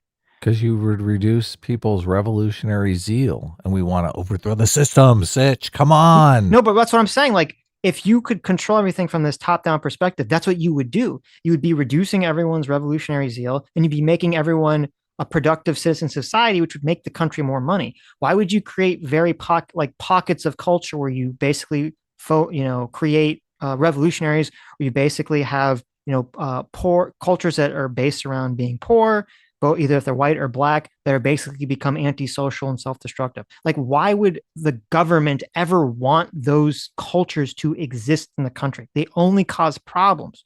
There's no benefit from that. Come on, Sitch. Just stop being so contrarian, all right? Okay. I'm sorry. There have been a lot of evidence that has come out, whether you're looking at the Jeffrey Epstein case or you're reading through the 72-page document for the Diddy lawsuit that suggests that the government is involved. Even on the Jeffrey Epstein case, like, what's suggesting government involvement here? What do you mean? What do you mean? What's suggesting? Like, what part of the Jeffrey Epstein case is like, oh my God, the government is like playing a part in this? Well, the fact that he had ties to the Mossad and the CIA, and that when they raided his home, he had his face and about, what was it, 6 different passports? Who can issue passports? Sure, but when we look at it, who can issue you a different identity? I don't know about different identities, but for passports, I imagine you can get that illegally, or you can just get it from countries depending on citizenship status. Well, but what I'm saying is that, like, for when we look at Epstein, right? Epstein was a billionaire, right? Why was he a billionaire? Why? Because of trading or whatever he did. I'm not totally sure. No, that's the question. Nobody knows why. I don't know why. Yeah, but there's like a million different. Sure, there's lots of people where I don't know how they made their money, but to fill in the gaps of all of this with some. No, you should always know how somebody became a billionaire. That's like a very easy thing. Like somebody should just be like, I became a billionaire, and you have no idea how. Like, I'm sure there are tons of people who are like, billionaires. I sold a product. You know why Elon Musk has money. You know why Jeff Bezos has money. You should not say we can't connect the dots on how this person became a billionaire that was able to purchase an island. Filings aren't always going to be public. That like, oh well, I can figure out exactly why this person became a billionaire. If they don't work in like public traded companies or something, how will you ever know? There's no way you're going to know that. He did. Then what's the question? It's not a question. It's just nobody understands why Jeffrey Epstein or his brother have billions of dollars. Well, I thought he did extortion, Sitch. I thought he was like extorting money out of people. Well, no. So Candace is saying that basically Jeffrey Epstein was extorting money of people at the behest of some kind of top-down elite government CIA. Organization. Yeah. Right. And Destiny's saying, I thought it was due to some kind of trading thing. Okay. Right. What does this have to do with anything? Well, because she's saying that there's evidence that Epstein is part of that. If Epstein was coercing people or blackmailing them, that somehow that's evidence of this top-down conspiracy of controlling all of the media consumption in the world or something. Right. Yeah. I mean, one organization could have a coercive racket going, and it doesn't mean the entire system is based on coercive rackets. Right? Mm-hmm. Yeah. Just said did he have a ton of shares in publicly traded companies? What do you mean? Did he have a ton like of shares? Like when we ask, for instance, like, so here's a question. Do you know how Jeff Bezos made his money or how Elon Musk made his money? I know that Jeff Bezos created Amazon, and I know that Elon Musk has created a ton of things. Tesla, you got Starlink. Okay, kind of, so not really. Bezos made his money because of the appreciation of shares of Amazon that he had a huge stake in, right? I love it. We're going into deep economics here, Sitch. We're going all over the place. Yeah. Look at this. Elon Musk got these shares of Tesla, and they became worth more. Right. Well, no, that's why he's a billionaire. He's trying to explain to Candace how it is that a lot of people make money. To sort of make his argument. Now, on terms of Jeffrey Epstein, I don't know. I mean, I've heard Eric Weinstein say that he doesn't think he knows anything about, trading and whatever it was, whatever the specific thing that he did, it didn't seem to be accurate. So it's very possible. Right. He was pretending to be a venture capitalist, but he didn't really know anything about business or venture capital. So, right. Yeah. Which sounds suspicious. Look, even if he was just extorting money from rich people, which I think that's probably some of that was going on. Mm-hmm. I guess it's a CIA component because the CIA is like, we want information. If you can extort money out of people, you can also extort information out of people. And that information would be useful for us. Mm-hmm. Yeah. I don't know the information though. And Elon Musk made a lot of his money. Initially, it was on PayPal and a couple of other ventures. And then because he had a huge equity stake in SpaceX and Tesla especially, that's where they made their money, is ownership of stock of publicly traded companies. That's what I'm saying. We can look at those people. We can say, we know how they made their money.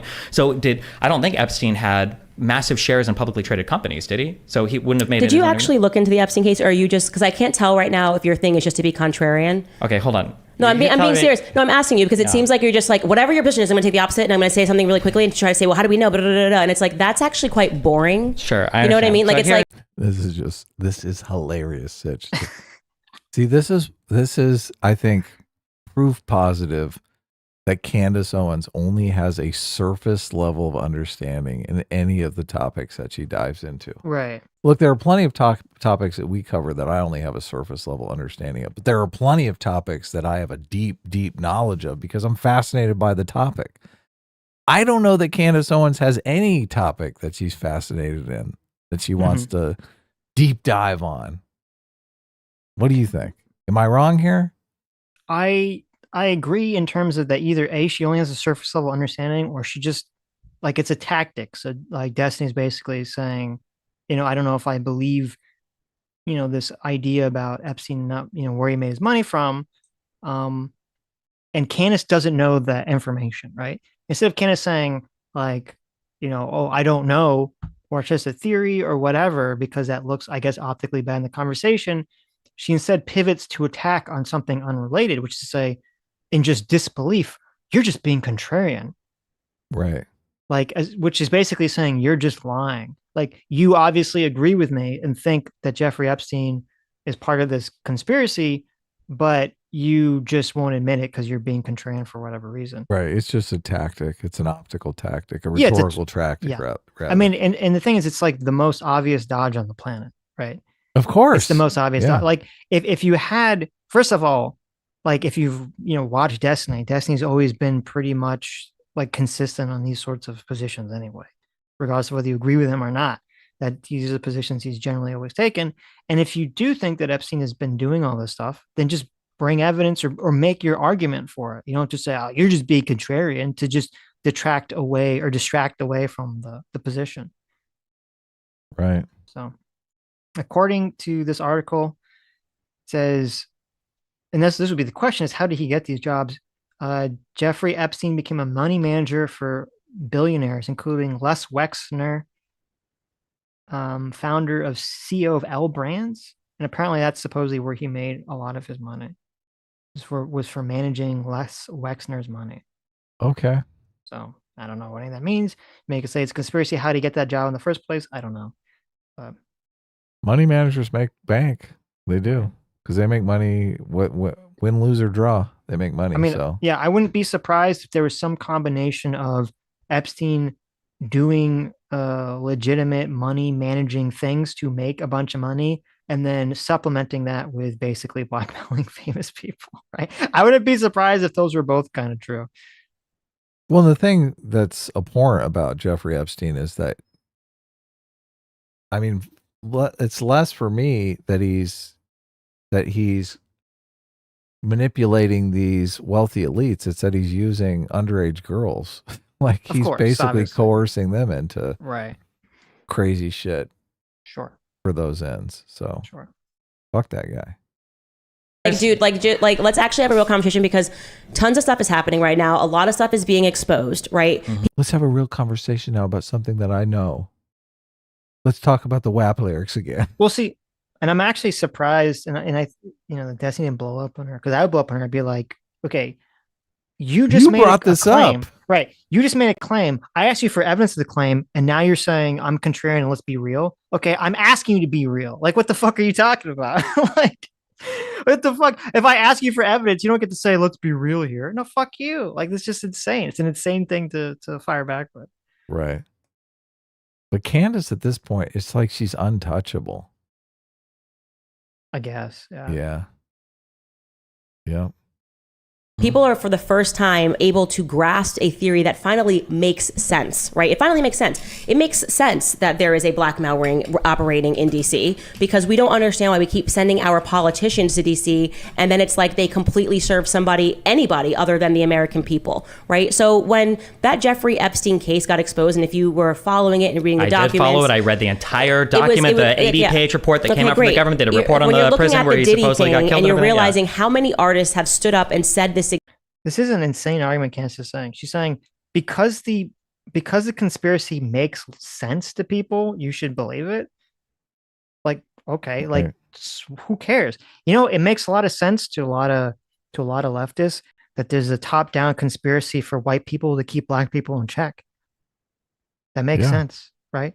You can look at it and say, oh, look at all the, that's the whole point of systemic racism. You say, okay, like, the system of America and all the various systems that comprise America, whether they're government or private, have produced results where black people have been, getting the short end of the stick, whether in terms of crime or in terms of economic status. So therefore, there must be a top-down conspiracy for white people to subjugate black people. Well, that makes perfect sense, Sitch.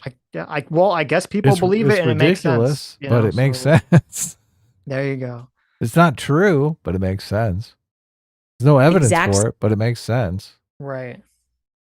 This exact same thing was going on. Look, is she making the claim that Epstein had dirt on, I don't know, fucking Chuck Schumer. So Chuck Schumer was taking positions because he didn't want to get exposed. Who knows? It's just so weird. So weird to just throw this out. Now you have somebody that has filed something with proof saying it's going on. And then you just have like a Destiny being like, oh, what if it's not going on? What if it's not? Whoa. And she relates it to this other thing, which is completely separate from the Epstein stuff. She's Right. like, okay, there's this other guy that was talking about these music producers who's talking about a blackmail ring. Like, what? Okay. Well, I don't know if you noticed that, but because, in the 60s, the government helped overthrow a communist dictator in some South American country, that means that the government is doing all the worst things right now. Yeah. In That's 2024. that is exactly the argument that she's making. Happened once, therefore, I'm right. Oh, Okay, well, sure. So here's like a super... maybe WAP is just really just that amazing. People just love talking about vaginas and like mop. Yeah, I mean, yes, they do. Candace, they fucking do. Where have you been? Yes. What the fuck? People love women who talk a lot about their vaginas. That's what's going on. Candace is like, oh, I mean, maybe people just like to talk about sex. You think? Yeah. Where have you been? Yes, they do. Oh my God, what the fuck? I know. She took a double dose of stupid pills before this talk. Oh my God. Why is it that Hollywood, until the woke shit, had been shoving attractive people into every fucking movie? Why do they have sex scenes? Why do they do all this stuff? Why the fuck do you think it is? Huh? Yeah. Huh? It's almost like the entire fucking, one of the biggest drives of human fucking behavior is to reproduce, Candace. You know what's a top-down conspiracy, Sitch? Evolution. Pornography. Yeah, exactly. Pornographic movies. I can't understand why children would want to look at pornography. This is obviously a top-down conspiracy to make everyone degenerate. That's the only explanation. Right. Yeah. Silly. The floor. It's like you can do that thing, but it's not interesting. You know what I mean? Okay, sure. All right. It's like, here's just an easy test question so I can get my bearings straight. What do you think about the 91 or so indictments for Donald Trump? What do you mean? Do you think that those are credible indictments that have credible evidence behind them? Well, speak to me specifically about which indictment you're talking about. So the Mar-a-Lago case. I actually haven't followed that one, so I'm not going to push back on that one, but I can tell you the ones that I have followed and I've given an answer on. Like, obviously, we've never seen the media or the justice system go after any president in the way that doesn't matter. You could say the same about P. Diddy. You've never seen the media go after a black artist. I didn't like say this it did. I didn't finish my statement. Why are you saying it doesn't matter? Why'd you just say that? I'm just it could be that nobody's ever done something this. But It's all rhetorical tricks. All she does is rhetoric, man. It's so obvious. So apparent here. What was the point?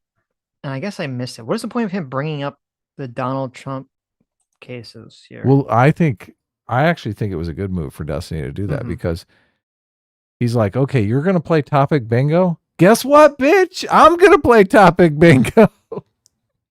Here's the topic. Donald Trump indictments. Well, she's acting like this, like he's laying out some trap. Maybe I'm just not smart enough to see it, because then she seems to sort of retreat from this. Because what is the trap that by laying out it's like, it's supposed to be like, well, you're believing all this case, that this P. Diddy case, so why don't you believe the Donald Trump case? Like, that doesn't seem to be a strong argument. So it's weird to me that he shifted topics to this. I guess I don't really see what the threads are that he's trying to make that she's suddenly afraid of now to step into. She's terrified that she's going to start diving into the Donald Trump indictments, which she's clearly got to have a position from the Republican hive mind on, and she doesn't know the topic. She hasn't even paid attention to it. That's what's going on here. Right. She's like, oh no, holy shit, Destiny's been studying up on this one, and I don't know shit, and I have to defend Donald Trump. My entire audience is Donald Trump MAGA. Yeah, she's terrified. Yeah.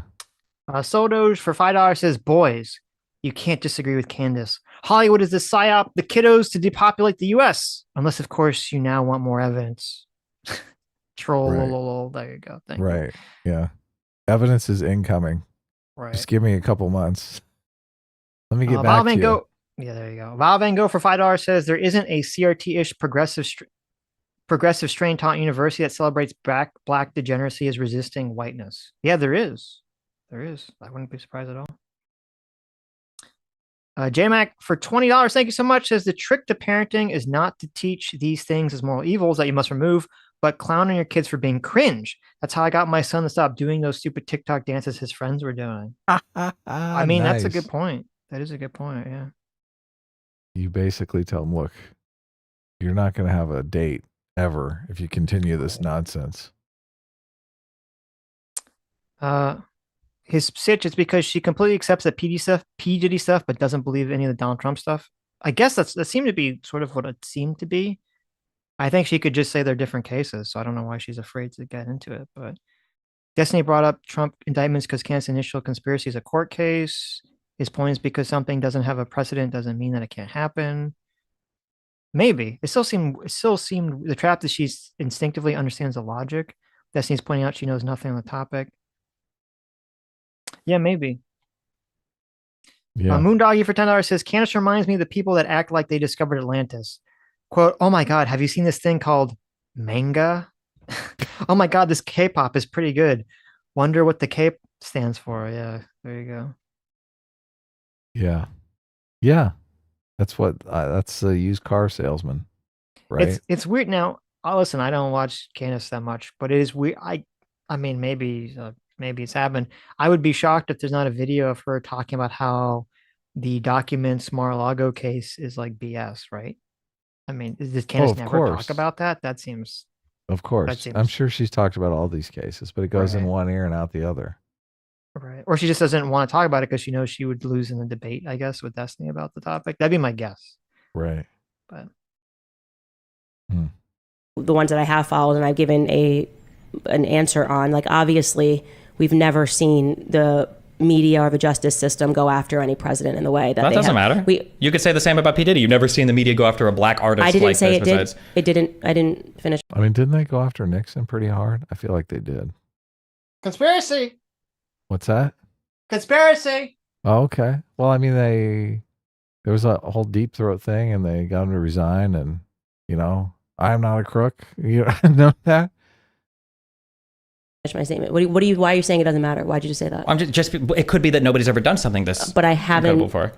You're so contrarian. Nixon. That you haven't even let me finish. Why do you keep calling me contrarian? You haven't even let me finish my sentence. You said that doesn't matter. It's like, what do you? Because you gave a point that was irrelevant. I know, but I don't understand what you're objecting to. You said that you said the media's never gone. Right now, she's signaling to her audience so hard. She's like, "Look how rude he's being to me. Do you see this? How rude he's being? I know. He's being rude. This is one of those racist liberals I've told you about that wants to destroy the entire black community. He's destroying me right now, and I'm part of the black community." On after somebody like this before. You asked me a question. Mm-hmm. I started to answer it by saying the media has never gone after anyone like this before. Okay. And then you just said it except Nixon. Doesn't matter. It's like, can I answer the question? Or you just gotta contradict right away. I'm not contradicting. I'm just fighting the crazy narratives that prevent anybody from having a real analysis of any of the things going on. But you can lay out your whole thing about. All right, then since you know my narrative, even though you asked the question, I wasn't able to answer it. You can answer the question. I'm glad that you defeat the narrative. No, we're good.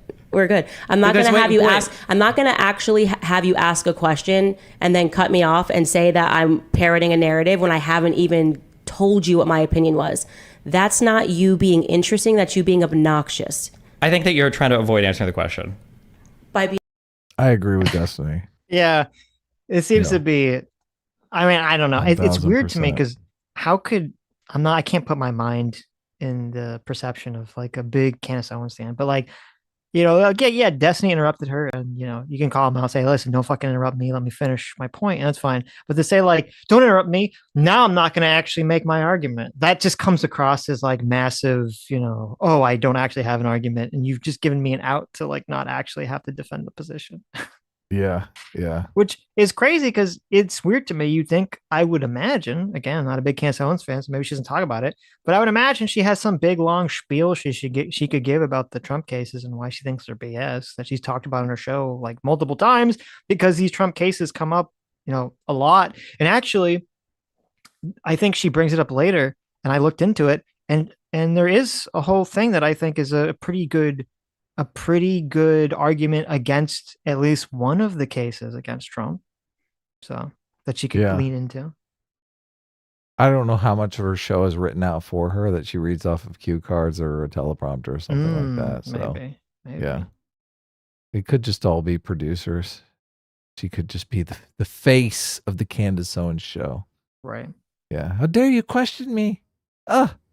Being cut off by you? I said you can finish it if you want.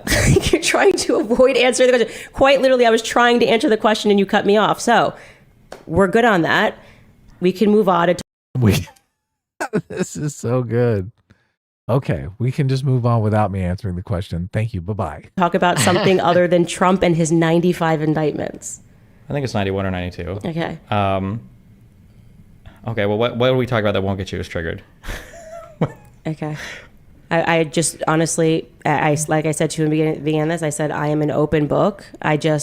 I'm just curious what you think about the Trump indictments. Do you think that a civil suit that's filed where there isn't a grand jury that looks over it, it's not like a DA case, not like a federal prosecutor, do you think that the Diddy stuff is like rock solid? Do you think that's really, really, really important to look at? But then when we look at indictments that have gone to grand juries that have then issued warrants or subpoenas or whatever, I was just curious if you think that the credibility on that side is as heavy as the P. Diddy stuff. I was really happy to answer that question. So I guess that's Destiny's point for me. I don't know. I don't think that's a good, I don't think that's a good argument, because I think the counter to that, if you were in Candace's positions, would just be, well, I mean, the grand jury, none of these things convicted Donald Trump of any stuff, and it's a different case about with different fact patterns, and obviously Candace believes the fact patterns of the P. Diddy case, and she doesn't believe the fact patterns laid out in the Trump case yet. So I don't know. I don't think she needs to put herself in this like really cringy position to avoid answering these questions.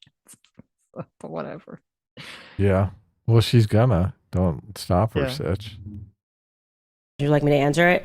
Sure. So I would say that you are comparing two cases that are not similar, and I'll tell you why they aren't similar. Okay, in the case of Diddy, you have somebody that has no power that is filing this and producing evidence to say that. Okay, never mind. She's giving the P plus P equals R. I know. She perspective. keeps doing it. All of her arguments are like left-wing arguments. That's so funny. She's doing the P plus P equals R. She's doing the manufacturing consent. Like, what's next? She never left the leftism. You're right. It is interesting. She is just giving, like, all the framing for all her arguments are from like a very leftist intuition, which is very fascinating. Of course. Yeah. Maybe she did never leave the left. Wait till she starts talking about her rich parents. The justice, essentially the same thing that people that defend Trump are saying, the justice system is corrupt, right? That these people are responding and being motivated by things like the LAPD's involvement that night in writing a fake police report, if his allegations are true. And he had photos and said that he was the person that said call 911, and then seeing the media report on it and lie about what happened at that studio is very scary. It's scary if unless he faked these blood photos, which is a plausibility, but it shows you that there are people that are sitting at the top that have a ton of power, right? So the people that are acknowledging that, and then also saying that those same people, that same network of individuals that can make up allegations and make them go away with the media or stay and make it a big deal because of the media, are defending Trump and what's happening to him. So these two things are not at conflict with one another, what's happening with Diddy and what's happening with Trump. It's actually, they complement one another in terms of what we're saying. Now, the only case, I've followed two of them, the Fannie Willis one. Well, can I ask a question about the LAPD thing? Yeah. So if we're worried because in the P. Diddy case, it looks like the LAPD at the very top might have been involved with something, if that's the claim. I mean, isn't Donald Trump at the very, very, very top if he's the president? Isn't he literally like the top guy in the world? He doesn't control the courts. And that's, hold on. The point of exactly being is that if they feel that they have a person that they cannot control, so if there is this blackmail ring that exists, and it's starting to look like there is, definitively, and I very much believe that, and I am not ashamed to say that it is pretty much the only thing that makes sense in Hollywood is what I read in these documents, then it would be clear as to why it is that when you are existing outside of the ring, or you are somebody that cannot be controlled, you are somebody that is attacked. Now, again, we have heard many artists, and I like that we have this example in Hollywood because we don't need to go down. How is this not just CRT interest convergence theory, right? Like all the police are part of the conspiracy to, I guess it's subbing out, like, so the CRT position is like the police and systems are all designed from the top down level for white people to maintain power. And she's just swapping it out, like the police and the top down systems are all designed to keep the Democrats in power. So it's like, it's the same conspiracy. You're just swapping out white people with Democrats, essentially. Right. Yeah. Okay. Interesting. Yeah. Defund the police. Right. Why would they be, wait a minute. Why would the left wing people that are all part of the conspiracy, why would they be promoting defund the police when the police are all there in their pockets and part of the conspiracy that they use to maintain control and power? Doesn't make a lot of sense. Oh, okay. Yeah. Interesting. Well, look, she's moving her hands around. You're supposed to watch the hands. Just watch the hands. Why would it's all Soros about the hands and the left-wing conspiracy be putting in, these attorney generals in these positions of power who all go soft on crime and become anti-police when A, they control the police, and B, when going soft on crime increases crime and thus actually drastically hurts the Democrats' ability to win office because everyone looks around and says, wow, you're really supporting crime here. Don't ask, okay? Okay, I was going to answer that question. I'm Candace Owens. I was about to answer that question, but you interrupted me, and now I'm not. Let's just move on. Interesting. Need to go down the path of Trump derangement. We can actually talk about people that we don't feel any way about, right? Diddy, I don't have an issue with Diddy. You don't have an issue with Diddy. We can look at this case more objectively because people, I think, do get so about Trump that you can't just look at things objectively. If that person is... all of this just rings as bullshit to me, Sitch. It just rings as bullshit. Total bullshit. Mm-hmm. She's a bullshitter. This is like, they always talk about Ibram X. Kendi being a empty suit. He just knows all the buzzwords. Right. Like Candace Owens is the mirror image of Ibram X. Kendi on the right for me. Maybe. Like she is an empty suit. I mean, you're only saying that because you're black and you're racist. Well, I mean, where's the substance? Where's the substance? Right. Where is the substance? The substance is that the left is bad and they do all the conspiracies, obviously. Yeah. Yeah. What's I can't think of the guy's name, but there's plenty of black conservatives that are all substance. Mm-hmm. Thomas Sowell. Of course. Right. Right. Sure. I just don't know why we're elevating Candace Owens. Well, I guess you're right because she's a fighter. She's going to say shit no one else is going to say. She's a good, this is a pretty poor performance. Maybe it's just because she's in a situation where she's getting pushback. But as I said, she's very good at creating rhetoric and propaganda where she takes information in, fashions it in a way that is like the perfect morsel for her audience to digest, and then produces that content. Yeah, so she's a propagandist. Yeah. I don't think that takes much intelligence. I don't agree. I think that does take a significant level of intelligence. But okay. Meanie. I was going. Okay. Is that way? How dare you disagree with me? I don't think Candace is stupid. Evidence, Sitch. Okay. I need evidence. My feelings. That's not good enough. Okay. I need evidence. You did jump. I'm glad it's live and you can go. If you want to say she's emotionally intelligent, I agree there. Like she knows how to manipulate people emotionally. Well, she might not be knowledgeable about these topics, but I think she has like a high IQ if you were to take an IQ test. Okay. That's what I'm saying. Nah, I think it's low. Okay. I think she'd bomb. All right. Go back and watch it, but I didn't get to. You asked me a question, and then before I could answer my question, you did say narrative, and I'm like, okay, that feels like the Trump derangement trap. I don't want to do it. I want to have a productive conversation about the plausibility that people that are... Look, I would talk to you in depth about Trump right now, but I want to have a productive conversation with you, right? I don't want to own you on the internet. I'm trying to build bridges here. I'm Candace Owens. I'm doing you a favor. Of course. Yeah. Don't you love the framing on this? I love it. Extremely powerful are blackmailing people, and these people can't speak out because whatever they have on them on camera is scary. You know, there's Justin Bieber, I think. There's also something going on with him.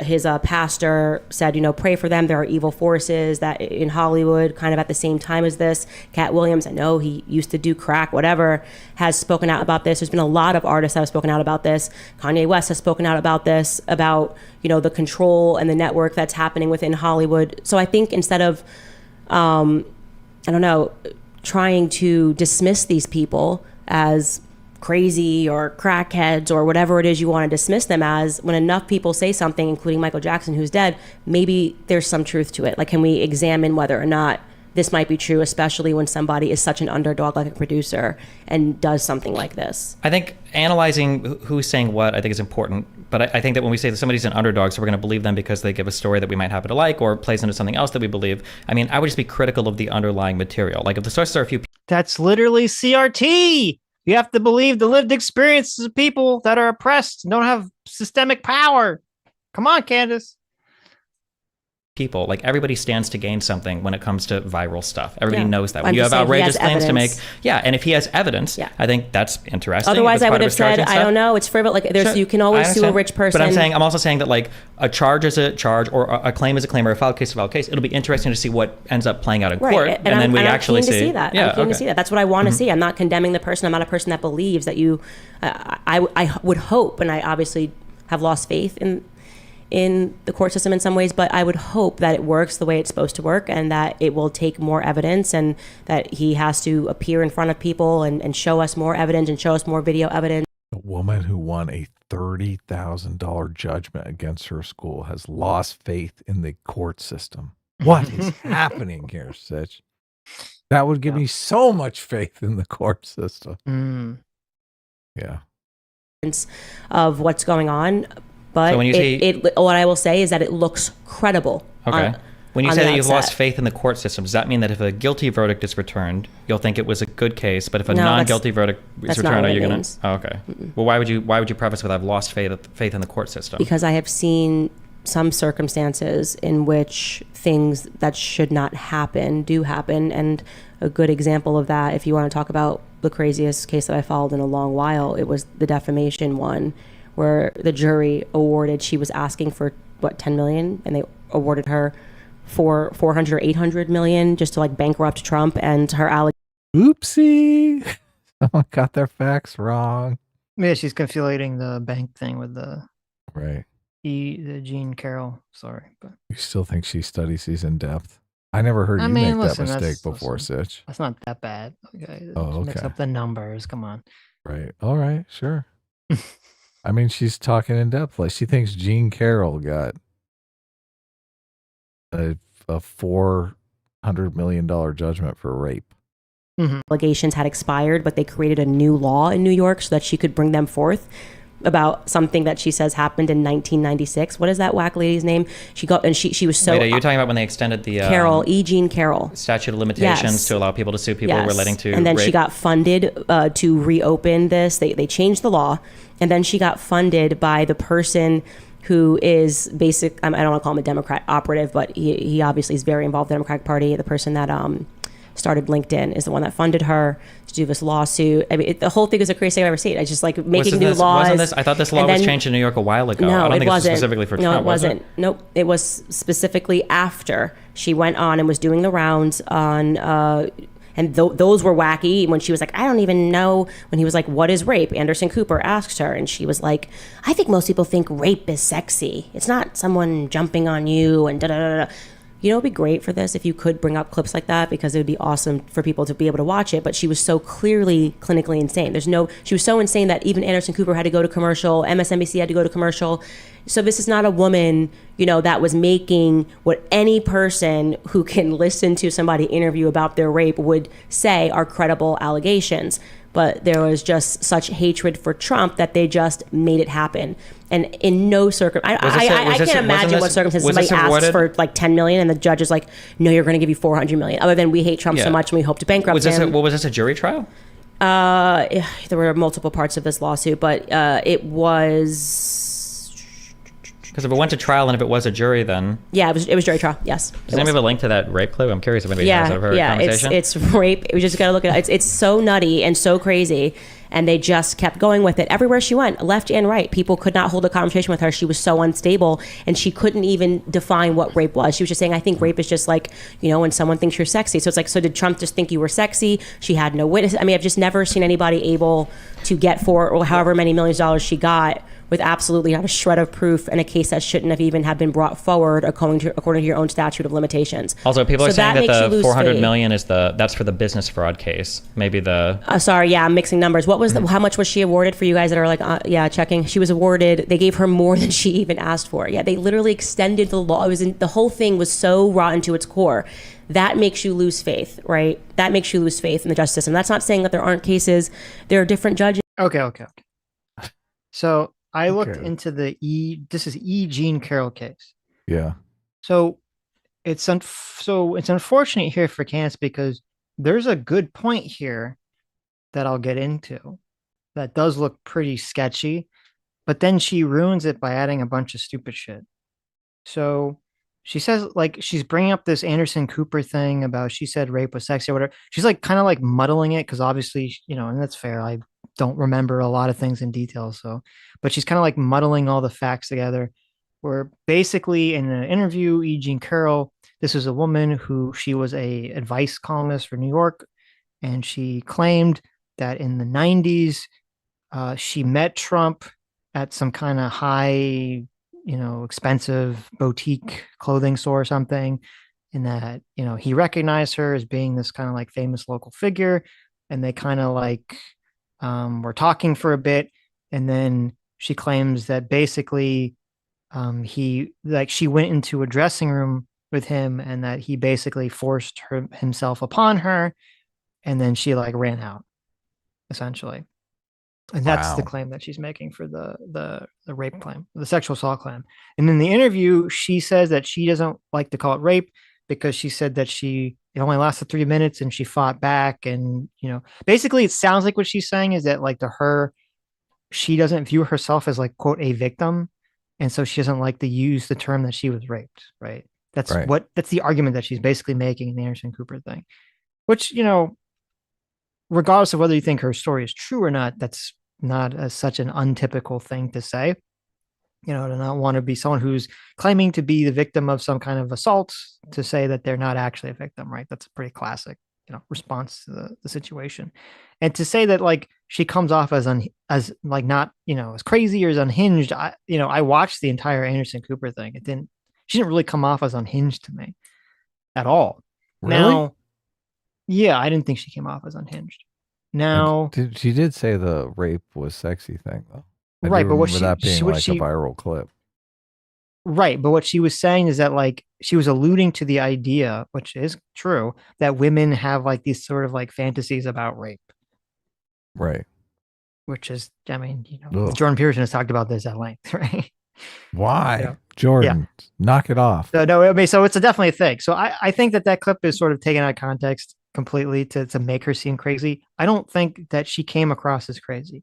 Now, putting that all aside, I do think it's pretty crazy, not from her perspective, but for the Justice Department to basically allow someone to say, you know, even though I didn't call the police, I'm going to accuse you of rape 30 years ago.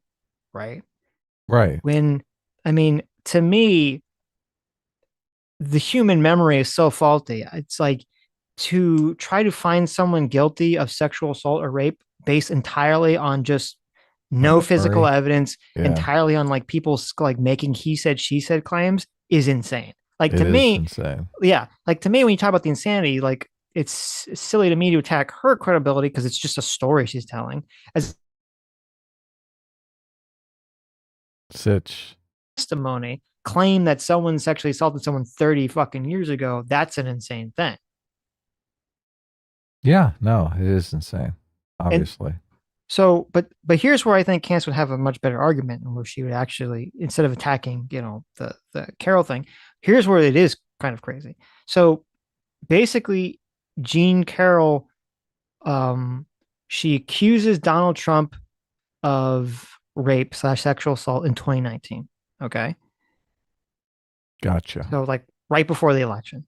Right. So Donald Trump comes out and says that she's lying and that she's just doing this because she's politically motivated and financially motivated. Okay. Right. Yeah. Which, someone accuses you of rape, it seems to be pretty logical and feasible that you would come out and call them a liar, right? And accuse them of being motivated for nefarious reasons. Yeah. Right. In response to him accusing her of doing this just for the money or the politics, she decides to sue him for defamation. Right. Which is kind of insane. Yeah, it is. Right. It's like, well, you just accused someone of rape 30 years ago. They called you a liar and said you're motivated for bad reasons. So then you sue them for defamation. That's kind of an insane thing. And so that would be basically an impossible case to prove of defamation, right? That should obviously, and I can't even imagine that wasn't just thrown out, right? But it wasn't thrown out, and that case just kind of existed in limbo until I think it was, 1922 or 1923. I forget exactly what year it was, where in New York, they passed this very weird law where basically it said that for 1 year only, for 1 year length of time, they were going to suspend the statute of limitations for any sexual assault claim and say you could sue someone for civilly for sexual assault, regardless of the statute of limitations for a 1 year period. This is the craziest story ever. Right. And okay, now I don't know if that was done purely to attack Donald Trump, but it seems like first of all, it seems likely. It seems suspect, right? Number one. And number two, why, that's such a weird fucking law to pass, even if it wasn't just to attack Donald Trump. Like, you get a 1 year window to just to sue anyone civilly for sexual assault, How regardless many of statute of cases were limitations. brought forward in this 1 year period? It was, I think I looked it up. I don't remember. It's like 2,000 to 3,000 cases or something. Really? Wow. Yeah. A lot of people are just jumping on that. Right. And so, okay, but so this is where the story gets weird. And this is where Candace would actually have a good argument if she was kind of a little bit more on top of these things. So she accuses Donald Trump of sexual assault. He calls her a liar. She then responds by suing her for defamation. That case basically gets stalled out. Probably not going to go anywhere. Then all of a sudden, New York passes this really wacky law where they suspend statute of limitations for a temporary 1 year period. So then she sues him civilly for a sexual assault. And then they find him guilty. Right. But it's weird because then they find him guilty of basically fingering her, but not for sticking his dick in her, which I don't know. Oh my God. How TMI. TMI. Right. Well, but this is it. But it's important. But this is kind of important to the case. Because, well, first of all, I don't know how you could make that determination from based on just testimony from 30 years ago, right? How could you make that specific of a determination about this rape case? Yeah, this is weird. Okay, it's super weird. So that first of all, that verdict is fucking bizarre to me. But okay, whatever. Okay, so but this is where it gets even crazier. So they find him guilty civilly for that. For using his digits to penetrate her or whatever. So then after that, then the defamation claim comes back, and she asks for a summary judgment against Donald Trump for defamation, and the judge says, "I'm going to award you a summary judgment because Trump was found guilty of sexual assault. Therefore, when he called you a liar, he was defaming you because he knew that he sexually assaulted you." Yeah, truth is a defense against defamation, but if it's proven no, it's the reverse of that. Okay. It's saying Donald Trump knew he was defaming you because a verdict found that he was guilty of sexual assault. Right. Yes. Yeah. Which is insane because that doesn't even make sense. When he called her a liar, though, he right. was, if the verdict is correct, he was himself lying. Well, that's what the judge what she was said. saying was true. Yeah. Right. That's what the judge said. But first of all, that doesn't even make sense because you could definitely have a situation where someone's found guilty of sexual assault and they in their own mind didn't think that they committed a sexual assault. Oh, that's a good point. Yeah. So, but anyway, so to me, that's insane that a judge is going to say, well, this weird law basically allowed you to sue Donald Trump for sexual assault. And if they found him guilty, so therefore that means that 2019, before that case even happened, it was really defamation. You're correct. It was defamation on his part because he knew that he sexually assaulted you because a verdict found he sexually assaulted you after he made those statements. The whole thing sounds insane to me. But anyway, that was the case that essentially is what they awarded her $80 million for. So the whole thing, so I agree, that whole case with E. Jean Carroll sounds super fucking suspect. Even if you were to say that you think her story is true, which I think is definitely possible that it happened, even if you think it's possible, the way that it all came about legally seems completely insane to me. Yeah, this seems like a giant miscarriage of justice, Sitch. Right. But getting into the 80 million thing, okay. Part of, because she was bringing up that like the 80 million was more than what E. Jean Carroll was asking for, which is true. So the big amount of that money, like the big chunk of it, because it was something like, I don't know, it was like $5 or $10 million. And then the rest, like 60 million of it or something, was from punitive damages. So that, even though I think that the entire case and the way it all manifested seems to be kind of bullshit, miscarriage of justice and legal lawfare trying to attack Trump, getting that massive punitive damage judgment against him was kind of Donald Trump's fault for being a fucking retard. Because the reason that he got hit with all those punitive damages is because the entire time this case is going on, and the judge has already given a summary judgment against him for defaming her, he keeps attacking her and calling her a lying scumbag. Yeah, I know. He wouldn't shut up. He wouldn't shut up. And I'm like, what the fuck? Why are you like, you already have a summary judgment against you that says you're guilty of defamation, and yet you just keep attacking her. Obviously, the jury or the judge is going to slam you with punitive damages. That's just fucking dumb at that point. Yeah, he couldn't help himself. Come on. I know. So he had to stick it to this guy. The judge was a dick. He had it coming, Sitch. I guess, but this is why lawyers always tell you to shut the fuck up. You're talking about this stuff. But anyway, but I think Candace could have had like a good argument on the E. Jean Carroll case, to lay out here if she, could construct the argument in a kind of a step logical fashion. But obviously that didn't. She doesn't know any of this stuff though.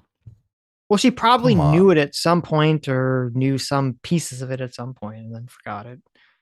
So there are different juries. Some with Trump, it's hard because people are passionate about him one way or the other.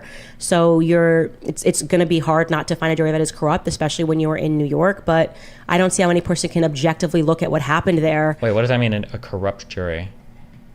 Like emotionally corrupted, because when it comes to Trump, people tend to feel either I love him so much or I absolutely hate him and he's the end of the world. So I think it's hard to get a jury that, is going to be fair in that circumstance because he's so... Do you know, where is P. Diddy being sued at? Do you know what the venue is? I want to say LA. I want to say LA, but definitely fact check me on that so I don't spread misinformation.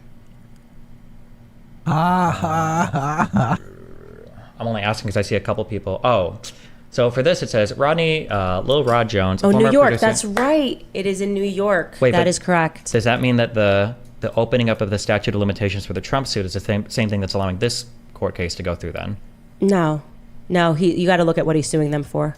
This all happened recently. The Trump thing happened in 96, just so we're clear. This happened in 2022, 21. All of the allegations are recent? Yeah, it just happened. He was working on an album that he dropped like last year or something. It's not from 1996. Oh, okay. I thought the way you were talking, I thought these were earlier allegations. No. This all just happened and he obtained a ton of proof because of it. Gotcha. Have you reached out to this guy to try to have a conversation with him or anything? No. I would hope that would be... I would imagine. I mean, I don't know if he would be able to while you're in court. I'm sure his lawyer would say don't speak until things are done. And my guess is that because of the powerful names that are listed in this lawsuit, they're going to want to just settle it and be done with it. But the photos that are pictured there, it's going to be very hard, I think, to come back from it without some sort of an explanation. He named names. Well, I think my imagination would be the problem is that even if the photos show sexual acts or whatever, the difficult part is going to be proving that these were part of a conspiracy to blackmail or something like that, right? Because just photos of people having sex or doing whatever stuff isn't probably enough unless you've got like text messages showing some pattern of... Yeah, I think, I guess what you're saying is that people could then say, okay, well, they're all having sex, but they're doing it willingly. But what he's alleging is that Diddy's team gets these people drunk and high and drugged, and then brings in women that they know are minors. This is one part of his allegations. And then these people have sex with them, or they have gay relations, and like everyone's doing it, and then they do something that's like gay while they're high, and then he owns them because he has this stuff that's on cameras. Now explaining, could you technically, even after it's all exposed, say like, oh well, maybe they all did it willingly? Sure, you could always. Sure. Well, I mean, the burden would be on him to prove at least. Which is why I really want this to go through, because there's just been a lot of artists who have said this over the years, that there's like some sort of gang that's operating in Hollywood, and I would just like to see these allegations play out, you know. And I think everyone should want that, by the way. What do you think on a broad level? Diddy. Yeah. Okay, so you keep calling me contrarian. On a broad level, the reason why I tend to fight back against the overarching narratives is because I feel like they leave listeners feeling very powerless. So when I talk to my audience, I want people to vote. I want people to be politically active. I want people to, take an interest in their local city council stuff, their local races, because I think that people getting involved politically, especially voting, is a really important way to change the landscape of our country, on a local level or on a national level. I agree. I also think that people talking to their friends and family and spreading ideas and messages, I think these things are important as well. But I think that the reason why I push back sometimes against the broader, when I say narrative, by the way, I don't necessarily mean that it's like conspiracy theory or whatever, but the reason why I push back against like the more broader narrativizing of things happening culturally is because I feel like it leaves listeners feeling very disempowered. I remember when I was in Austin and I asked Alex Jones on stage after he'd done another one of his big rants about the deep state and blah, blah, blah. I think I asked him, I was like, well, what do you want your listeners to do? And it was the first time I ever heard him be quiet for more than 5 seconds because he had no answer. So I'm curious for you, when you talk about this overarching stuff and you want to bring people's attention to it, what is like a Candace Owens listener supposed to take from that? Or what are they supposed to do in the real world, I guess, to like fight against some of the stuff? Yeah, I mean, I always tell people what they can do. Like, one of the biggest pushes is telling parents that they should be involved in their kids' education, and you saw that. That was conservatives who brought forth that movement of parents actually showing up and demanding changes in the textbooks, and finally recognizing how far things had gone because we allowed the Department of Education to just spike the ball for decades, actually paying attention to what they do. I always tell people to get involved in local elections because they matter more. And I think that a lot of the corruption that's taking place in Washington, D.C.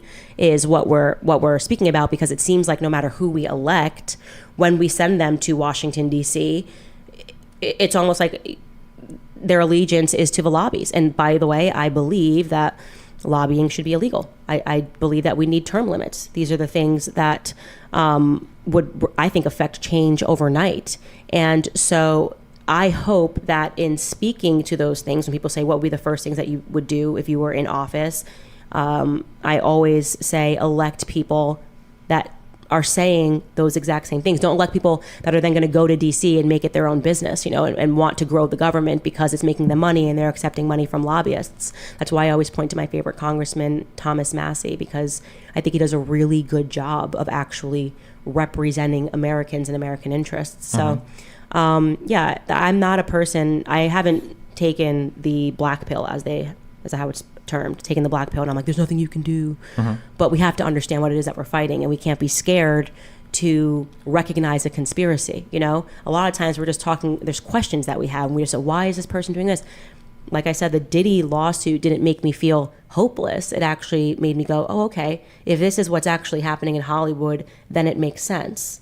What do you think for when you look at black community stuff specifically? What would you think are the big like? I do think from Candace that is a good response to that charge. That you could say, okay, well, it makes me hopeful because this stuff's coming out in the public, right?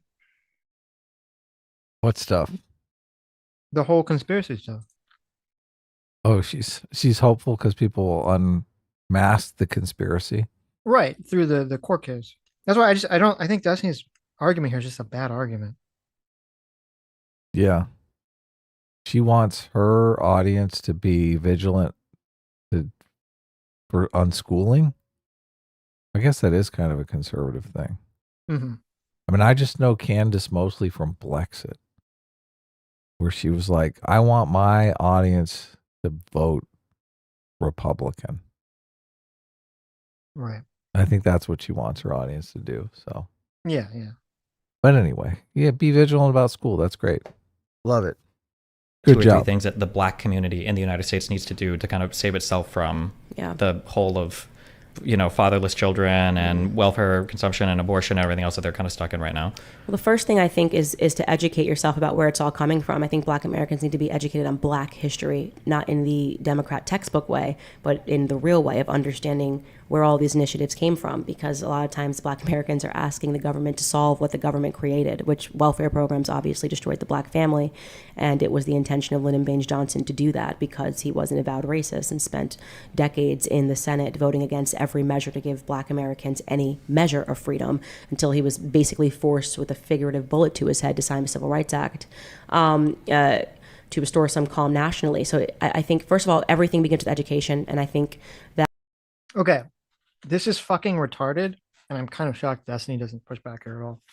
Well, first of all, she just laid out like the CRT version of the argument here, that all welfare programs are a conspiracy to fuck over Black people, right? Right, yeah. Like, and it's weird because so the conservative argument was that it wasn't a conspiracy. It was by giving people, if you just give people money, essentially they become reliant on the money and they lose the motivation or the will to basically help themselves, right? Right. That was the right-wing argument. But it wasn't a conspiracy. It was like, it was just a fact of like nature. Like, oh, you bleeding heart liberals, you bleeding heart lefties, you end up trying to help people, but all you're doing is basically making them weak, essentially. Right. It's not a conspiracy. And then the CRT argument was, no, it's a conspiracy. And it's weird that Candace has kind of like merged the two together, the CRT position and sort of the right-wing position, to make it conspiracy. The idea that Lyndon Johnson enacted his war on poverty in order to intentionally screw over the Black population is one of the dumbest fucking positions I've ever heard in my life. Because like, now again, you could sit here and you could not like Lyndon Johnson, you cannot like the war on poverty, you can think that it definitely ended up hurting more than it helped, but that doesn't mean it's a conspiracy to intentionally fuck over Black people. Because even when the war on poverty initiatives took place, which first of all, Johnson ran on, okay? Johnson ran on these war on poverty initiatives. This was like a central part of his campaign, his platform. He didn't run on the fact of it being to like screw over or to help Black people. He ran on it. Yeah, like he ran on these war on poverty initiatives in order to help primarily white people. Right. And this is why this is why this argument she's making is retarded. When they pass their initiatives, like a lot of the initiatives they passed, even Republicans would be in favor of, because a lot of the initiatives were work programs to help educate people in order to like find jobs for them. It wasn't just giving people money. Like there was the Food Stamps Act and there was the Medicaid Act, but a lot of it was like work programs, figuring out how to get people jobs. It wasn't just giving people money the way that Candace is kind of like making it. But the majority of people, especially at that time period in the 1960s, when these programs were enacted to help poor people, the majority of people that got money from these programs were white people. Wow. Okay. The majority of them overwhelmingly were white people, because even though there was a disproportionate amount of Black people that were poor and needed these programs or got aid from these programs per their percentage of the population, it was only 13% of the population of America is Black. The overwhelming majority of people that were getting money from these programs were white people.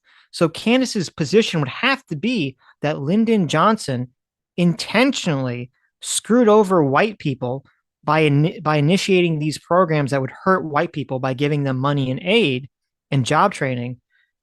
He was screwing over way more white people just so he could screw over a smaller amount of Black people. That doesn't make a lot of sense. That doesn't make any sense, does it? Not really, no. No. But he was an avowed racist, Sitch. Oh. See, I heard that part. Right. That people that are nefarious understand that, which is why the 70% illiteracy rate that we're seeing across inner city communities is in my opinion by design. 40% of students now can't pass the literacy exam, excluding Black America. When we say by design, who would want that?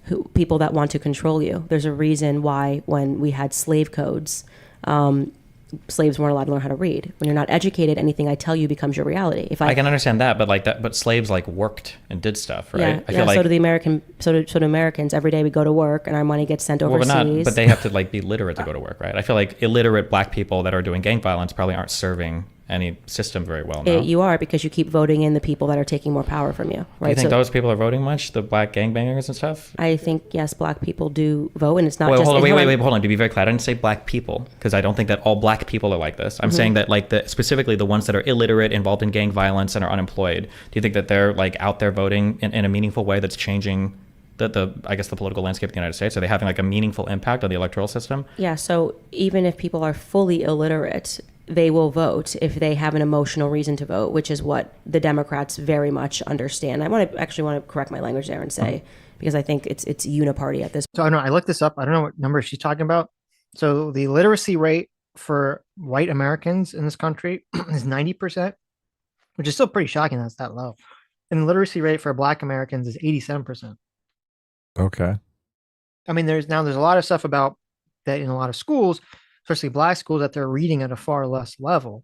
But the idea that the elites would intentionally want like a class of poor people who are stupid and degenerately cultured that are running around committing crime in this country is one of the dumbest fucking things I've ever heard in my life.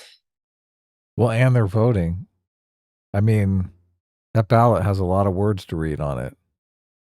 Right. And yeah, and like as if all these people are coming out and voting too. Like, do you think it's just so stupid. It's just the dumbest concept I've ever heard. Yeah. And also like it doesn't even make sense too, because she's saying like, well, it's not all the elites, it's only the Democrat elites. So okay, so how is it that the Democrat elites have all this power and the Republicans that have no power in this regard whatsoever? Right? Like, why aren't the Republicans pushing all these initiatives to get black people reading better and getting them better jobs and all these other things? And if for some reason the black people just can't ever vote, don't ever want to vote for that party. Trump's numbers are up with black voters. That's true. Hugely up with black voters. Maybe he's true. Pursuing that initiative. Maybe. This point, that they will continue to vote emotionally. So when you see something like, black people rioting and looting in the streets. Is she saying like all black voters are emotional now? I mean, she's not being very careful at all. Destiny was being far more careful. Yeah. Well, also in thinking that like the BLM riots and stuff, that didn't help Joe Biden. That doesn't help the Democrats. Of course not. Yeah. It's ridiculous. Yeah, the defund the police massively hurt him. Yes. Still won anyway, but it hurt other down ballot races. Yeah. Streets, because of what happened to George Floyd, what you are dealing with is people that are being intentionally misinformed about circumstances so that they are emotionally reactive. Because, I mean, look, I have children. I have a 3-year-old. I know what it means to be ignorant. My child can't read. He is emotionally reactive. And if you can turn an entire population into an emotionally reactive toddler that has no facts or no understanding of history, you can make them do whatever it is that you want them to do. So I guess it's interesting because it feels like the most mind controlled people in America are actually like young white college kids. And those guys have lots of literacy and lots of education. So I don't know why we wouldn't send black people into like the colleges and turn them woke instead of... Actually, no. But that's actually interesting. I'm glad you brought up college, because if you look factually speaking, Americans are getting dumber and dumber and dumber and dumber, and yet we have never handed out more degrees, which is interesting. Like, when you say Americans are getting dumber, what do you mean? What I mean, talking about in terms of passing tests, passing exams, the literacy level in America, everything is actually going down. And like SAT scores, everything is going down. And which is why they're now like, let's just abolish the SAT. This sort of a thing that which I think they've gotten rid of and brought back in some places. Yeah. But I mean, like, I don't know if the same people getting illiterate are the same people that are going to college and getting degrees. Yeah, we're handing out degrees, and yet people think they're educated when actually they're just brainwashed bots, and they're quite stupid. They are stupid, and that's the magic of a college degree, is that it makes people think that they're smart, right? And it's astonishing. You really should examine how every decade within America people are getting dumber and dumber and dumber. And one of the things that my colleague Matt Walsh did, which is really incredible, is he read a letter that was written by a civil rights soldier who's like 17 years old or 18 years old, had no education, and it sounded like poetry, like unbelievable the way people used to be able to speak and write before we created the Department of Education, which in my view, it is there just to exist to turn you into a... Isn't this just selection bias? Like, Hugely. You're not going to read the civil rights letters that all sounded like dog shit, right? You're going to have the one that sounds like nice poetry. Of course, yeah. Like, okay. Well, and all the people that couldn't read weren't writing the letters. Yeah, right. And I mean, also, it sort of ignores the fact that the style of writing back then, if you knew how to write, was very flowery intentionally, right? And that's obviously not the way the style of writing is not in that format nowadays. Unless it's WAP. Unless it's WAP. That's very flowery. That's true.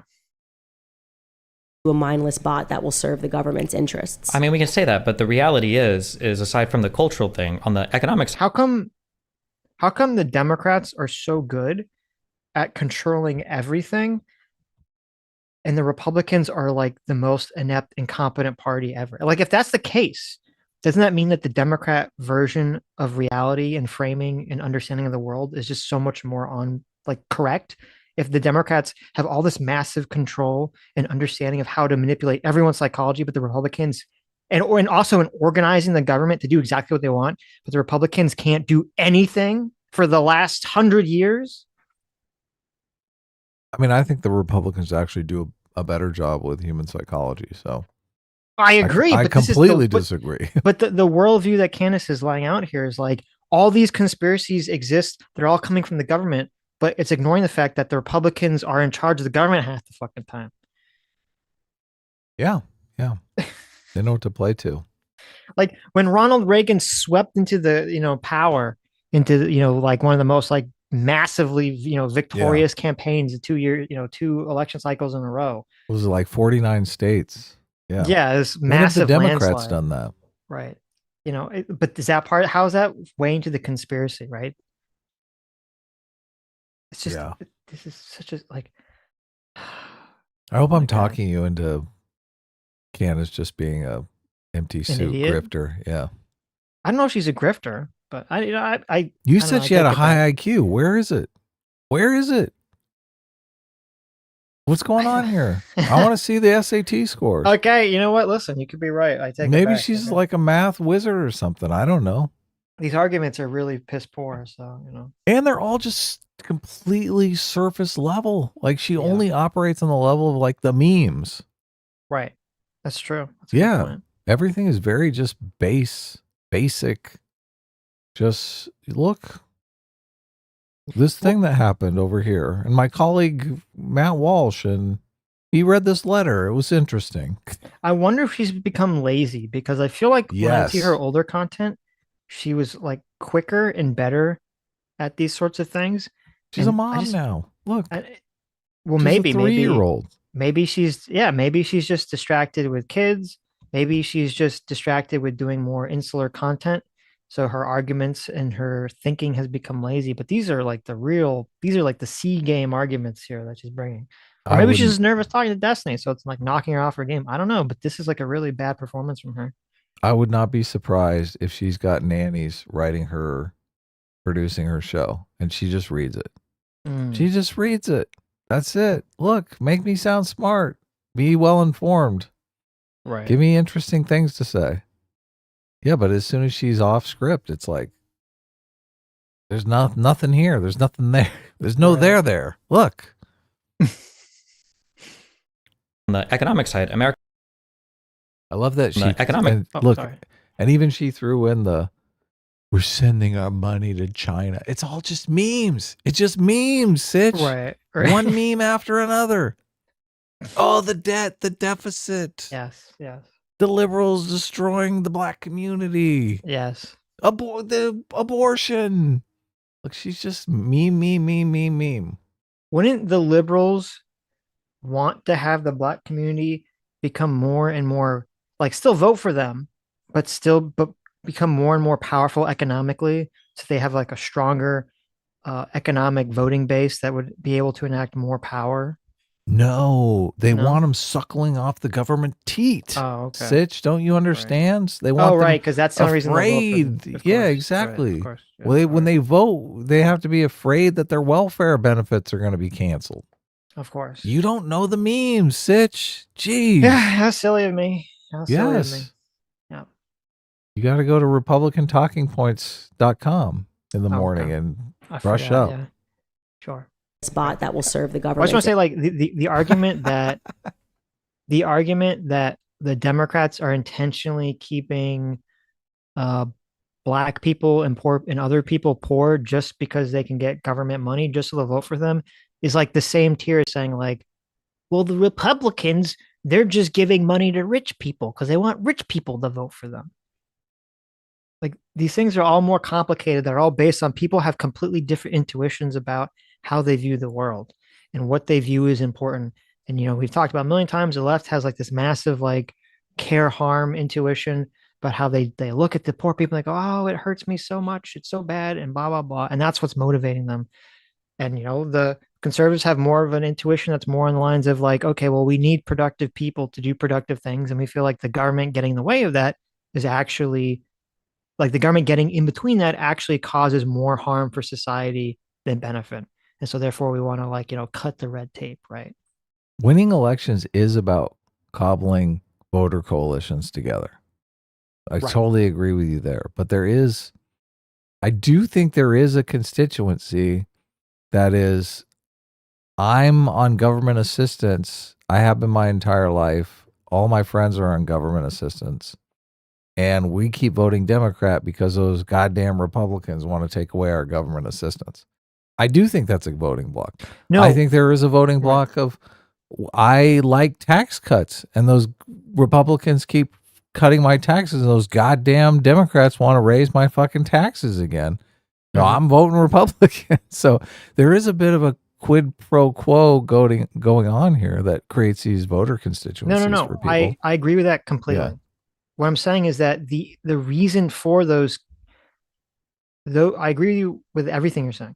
The reason that those constituencies come into being is not a conspiracy. No, of course not. Right. Yes. But that's what Candace is laying out. She's like there was Democrats in a room somewhere that said, hey, we should give black people a vote, and we should, like, from this sort of like Machiavellian 10D chess move, get them all on government assistance so that they keep voting for us, as opposed to, and it's the same thing from the Republican side, like, hey, we should, get all the rich people voting for us by cutting taxes. When it's like, no, you have the two different groups of people that have two different intuitions, and they start voting in some way. And the fact that their intuitions are differently is what creates the voting blocks in the first place. And the politicians are simply reacting to people's intuitions. Right. Yeah. They're playing the market. Right. Like, I want to get those voter constituencies. Exactly. It's the same way that, like, we were talking about with entertainment and capitalism is basically looking for niches to fill and then giving people what they want. It's essentially what you have politicians doing. Right. I don't understand why. And I guess this is because all these positions and policy prescriptions are kind of over time embedded in a narrative that doesn't allow you to do this. But I often wonder, why don't the Republicans just say, look, if you're rich, I'm going to cut your taxes, and if you're poor, I'm going to give you government assistance, and just like clear the whole field. They're like, everyone vote for me, right? But that's the problem with why Candace's conspiracy doesn't work. Because if it was a conspiracy, that's what the parties would do. They would just promise everything to everyone, but they can't, because because what they're doing is you have parties that are based on people's intuitions and their moral feelings, and those moral feelings and those intuitions are very often contradictory. So you couldn't really have the Republican come out and say, I'm going to cut taxes for the rich and give a bunch of poor people money, because then the people who their intuition say, well, giving poor people a bunch of money is just going to, hurt them, right? And it's going to hurt the country overall. Those people would be like, well, wait a minute, they wouldn't support that. It's going to make them lazy. Right. Yeah. And where's the money going to come from? Are you just going to print it? Is it going to increase inflation? You're going to increase the debt? Like, yeah. It offends their moral intuitions. Exactly. So then they lose it. They're like, look, I don't care if you cut my taxes, but don't give those poor people government assistance. Messes everything up. Right, and then things become even more complicated because then these moral intuitions and these issues then become embedded in a tribal identity, and then the tribal identity becomes the main identity, and then that allows the parties to sort of the tribal identities to become like the primary dictating factor in controlling whether someone likes or dislikes something. But this is all a highly complicated, tangled weave of intuitions and how people come to their positions. It's much easier to just say, no, it was a top-down conspiracy from the Democrats, and they literally control fucking everything in reality somehow. Right. They somehow control everything in reality, yet Donald Trump still was able to become the president for 4 years. And we are the Republican underdogs here, and we must fight against this Democratic tyranny. Yes. Yeah. We have this massive Democrat conspiracy, and yet for some reason they not only had Joe Biden like become the president, okay, a guy who's a shambling corpse, but when his approval ratings are like literally dog shit right now, the massive conspiracy that controls the world couldn't force Joe Biden to not run and get like a candidate that actually has a better shot at winning. They're still working on it, Sitch. Have hope. Have hope. Look, it's just if there really was this magical top-down conspiracy, the entire world would look very different and much cleaner and simpler. But it really does. Interests. I mean, we can say that, but the reality is aside from the cultural thing, on the economic side, America has like one of the most productive workforces, maybe the most productive workforce in the world. When you say productive workforce, what do you mean by that? Productive in an economic sense is how many like units of things are produced by 1 hour of labor from a U.S. worker. And I'm pretty sure U.S. worker productivity is higher than it ever has been. I think that continues to climb. It's one of the biggest complaints about lack of increase of wage growth, for instance, is that wage growth doesn't seem to have tracked to the massive increase of productivity of the average American worker or the median American worker. Because that productivity is being amplified by robots, not by workers. Yeah, but that's why they don't get the money. Well, that's part of it. The money goes to the robots. Sitch. That's part of it. Don't fight me on this. That's part of it. Part of it is that just obviously we've talked about this a lot. In the 70s, workers lost a significant amount of their power, the destruction of labor unions, and also that the Fed basically changes policy from full employment to price stability. Oh, yeah. 5% unemployment. Ooh, right. Ouch. And, I mean, there's a reason, I think, if you look at the chart, when you look at like wages increasing and wages stagnation, I believe if you look at where the Fed changes policy from full employment to price stability, because in order for the Fed to maintain price stability, they have to maintain a level of unemployment.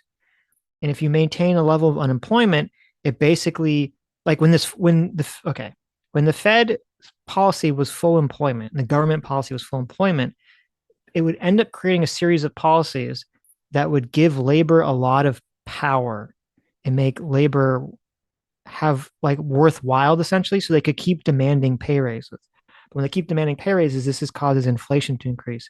So in order to combat this, the government basically wants to create a pillow of percentage of people that are permanently unemployed, not like the same people, but just create a permanent number of people. It's the same people. No, the same people. A permanent like percentage number of unemployment that essentially has the effect of A, keeping prices more stable, and B, also keeping wages stagnant.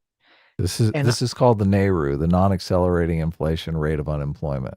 Right. And I think if you look at like a graph that shows the time period of the Fed changing its policy to price stability away from full employment and wage stagnation, they basically line up pretty closely. Yeah. I just think that like if you wanted to control. What if you ask Candace Owens about the NAIRU? What would she say? Come on, Sitch. Yeah, I don't. Come on, Sitch. It's the Democrats' fault. It just seems strange that we've got two completely and totally diametrically opposed ways of controlling society. One is to make black people specifically, I guess, illiterate so that they are easier to manipulate, even though I seriously doubt these people even vote that much. And then the other is to make people the most literate by sending them to college and have them read. They're not the most literate. That's what I'm telling you. They are not the most literate. You think people that graduate with college degrees can't read well? Yeah, what I'm telling you is yes. That's what I'm telling you. They're not the most literate. What would I look up to verify that if I wanted to see like... You got to do the research in your own time. I have done the research. Okay, I'm happy to... That's true. Well, this is an interesting point that Destiny he kind of alludes to, but he didn't fully realize. So the conspiracy is that black people are kept to the lowest information, lowest education level to manipulate, and white people are brought up to the highest education level To manipulate. Yeah. It's great. Right. No, it's a good comeback. How does that make any sense? Why wouldn't you no want to? Sense, but that's the point. Wouldn't the Democrats want to bring black people up to that high college level and then manipulate them from there? Like, wouldn't that be better? Because then at least they'd be more like productive economically. Right. Yeah. Get more widgets out of them. And yeah, that doesn't make a lot of sense. What do you mean it's not true? Just what I said. As an owner of a college degree, median wage comparing to that person is just because you own you can go to college for 4 years and spend $100,000 getting a degree in gender studies. Please do not tell me that you believe that person is educated or highly literate. Like more than half of degrees awarded are awarded for STEM related. The college students are voting Republican because they've been taught, or voting Democrat because they've been taught in college that Republicans are racist. Yes, it's that simple. Yeah. It's that simple. That's the depth of the brainwashing. Yes. Things. Number one. Number two, $100,000 is way over the average we're paying for any degree. Well, that's what I paid. So I'm just. What did you go to school for? The average annual, as far as I'm concerned, you can look this up. But if you are going to school, you're probably spending in America about $30,000 a year, minimally, if you're out of state. Oh my God, Sitch. Ugh. Wow. What? Everybody is paying $120,000 for a college education. That's some whack shit there, man. Isn't the average amount just look it up? You got Google, right? What state are we in? What state are we in? Miami? Let's go to look up University of Florida. Pardon. What state are we in? Florida? Yeah. Go to University of Florida out of tuition rates. Because what do you mean? $100,000 sounds about right. Yeah, but we're looking at. This is like rich people. Oh, it's just wafting off of her. Rich people economics, Sitch. So one, this is for $28,659 out of state. Correct. $30,000. Yep. So one, this is the out of state tuition. Yes, that's what I just said. Number two, hold on. This is the sticker price. Nobody pays this for school. You've got Pell Grants. You've got different types of student aids. You've got tons of different scholarship initiatives. Very, very, very, very, very few people actually pay. I'm right, but you're trying to make me wrong. Well, so I paid that price. No, what I'm saying is that price. So I paid back my loan. So you're not going to convince me that very few people are paying this. My sisters paid that price and they paid back. So you're just saying yes, granted my school was more expensive. It was, I think, $35,000. There you go. The average $29,000. So if we look at you can just say average, you were right, Candace. So 51%. You're not going to get hurt. So 51% of bachelor's degrees students graduate with an average of $29,400 in student loan debt. Right? So that's only 51% of people, I guess, that acquired debt, and then their average debt is about $29,400. Are you? I don't get what the point is of you doing this. The point are you trying to say? The point I'm saying is that one, the sticker price for an out-of-state tuition school is not what I would use as the median price you need to pay for a 4-year degree. Number one. Number two, very few people actually pay. We didn't talk about that because I said this is the median price. I said it is utterly absurd that people are spending $100,000 to come out with a degree. We weren't talking about. We weren't debating the median price. Sure, but number one, you're going for out-of-state. If I'm in-state, my tuition is $6,400. I literally said out-of-state. I actually said out-of-state. Yeah, but why do I care about that number? I don't get where you're going. The point of when we started this conversation, I was just. Yeah, don't you think most people go in-state, and for this reason? Yeah, going out of state is like a luxury. It's like a rich people thing, right? So I've done some of my own research into this because of this like debate. So my understanding, when I've seen it, is that the average cost for someone going to public school in state per year is somewhere in the realm of usually, because there's a bunch of different numbers, but usually the realm is somewhere in the realm of $8,000 to $10,000 a year. Far more manageable to go to school. Yeah. Now, if they live on campus, that increase it's going to be more expensive, obviously. Right. Yeah, living expenses are a big part of it. Yeah, right. Because it can become a 4-year degree for public in-state university can become $100,000 if you start adding in living on campus, paying for books, food. If you start including everything, right? It can brushing reach your fraternity. Sure, right. It can definitely reach that amount of number. But then if you start talking about out of state, obviously out of state, the numbers I've seen for out of state are usually somewhere in the realm of 20 to 40, depending on whether it's a private or public school, $20,000 to $40,000 a year in terms of tuition, right? But this is all putting aside if you don't get any sort of assistance, right? If you don't get any scholarships, you don't get any aid or grants or any sort of assistance whatsoever. Mm-hmm. So, well, I mean, so it's a lot. Don't get me wrong, it's a lot, but I was trying to see if Candace Owens was in a sorority.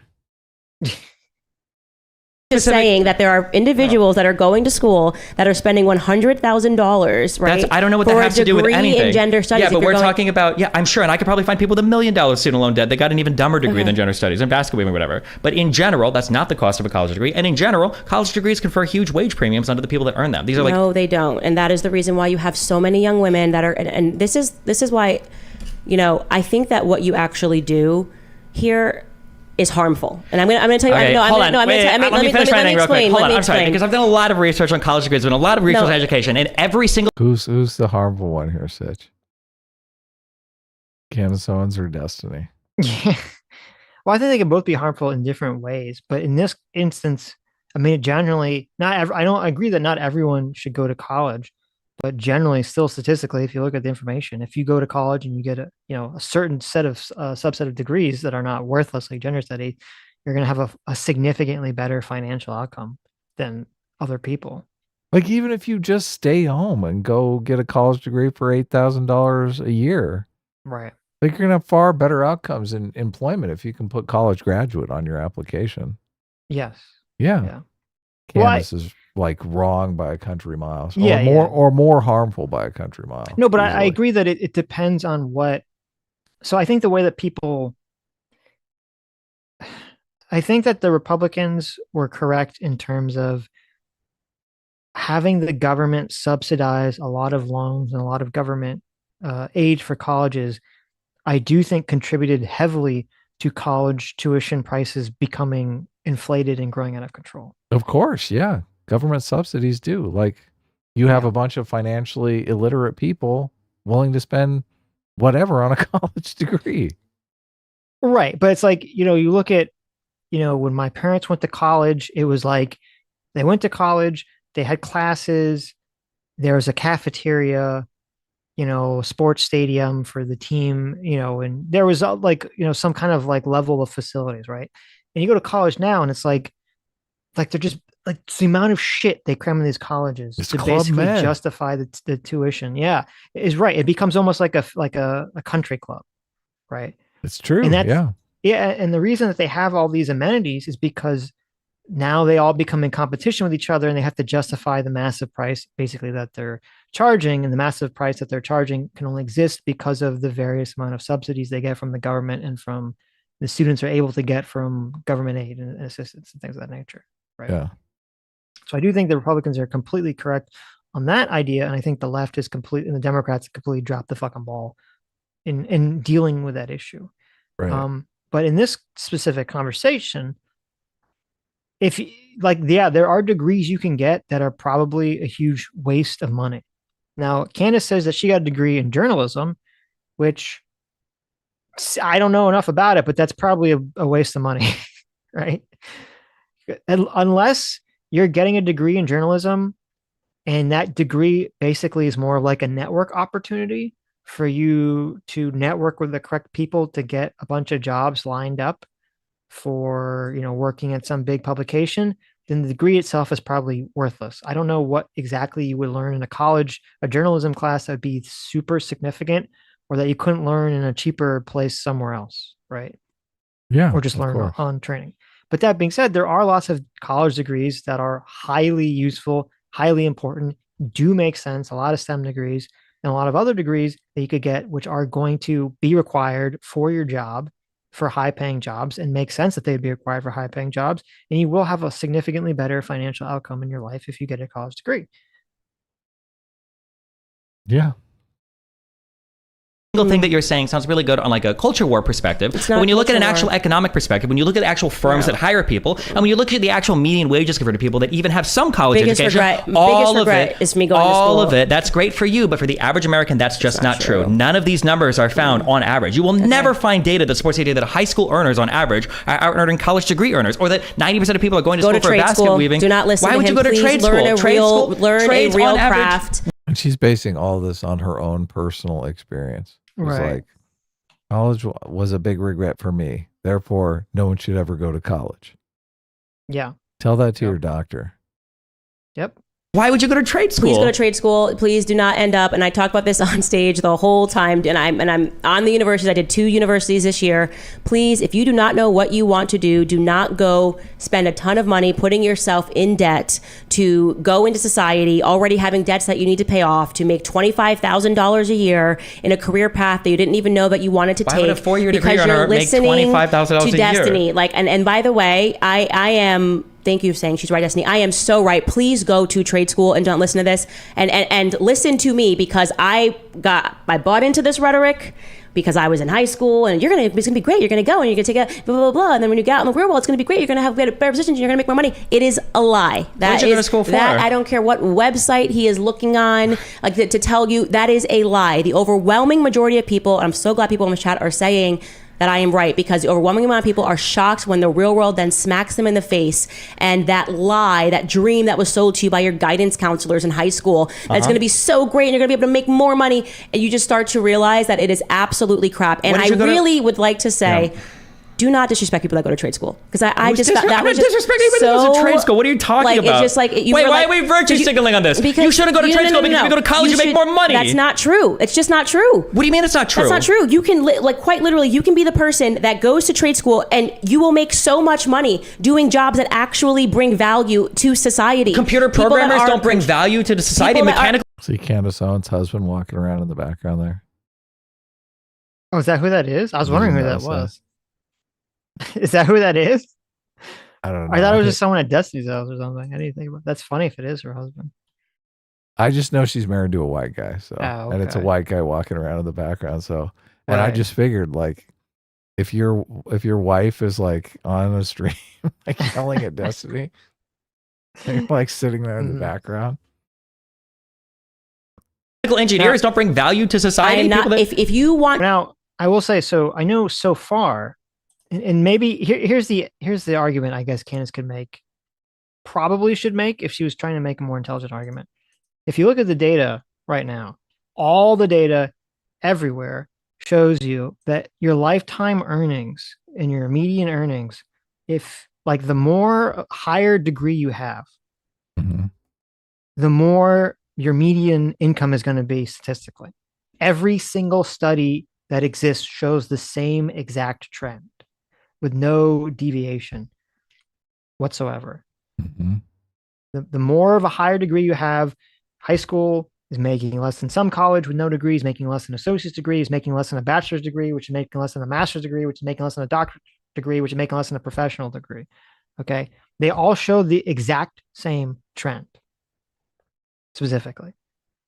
Now, the argument you could make is you say, well, wait a minute, Destiny.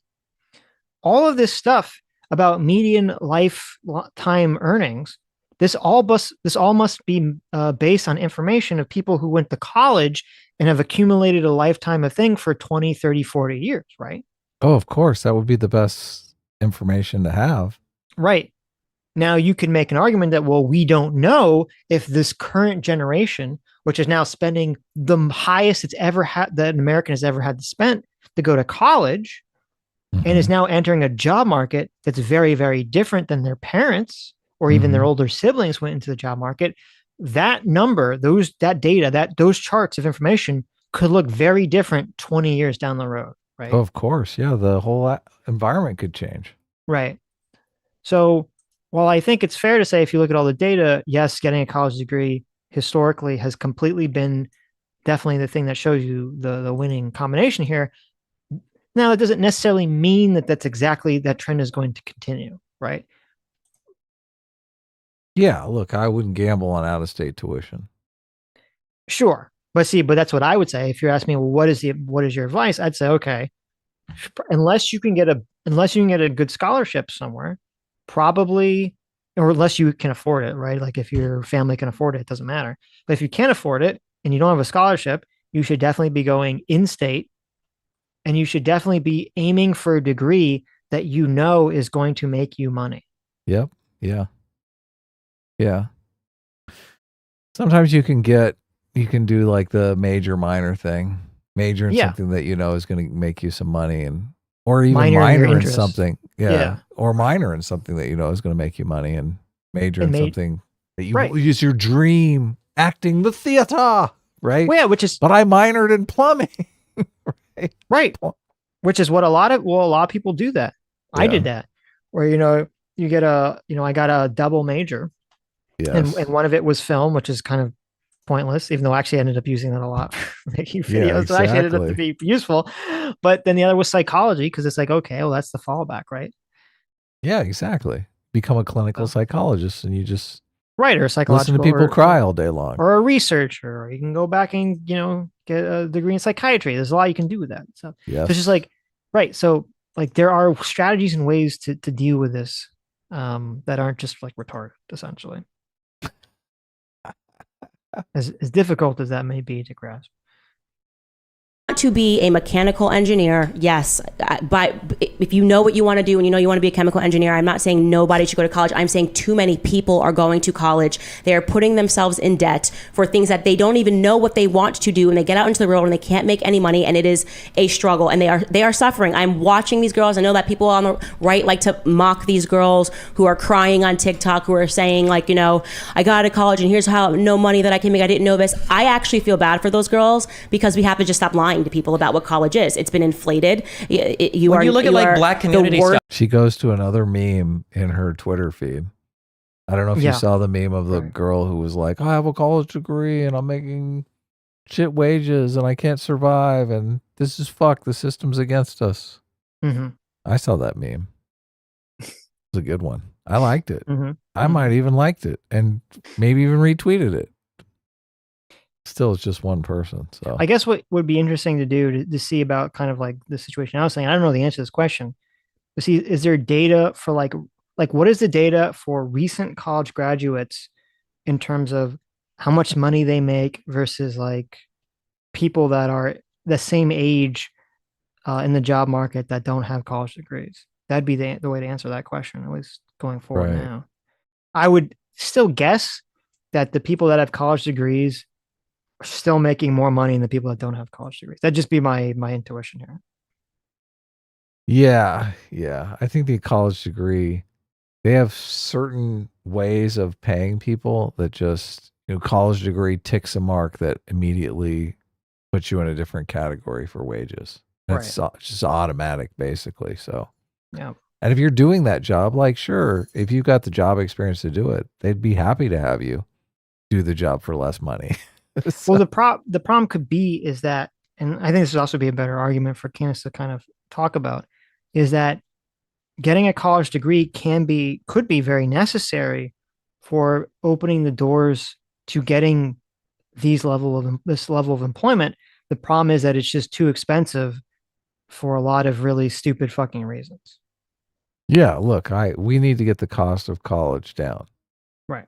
It's stupid expensive, and it's look, if she wanted to make that argument, I'd agree with her wholeheartedly. Yeah. But she's basically saying it's too expensive, so don't educate yourself. Yeah, which is a stupid argument. But I don't think the Democrats have a good solution to getting the cost of colleges down, because their solution is to basically just have the government pay for it. I think free college for everyone, right? Which is like, okay, that's only going to work if you basically force colleges to do specific things and you take over the entire thing, which is not really what exactly they're talking about doing. So. Isn't in the black community, isn't one of the reasons why women are starting to out earn black men is because they're going to school and they're going to college and they're actually getting degrees and they're getting real careers? Isn't that one of the biggest contributing factors? I don't know that. Yes, it is. Okay. It is, okay. Yeah. Final question. I think, by the way, women, by the way, all across the board are graduating at higher rates than men. Mm-hmm. But I do want to say, because I do want to make a point about what you do. Because I did see that you did a video and you were like taking the side of hoes. Like you saw this Candace. Did she say selfish bitch? I must have misheard. It's a selfish bitch. Should mention not marry her. That's holy. Oh. Okay, if you're listening and you're very confused, it just switched to this clip of the thing that Candace is talking about. Right. Essentially, Destiny reacting to it. I'm gonna get triggered. I feel like I might lose my mind this episode. I agree that these people can be cringe sometimes, but you're saying she's a narcissistic that men shouldn't marry? You're taking that so far. It's a partnership. It's a bond. It's forever. But there's no difference between dating and marriage. There is a difference. You just ignored it because you've got a dialogue tree and a narrative you want to push, and you're not going to engage with anything she's saying. She gave you a perfectly legitimate answer. It is a more permanent form of relationship. It's solidified by law. It's not something you just walk away from or break up from. It's a commitment, ideally for lifetime. She gave you a good answer. You just don't like to hear it because it was a good one, and you wouldn't expect a random OnlyFans girl to give you one. And now you're surprised that a bunch of girls that you thought were just going to be titty bimbos are actually giving you a run for your money. You're still talking.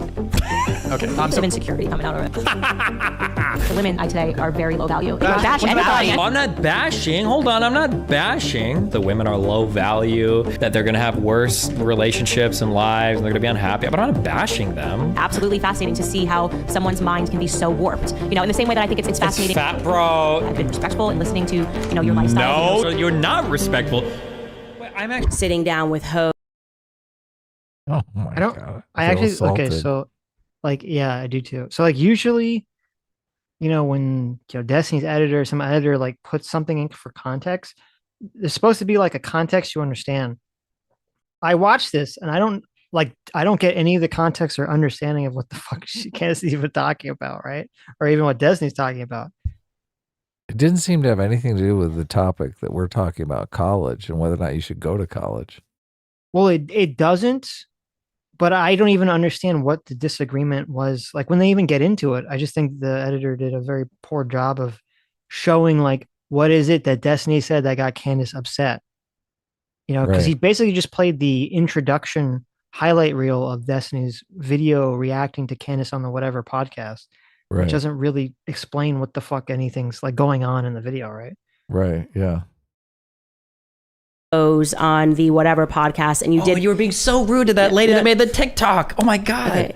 Okay. But the point is that you then went through called her a bitch. You then went through this video and just tried to justify these lifestyles, right? I don't think I was trying to justify the lifestyle. What I was doing was I was fighting it back against the insane judgment from one side to the other. We live in America. People should be able to live the lifestyles they want. And as long as they're not harming other people, I think everybody has the right to pursue that. And I just want to say to people that are watching this, to anybody that you follow, literally, you should take measure and really ask yourself whether or not that person is telling you that stuff because they believe it, or whether or not that person is telling you something that ultimately it feels good because then it means that you can remove yourself from responsibility. Oh, I see. Yeah, it's fine. I can be a hoe, whatever, but is going to lead you to misery, right? And so I tell people, you know, I've seen a lot. I've been through a lot. I've lived through a lot. Very proud of myself where I've ended up. And I'm trying to provide people the shortcuts. And I'm trying to tell you that, yes, I understand that as a young woman, if you jump onto OnlyFans, you can make money. And you can make money very quickly. But I am also telling you that if you do that... I mean, that's not really true not any woman can jump on OnlyFans and make a bunch of money. So even that is bad information, bad advice. My understanding is that, because we looked it up in one of the streams like a while ago, that a minority of women make astronomical amounts of money on OnlyFans. Yeah, most women make very little. Pittance. Right? Yeah, exactly. Yeah, because obviously the OnlyFans pornography industry has become so massively oversaturated. Right? Yeah, exactly. So I kind of watched part of this debate that she's referring to here. With on whatever podcast? Yeah. Oh, you're a saint. But like it's basically it's two parts. Part of it is the talk about sex work, and it's because the women on the panel that Candace is talking to are literally some of them were doing prostitution, sex work where it was legal, you know, like in Nevada and stuff.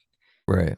But the first part of it, that kind of what Destiny was talking about, was that I can just play it actually.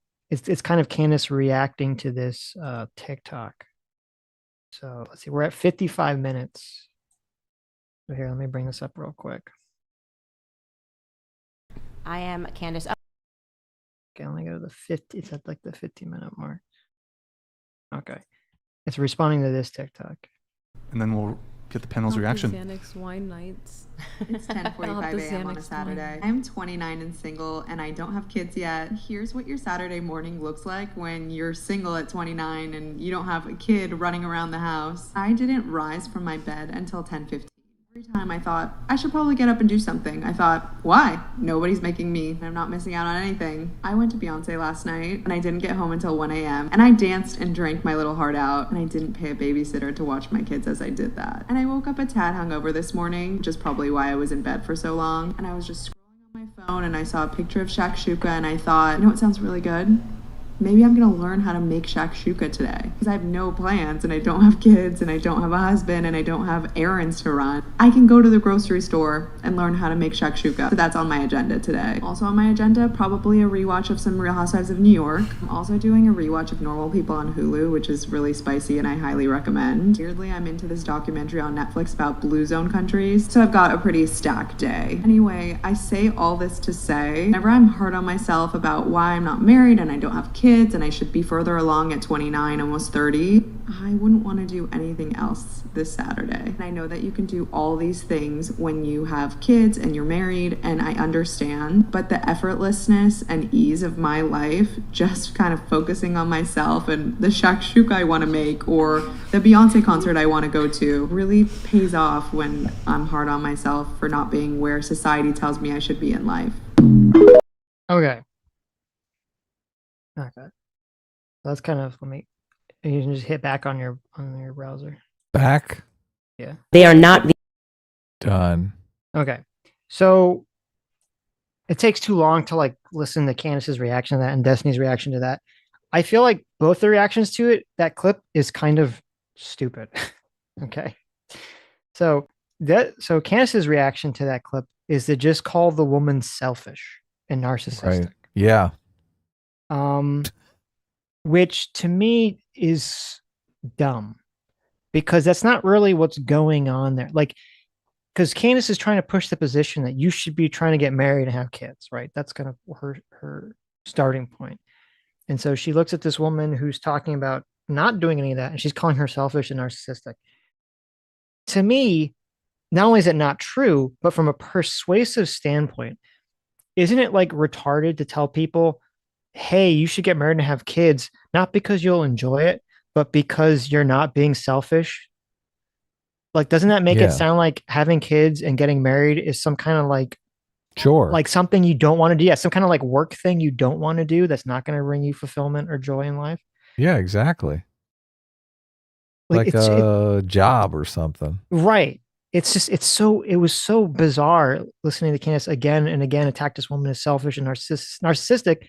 When, like, to me, the argument that I would make, and I think would be the legitimate and true, and also the more persuasive argument, is like, well, the reason that you should consider like trying to find someone you want to get married to, and the reason you might want to consider having kids is because, you know, as you get older, sitting in your bed, scrolling your phone and making shashuska and watching the Real Housewives is, you know, maybe that's going to fire the dopamine receptors in your brain at the time, but that's probably not going to generate some kind of lifelong feeling of fulfillment that you might get from, you know, establishing relationships with people, right, over a lifetime. You might drift into endless regret in your 30s and 40s. Yeah. Right. Exactly. Yeah. Right. Regret and loneliness. Right. It's a better argument. I don't know if it's actually accurate, but I think it is accurate. I think for most people, it's completely accurate. Sure. For some people, it might be. Yeah. Yeah. Obviously, there's some people that are totally fine being alone and they're totally satisfied. I don't think that's the average person. I mean, I don't see Captain Picard wandering around whining because he doesn't have any kids. That's true. That's true. He's like, fuck these kids. That's true. He does not like children. Yeah. So look. Right. Do you think people who don't like children should have children so that they No. I despise all the things their children have done to make it so they can't go out and have fun? Not at all. Yeah, not at exactly. all. Not everyone wants to have children, and if you don't, that's fine. Not everyone wants to get married, and if you don't, that's fine. But what I think is a problem that I would wager, I think it's a pretty safe bet that the majority of people will be more happy if they kind of go into a conventional family structure and follow the conventional life path of getting married, having a family, doing all that stuff, right? Yeah, you're trying to minimize the people who were wrong, who were incorrect. Exactly. Yeah, right. And if I was Candace, these would all be the arguments I would make. And I'd say I do think it could be irresponsible to be basically have, you know, people make this content where they're trying to incentivize more and more women to remain single and childless as they get older and older and older, I feel like you're just going to basically, be creating a lot of regret and problems for society and for individual people going forward. Right. Sure. Right. Like if the split is 90-10, like 90% would feel better, would have less regrets having kids, and 10% would feel less regrets if they didn't have kids. Mm-hmm. That would be fine if you could get those 10% to line up. But the problem is, some people are going to pick the wrong thing. Sure. I don't know how to avoid that. Well, I feel like the 10% that would be better without it will probably more of them will finally probably find the path on their own without needing, society to step in. Society to step in. Look, if the breakdown is 90-10, just society pressuring 100% of people to do it, you'll have a better outcome, right? Because you only have 10% that are misguided, misdirected. Sure. Yeah. Right. So Candace made a really shitty argument against the woman, essentially. She's calling her selfish, narcissistic, which is stupid. Because essentially, I think most people want to cultivate relationships for selfish reasons anyway. The reason people want to cultivate relationships and have children is entirely for selfish reasons. Entirely. It's because you have a biological urge to do these things because we evolved to have these things because that's what propagates your fucking DNA. Did you put what happened? Did you I just turned away or something? So I just turned away I'm on a little spinning chair. Okay. So, but I'm saying, your DNA basically has wired us through evolution to want to propagate and send your DNA in your lineage down the line, right? That's why you have these urges and desires and you gain fulfillment from having a family and raising children. So that's entirely a selfish thing. So it's very silly to act like that's not a selfish thing. Right. I guess it annoys me. And I know a lot of people on the right do this. They put all this moral consideration on this stuff when it's you're just basically wired to feel that way. It's not, I don't think it's really a moral consideration. And it's fine. It's totally fine to want to have a family, to want to have kids, to do all these things for selfish reasons. That's completely fine. That's a completely fine and logical thing to do. And you probably should do that. Right. But then Destiny's perspective on it to me is also stupid too, because he's basically just saying, well, let people just do whatever they want. And also kind of not acknowledging the fact that the woman in the TikTok that we just watched is 100% kind of she's not just saying, this is what works for me. She is promoting a narrative, right? In that TikTok video that we just watched. Right. She definitely seems to be 100% pushing a narrative that a lot of young women will watch and say, oh, I should try, this lifestyle, for myself, when, as you said, 90-10 split, obviously that's just a number we pulled the ether, but I wouldn't be surprised that if the majority of women will not, would feel regret if they just become, don't even seek relationships whatsoever as they enter their 30s. Right. Yeah. So I would like to see what some of the numbers are, but Zahan breaks it down and says, and he could be wrong, but he says that the economic calculation changes with modernity because, the birth rates were high when we were an agrarian society because people were selfish back then and kids were a lot of free labor. So, right. But now the selfish equation is different because now kids are expensive conversation pieces and people are still selfish. So they're like, look, I don't want to have a bunch of expensive conversation pieces. I want to do what I want to do. So if you look at it just from that perspective, the level of selfishness has remained exactly the same. It's just the environment has changed. Yeah. Yeah, no, that's a fantastic argument. Yeah. That's what I'm saying. For her calling it selfish to me is ridiculous. It's it's always been selfish, right? It's just the selfish has always been driving the ship, baby. Right. Yeah, look, you're just rich and can afford a bunch of nannies. Yeah. Come on, you're so selfish. Look, you have a tougher time convincing me that Candace Owens is not selfish than any of these arguments. Right. Yeah.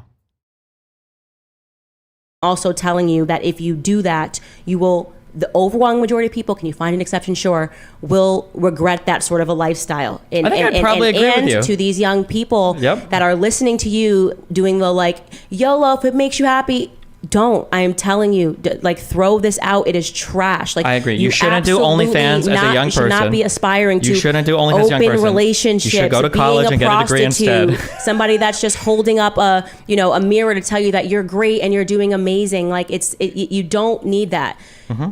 You're not great. You can do better, right? Your life is worth more. There are college. rules that. And now we're drifting into the Jordan Peterson memes. Mm-hmm. I'm telling you, she's just a parrot. She's got a gag string in the back that you pull, and it just says like the latest conservative meme. Right.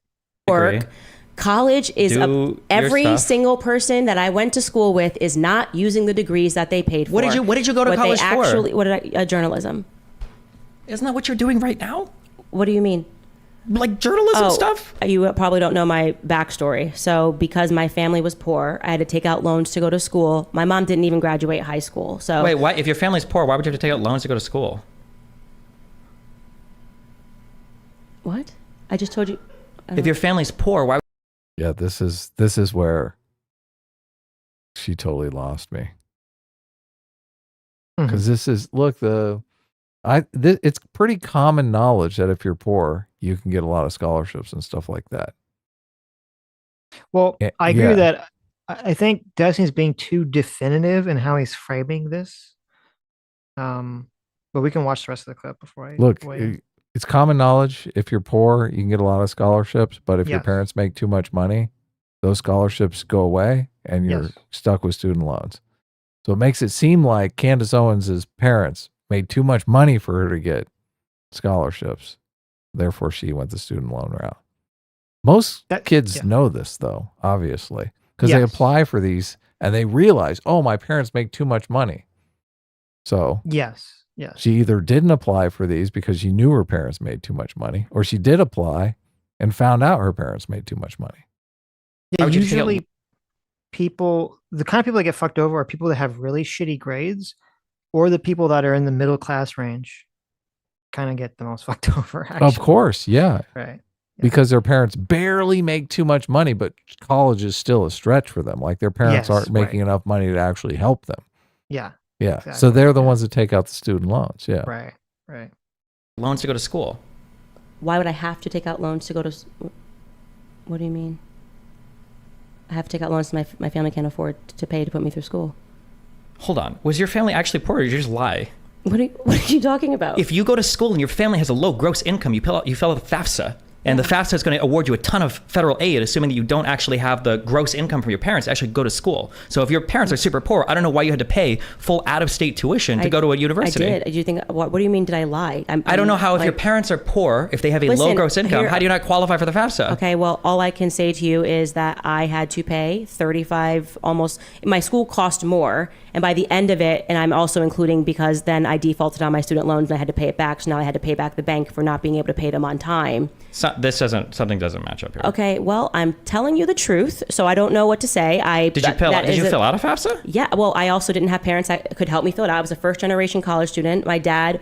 you didn't have a school... the same school counselor you told these people to ignore? You didn't talk to one of them and said, hey, can you help me fill out... I don't know, like, if you're trying to shame me for not doing things right... I'm not trying to shame you. I'm just saying the background doesn't make any sense. I'm not shaming anything. I'm just like, I don't get your point here. Like, I'm telling you the truth. I have no reason to lie about My this. point is, you complained about having $100,000 in debt. You told these people not to talk to counselors, and you said that your family was poor, so you went to school for journalism on an out-of-state tuition. You didn't fill out a FAFSA for any student aid. There's a ton of money there. I'm just saying, like, what is your point in saying, am I lying about it? Like, because I don't understand how you came from a poor family and didn't fill out a FAFSA and get a ton of student aid. I did fill out FAFSA. And they didn't give you anything? I maybe got, in terms of I remember getting a Pell Grant that was like $8,000. Okay. Per year? I'm telling the truth. So I just want to be clear. I'm telling the truth about my life. Like, I don't know what to say to you. And I don't get what was your question of saying, like, why did you take out a loan if you were poor? I don't understand that question. Like, I don't get it. Because the implication is that if you filled out a FAFSA, your parents' gross income is used to heavily determine the amount of student aid that you qualify for. And if you're coming from an incredibly poor family, you usually get a ton of student aid. Well, that's not what happened. Maybe that's circumstance. And please, guys, jump in the chat. Like, if somebody said Destiny, that's stupid. I don't think they just give. You think she got the Pell Grant? Well, okay. So I think there's two things going on here. I think that Candace's story is very sketchy in terms of what she's saying happened. But I think Destiny's being too definitive in what he's saying. Because I mean, my understanding is that usually people that are in a lower income situation that can get federal student aid through FAFSA and other things, like you can get some amount of it paid, but you don't get like 100%. No, of course Usually, not. Yeah. right? Unless you're like a really good student, you know, you can obviously get scholarships and, you know, from the schools themselves and things of that nature, right? Well, yeah, look, they're looking for genius kids who are poor as fuck so that they can put you in the Ivy League and go, look, we're doing our part. Exactly. So Federal Pell Grants usually are awarded only to undergraduate students who display exceptional financial need and have not earned a bachelor's degree, graduate, or professional degree. So look, Pell Grant is the one that most people turn to immediately, where they say, look, your parents make too much money. These are for poor people. Get the fuck out of here. What are you doing applying for a Pell Grant? That's why I'm wondering, you know, did she get the Pell Grant, or does she remember filing for a Pell Grant and hearing your parents make too much money? So yeah, I don't know. Now, supposedly, according to the internet, she went to the University of Rhode Island. Right. Currently now obviously she went in the past. Currently now the tuition for the University of Rhode Island is, let me see. I just had it and I just lost it here. It's a lot for someone who can't pay for it. I know. Look, Rhode Island colleges like New England, come on. It says in-state tuition expensive. Yeah, in-state tuition is $15,800. Out-of-state's $34,000. Now it's a little weird. This is why I'm saying, like, okay, so I'm not like on board with Destiny's like 100% definitive, like, okay, she's just lying, blah, blah, blah, blah. But her story doesn't really make sense either. Because if she's saying, okay, I was really poor, my family couldn't pay for college whatsoever. Well, unless, I mean, now again, maybe this goes into what you're saying, Adam. Maybe she's a total fucking retard. Because unless you're stupid, if your family can't pay for college and you can't get any sort of government assistance for some whatever reason, and you can't get any scholarships for whatever reason, why the fuck would you make the decision to go to an out-of-state school that costs $30,000 a year? Yeah, well, you could stay at home. Yeah, when you can exactly, like, so something here is not adding up to me clearly. So either I mean, it's possible maybe she's just a complete fucking moron and just made horrible decisions, which is, I guess, possible. And like, maybe it wasn't necessarily that she was poor, but that her family was like kind of like middle class enough that they couldn't really pay for it, but she couldn't get grants. I don't know. But so something here is not adding up. The guidance counselors tell you all of this stuff, though. Right. Yeah, the guidance counselors tell you, look, these are what you should apply for, especially if you go in. Like, the first thing they ask is like, how much money do your parents make? Yes. Yeah. Yeah. So bizarre.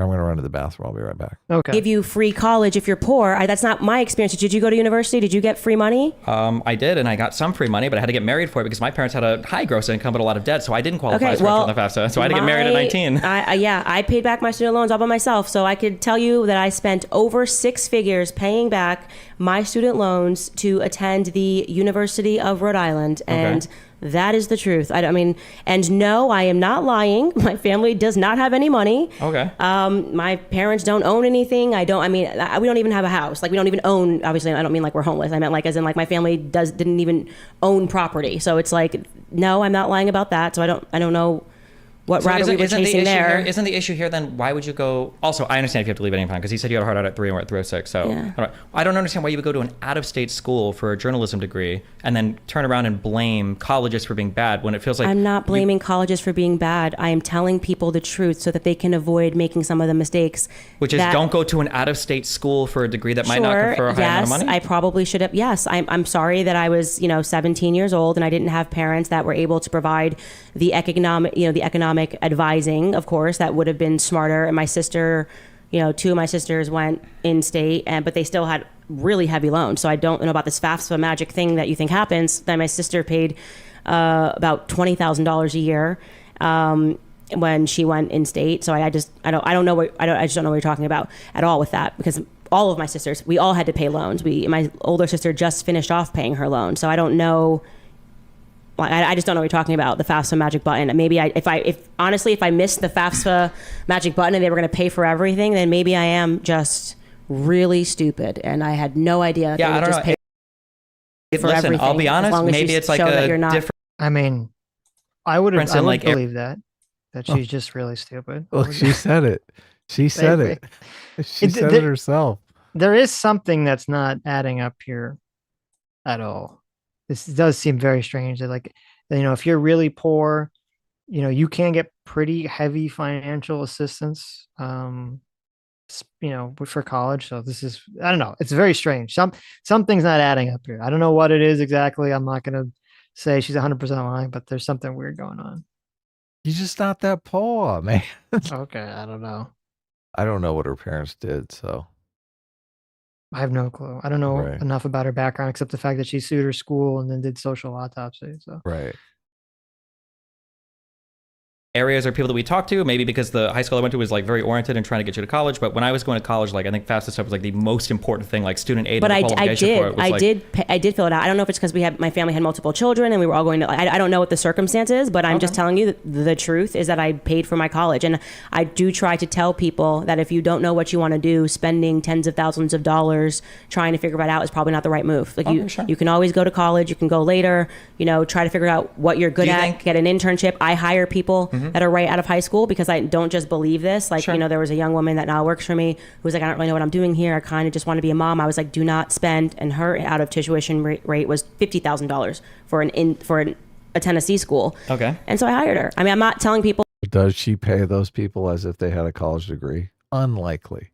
Well, but see, if she had just said this, what she just said here in the beginning, you know, I think that's a far better advice to say, listen, maybe you shouldn't directly go from high school to college.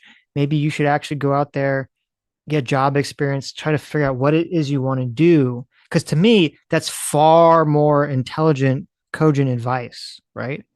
Sure. It's like, don't waste tens of thousands of dollars figuring out what you want to do. Go out there in the real world. And maybe that should be the way that we conceptualize college. I mean, this is part of why I'm in favor of you should have to work, should either be part of the military or work in some kind of core program for the government with all the other kids when you graduate high school for 2 years, so people can kind of mature a little bit, kind of have a better understanding or greater understanding of themselves and kind of what they want to do. And maybe just the culture in America should be shifted away from, as soon as you get out of high school, you should go to college. Maybe that's like a bad way, an old way of thinking about it. It doesn't make any sense. Maybe the idea should be when you get out of high school, kind of start going and looking at various jobs that you might be interested in. And then when you kind of start to find something, maybe a field that you're kind of into, then you should go to college, you know, if you need to, related to that job field. Yeah. Yeah. Got to figure out what you want to do. And if she had said that, I think that would be a far more intelligent thing to say. And I don't know if Destiny would have had a big problem. Destiny probably would have agreed with that. Don't people contemplate this in high school at all? I feel like that'd be a good time to think about what you want to do, right? Listen, I'm just from my own personal experience, for people I know, like, yeah, you contemplate this stuff in high school, but when you're in high school, you're far less mature and you have a far shittier understanding of the world than you do. True. That's what I'm saying. Like, I think it'd be beneficial if people out of high school got real world experience before they made a decision to go to college, maybe. Real world. Yeah. Real world experience. No, I agree. But like I said, I tell people how I actually live and what I actually believe, and I don't know that you do that. Don't justify women acting like whores. Well, I don't just. So good. Yeah, change the subject back to something completely different. So. That's what you do when you've been caught lying, man. You just immediately switch to, you're justifying the whores. Justify trying to prescribe lifestyles to people. What? Don't justify trying to prescribe lifestyles to people. It's not prescribing a lifestyle. Of course it's just, it is. When somebody said that they would be happy not having kids, you were like, oh, she sounds like a conceited bitch or something. That's not what she said. That was the TikTok clip you were responding to. That was not what she said, and I can tell you exactly what she said. That she was trying to go on I vacations. said there was absolutely no reason to make a comment that suggests that she was actually being insulting to people that had kids. It wasn't just one video. She makes multiple videos about how great life is if you don't have kids. If I was making videos with my kids saying about how great life is if you just, stop being a loser and get married, people would come after you because people hate the traditional lifestyle on display. Wait, but that's literally what you guys say. Get married, have kids. That's the only way to go. Otherwise, you're a loser. No, we do not.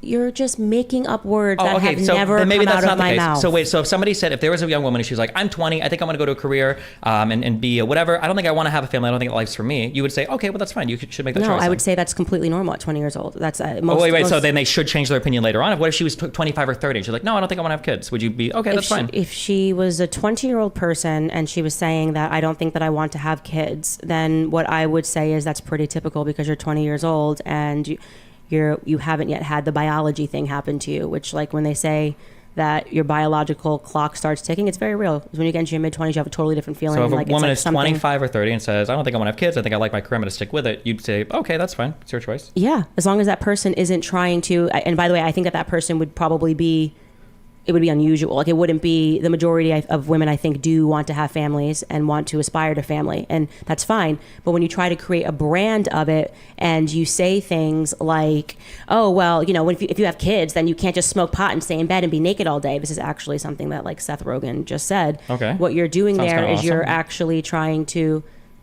you're 30, how old are you? You're 35 years old. Yep.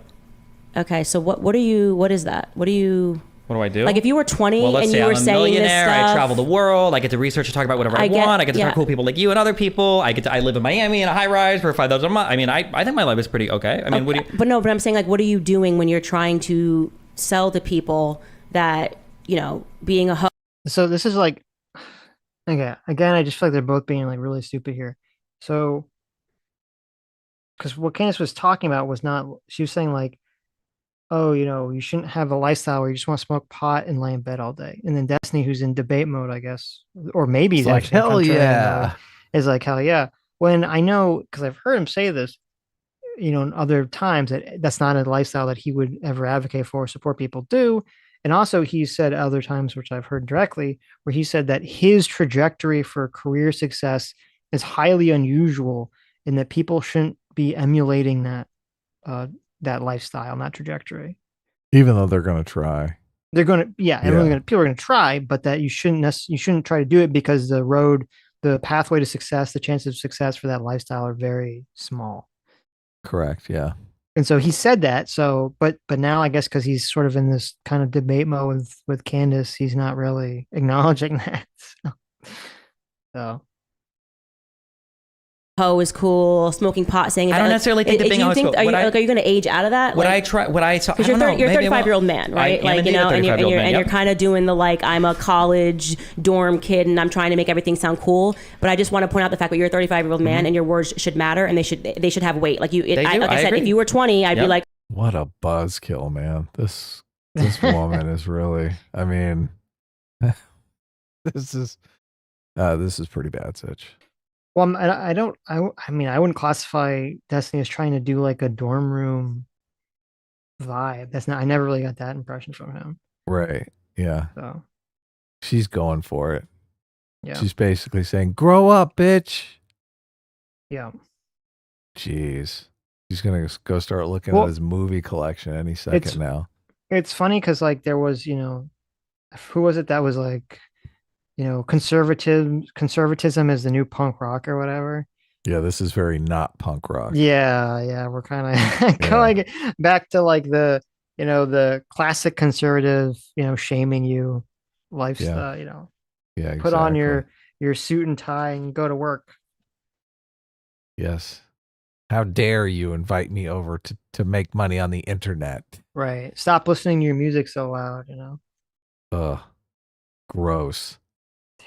I get it. When you're 35, say things with conviction. Say things that have meaning. Plenty of things with conviction, yes. And like when I asked you, what would you recommend to a woman at 25 and 30? I didn't just start rambling about what a 20-year-old should do and how biologically blah, blah, blah, blah. I would say exactly what I would tell a woman at 25 or 30. Yeah, I know, but your behavior, and I will appreciate that people that are younger won't understand what I'm saying until you hit 35, which is, I'm going to be 35 this year. Okay. you're acting like you're a college dorm kid. Yeah, and your catty insults towards people online make you seem like a high school mean girl. Okay. I mean, like, what do you mean? Like, we all have our things. But you're like, selling to them things that you know aren't good. So what do you think I'm selling to them? If you What do you were think I'm a selling that I know 25-year-old, isn't good? like when I'm on the Whatever podcast and I'm Yeah. surrounded by women that are in their 20s and they're saying like, you know, the whole life is good. The reason why I said to that girl that I'm going to pray for you is because I know that she's going to have a different perspective when she's older. So I'm not upset by that. I don't feel like that needs to be attacked when those young girls are around me and we're talking about all of these topics. When I'm sitting with a 35-year-old man, okay, and what do you think I'm selling people? And you know better, okay? Wait, what do you think I'm selling people? Well, do you think I'm telling people to be a hoe? What I said when you were defending the lifestyle of being a hoe, why are you doing that? I don't think I defend the lifestyle of being a hoe. You did. You did a whole video basically saying that none of my points of me trying to tell these women that they essentially, you can do something better. You don't have to sell your body. This was your like snazzy video comeback to it. Why are you making a comeback? Yes, you can make a video and be like, why can't someone do heroin? But why would you as a 35-year-old man want to sell something to someone or make it seem okay or cool or relevant when you know it's harmful to them? I don't get that because of your age. So yeah, so I don't understand. I don't know what your takeaway from the video was, or if there are researchers that give you like talking points to my videos. But generally what I talk about is when it comes to lifestyle, you have to analyze both sides of things. If you grow up incredibly religiously conservative and you are like shamed out of sex and you don't have sex with anybody your whole life because you're super, hyper cognizant of your virginity and all of these like weird things, and that's like coming from an unhealthy external place, to say, oh, well, maybe that's worth exploring. On the flip side, if you grow up like hyper liberal and you fuck like 20 guys by the time you're 20 years old and you just want to bang everybody and you've got like weird associations with men and everything, I'd say, hey, you should probably slow down. It's probably not healthy. I just encourage people to like explore honestly, to have like conversations with themselves, with their parents, could be with priests, could be with therapists, could be whatever, and to kind of figure out like what works for them and don't get pushed into one direction from a culture side. It could be the left encouraging people to be way too promiscuous, or it could be the right for people that are shaming people for being promiscuous and saying that, well, this one lifestyle of family stuff is going to biologically be suited towards you as you get older. I think both of these are equally stupid because it just pushes people in the other direction. So you don't believe in anything, is what you're saying. Is that what you got from that? Well, you're not committing to anything. I believe in actually thinking for yourself. That's what I think. I think that every human being... That's kind of funny. So the answer Destiny gave was essentially you should be moderate in everything, kind of a golden mean sort of principle, which I generally agree with. But I also think it's funny because I feel like, now again, maybe I'm being uncharitable Destiny here, but I feel like that answer was also kind of given as sort of this, I don't remember what I said when I reviewed you, and so I'm going to kind of just be broad enough that anything I said could fit in that like range, right? Right. So I mean, it's kind of like, oh, okay. But it is interesting, and I guess I don't know if this is Candace being kind of dumb or just Candace being rhetorical and propagandistic here. Is that to take away what he said and said, oh, well, you don't believe in anything? I was like, well, that's very clearly not what he was saying. He was kind of very clearly putting out a golden mean sort of standard, not saying he was nihilistic. Okay. Yeah, it's tough. I mean, it's funny that, Candace Owens probably supports school choice, but family choice, oh, that's, there's only one way to do a family. Yes. So you have to figure out what's going to work for you. And also, I mean, successful relationships are kind of hard to do. So, I mean, I don't begrudge anyone who's hasn't made a relationship work. Of course. Or is, because, you could try and fail. Like, right.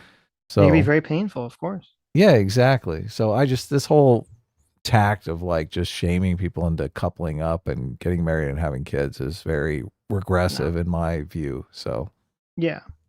Well, you shouldn't shame people into doing it, but you should also not, I think, be trying to say like, oh, you should just not even try. Right. You're going to be happy if you don't try. I think that's toxic. The red pill stuff is like garbage too. Yeah, exactly. You stay away from women. All women are evil. Come on. That's not. You should try and be humble about the fact that it's difficult and you might fail. Well, it's weird because it feels like there's like the red pill stuff that's kind of like saying like men don't even bother getting with women. And then there's like the blue pill stuff for like women, like don't even bother with men. Right. Right. Like, start your OnlyFans and just. Right. Yeah. Yeah. Sure. Yeah. But it's interesting to me that when in this, thing, Destiny's like, you shouldn't, basically saying like, not to trust like the very far right, narrative of just like being super chaste and not doing anything, and don't trust the super far left. Like you should just be a big slut narrative. That Candace's response to that is, oh, you don't believe in anything. Like as if you don't believe in like one extreme or the other, you don't believe in anything. Right. Yeah. I mean, I have a tough time with that. Like if you are in that super top 1% and you can go on OnlyFans and, basically deal with your financial needs for your entire life. I mean, I have a tough time saying, "Oh, you shouldn't do that." I mean, what's your take on that, Sitch? So what was the question again? Like if you're a woman that can do OnlyFans and basically just get, millions of dollars, like you can basically earn enough to live off of your entire life in like a year. Right. It's hard for me to say, yeah, you shouldn't do that. I mean, you shouldn't basically give yourself infinite financial freedom just by working a year and taking the rest of your life off. That's just, I mean, if that's an opportunity that has presented itself to you, it's difficult for me to say, like, you shouldn't do that. Like, why not? Why shouldn't they do that, Sitch? Well, excuse me. I mean, I don't know if I can give it a flat answer because to me, there'd be a lot of variables to calculate. Like, what would the person's career path be? Not through porn. What kind of pornography are they doing? Because I think that's also important. Oh yeah, I guess you're right. Yeah. Yeah. Like how, like, are they just doing softcore stuff? They doing hardcore stuff? Like what exactly are they doing? It could definitely play into a lot of factors. What is it that they want out of life? Because like I agree that there are definitely people that could do OnlyFans, that could do porn, that could do things that aren't too extreme, and maybe they would be lucky enough to make, millions of dollars or whatever. And I understand what you're saying. Like, if some girl's doing softcore pornography and she's making millions of dollars, Yeah, let's say she just makes $10 million in a year and she's like, she gives it up. She's like, I'm fine. Right. Yeah. I'm going to chill could just now. say like, just do it for a year or a couple years and then bank out and just be done. Yeah. Right. I'm going to buy a house and manage my investments and I'm good. You could definitely do that. Right. Now, I think that the majority of women on OnlyFans would never be in that position. I think of course not. Yeah. Yeah. But see, I think that's sort of the danger and the allure of OnlyFans is that people think that's what they can do. Yeah. It's a lottery mentality. Right. And then most of them, they will not get that opportunity to do that. Right. They'll sully their reputation and they'll end up poor. Right. Because it's kind of like, okay, so if you're Amaranth or whoever, right, one of these OnlyFans girls, obviously, when they have children, if they ever have children, well, first of all, they've altered their reputation forever. Like everyone's gonna be like, oh, you're the porn person, right? Which some people doesn't bother. Some people it does bother. But also if they have children, it's gonna be like, I jacked off to your mom, last night or something, right? So like you have to take all these things into consideration when you're doing all this stuff. And so, but at least like at the end of the day, if you're like highly successful, like Amaranth or whatever, you made like billions of dollars, you're like, oh, well, fuck you. I live in a giant mansion, right? But the worst case scenario is like if you've had that potential damage to your reputation and you've accrued no benefit, financial benefit for doing it. Right. Yeah. So, haha, I shacked off to your mom and you're still poor. Yeah, I mean, yeah, like that's kind of like the worst situation to be. It is. Oh, it's terrible. Yeah. It's terrible. Yeah. Yeah. Yeah. Okay. Maybe it's just ban it. I get it. That's what I'm saying. It could be. It's it's a little. It's difficult. Like I can't give a universal answer to that. Right. Yeah. Okay. Moving on. Listen, no one wants to be in the situation where the kid says, "Ha ha, I jacked off to your mom yesterday." Okay, that's not a situation kids want to be in. It's so true. Right. It's so true. In this like paradigm where if you fuck 100 people by the time you're 20, probably not healthy. If you've never had sex before and you're 30, probably not healthy. And that you should probably like try to gravitate towards what are like human norms and then what are things that make you happy depending on your culture, depending on your geography. And then you kind of like explore in there and don't be shamed out of exploring from one side to the other. Don't be pushed into something because somebody like Candace Owens or somebody like Stephen Bunnell tells you that you have to do a particular thing, but just like kind of explore. I don't tell people that they have to do a particular thing, but if I see somebody that's doing heroin, I'm not going to be like, it is whatever. And it's just like, whatever. You're just do you think that heroin is comparable to recreational sex? I am. Quite frankly, I actually think a woman, as the one that I sat across from when you were critiquing this video, who says that she slept with up to, 20 men per night. Yeah, It's just as bad. And I know that has to be hurting her soul. So I look at her as a human being. Hurting her soul? What if she just has a different lifestyle than you? Doesn't. Completely. No, she doesn't. No, what do you mean?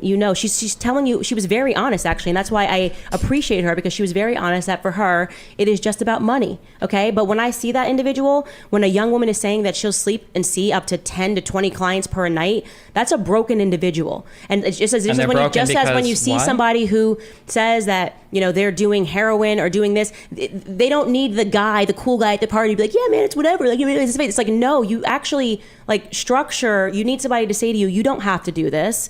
There's so much better potential within you. You are young. You have your entire life ahead of you. Let's figure out what it is that you're great at. I understand the economic concerns. It's a really tough economy and it's easy money, but there's other things that you can do to make money that will give you better self-value. And so that's why I say that I think that what you're doing as a 35-year-old man is you're lying. You're just lying to people. Do you think I'm telling women on average that fucking 20 guys when a night you is a make good idea? videos and you're replying to conservatives who are rightfully saying that this lifestyle is not good, which should be abundantly clear to every single person? Yeah, what you're trying to do is lie in a clever way. And ultimately, like I said, if you were 20, I'd be fine with it. But when first of all, I don't know why if I was 20, why that would make you fine with it. Because you'd have the same influence in your audience regardless. Because your brain's not developed when you're 20. Number two, so what? Your brain's always developing as you grow. No, your brain develops when you're 25, 26 years old. And so when you see a 20-year-old and they have a bunch of positions, I don't hold them to it. I don't think that's with brain development. I think that's with life experience. I think as you grow older, but literally factually, I know if you want to Google this, but your brain develops when you're 25, 26. If you really want to go back to the memes, the next meme, 25-year-old brain development. Yeah. Google it factually. The 25 number came from one study that was done 30 years. So what are you doing? Hold on a second. No. Okay. So my browser for the window basically crashed. Oh, good. And I had to refresh it. I love it when that happens. Yeah. I had to refresh it. And it's weird because I can see in the chat that a bunch of people gave memberships, but in the viewer activity, I don't see it. Oh, really? Want me to read them off? There's a bunch of them, man. We've been so I'll read off. Let me know if I missed any, because I don't want to miss this. So let me try to get them all. If I missed it, send me a message or Adam, let me know. So first of all, thank you, PC, for the 20 gifted memberships. Thank you so much. Oh, yeah. PC based. And thank you, Grendel Vivat. Grendel gave us 70 gifted memberships. Thank you so much, Grendel. Yes. Super Very based. generous of you. Thank you. And then thank you so much, Neckbeard. Yep. This is a JMac, his alt account, I believe. So thank you so much. Daddy JMac gave us 100 Another gifted memberships. 100 gifted memberships. Thank Look you at so this. much, JMac. So there you go. Yeah, sweet. JMac is making a rain Moved today. to So thank you so much. 375 new members. Look at that. Right, look at that. So thank you. Very incredibly generous donations. So that's sweet. That's very nice of you guys. You go. And then Lucy Lemonbug gave us 5 gifted memberships. Thank you, Lucy, even though you're a dirty chopstick user. Yes. Thank you. Years ago where they only measured brain development up to 25, and the reality is the plasticity of your brain and every other structure of your brain continues to grow into your 30s. That's technically where that number comes from. It's not true. You can look it up later if you want. The 25, 26 thing is a misnomer. It's not actually true. Well, I said, if you were 20, sure. I would accept, but there is such a thing as objective truth, and people that shirk and pretend that there's not, and everybody can just do whatever they want. Live your life? It's about things that are harmful to people. Objectively speaking. So I'm curious, wait, what is the upper bounds on recreational sex that you think is harmful or not harmful? When you're selling your body and sleeping with old. I'm not asking that. I'm just saying, what is the upper bounds on recreational sex that you think is healthy for a human being? If you go past this, you're clearly over the line. I'm not gonna say to a person, this is a number that you should sleep with, and this makes you bad. Don't accuse me of believing in nothing. I'm not saying out of position where you only attack the most extreme people. I'm specifically talking about the whatever podcast. I'm going to attack the same people that you do. If some woman is on saying you can fuck 20 guys a night and do only because you're 18, I'm going to say, in general, that's a pretty wacky, that's a pretty out there position. I argue with tons of people over this. I don't encourage people to start what are you trying to do? What purpose are you trying to fulfill? When you, as a 35-year-old man, see me sitting down with these young women trying to say, you don't need to do this, you don't have to do this for money, and you attack it and try to be Candace is just a bitch, or whatever, she's blah, blah, blah, blah, she's just being a high school mean girl. It's no, I am trying to tell these women that they are. Candace is 34, right? I guess she says 35 this year, so yeah. So she's 34, and she has a 3-year-old, right? Yes. And Destiny is 35, and he is a 13-year-old. So I just like, what's happening in this back and forth here? Like, Candace seems to be doing a lot of looking down her nose at the guy who like reproduced in his 20s. What exactly is happening here? I think Candace, according to the internet, I think Candace has 3 children. Oh, she does? Okay. Or 2 children? I don't know. She has 2 or 3 kids. All right. I can't tell. Well, maybe she's got the looking down the nose privilege then. But they're all recent. Oh, they are? Right. Look, for all I know, she did IVF and she had like 2 kids at once. She has 2 3-year-olds. Maybe 3 3-year-olds. Like sometimes IVF gets out of control. So right. So, but what are you saying? So because like, so Destiny had a kid like much earlier in life, obviously. Yeah. When he was young. Right. And irresponsible. Right. I'm just like, I don't know. This seems to be an odd argument to be making with a guy who's 35 who has a 13-year-old kid. That's all I'm saying. It's no, she's trying to make the argument that, and I watched the clip that she's talking about, and I thought Destiny was kind of bringing bad arguments, but he wasn't in the clip, at least the part that I saw, or the stream that I thought that she was talking about. He wasn't basically justifying people being hoes. Oh, he wasn't? Not the clips that I saw, not the stream that I saw, that unless she's talking about some other stream. I don't know.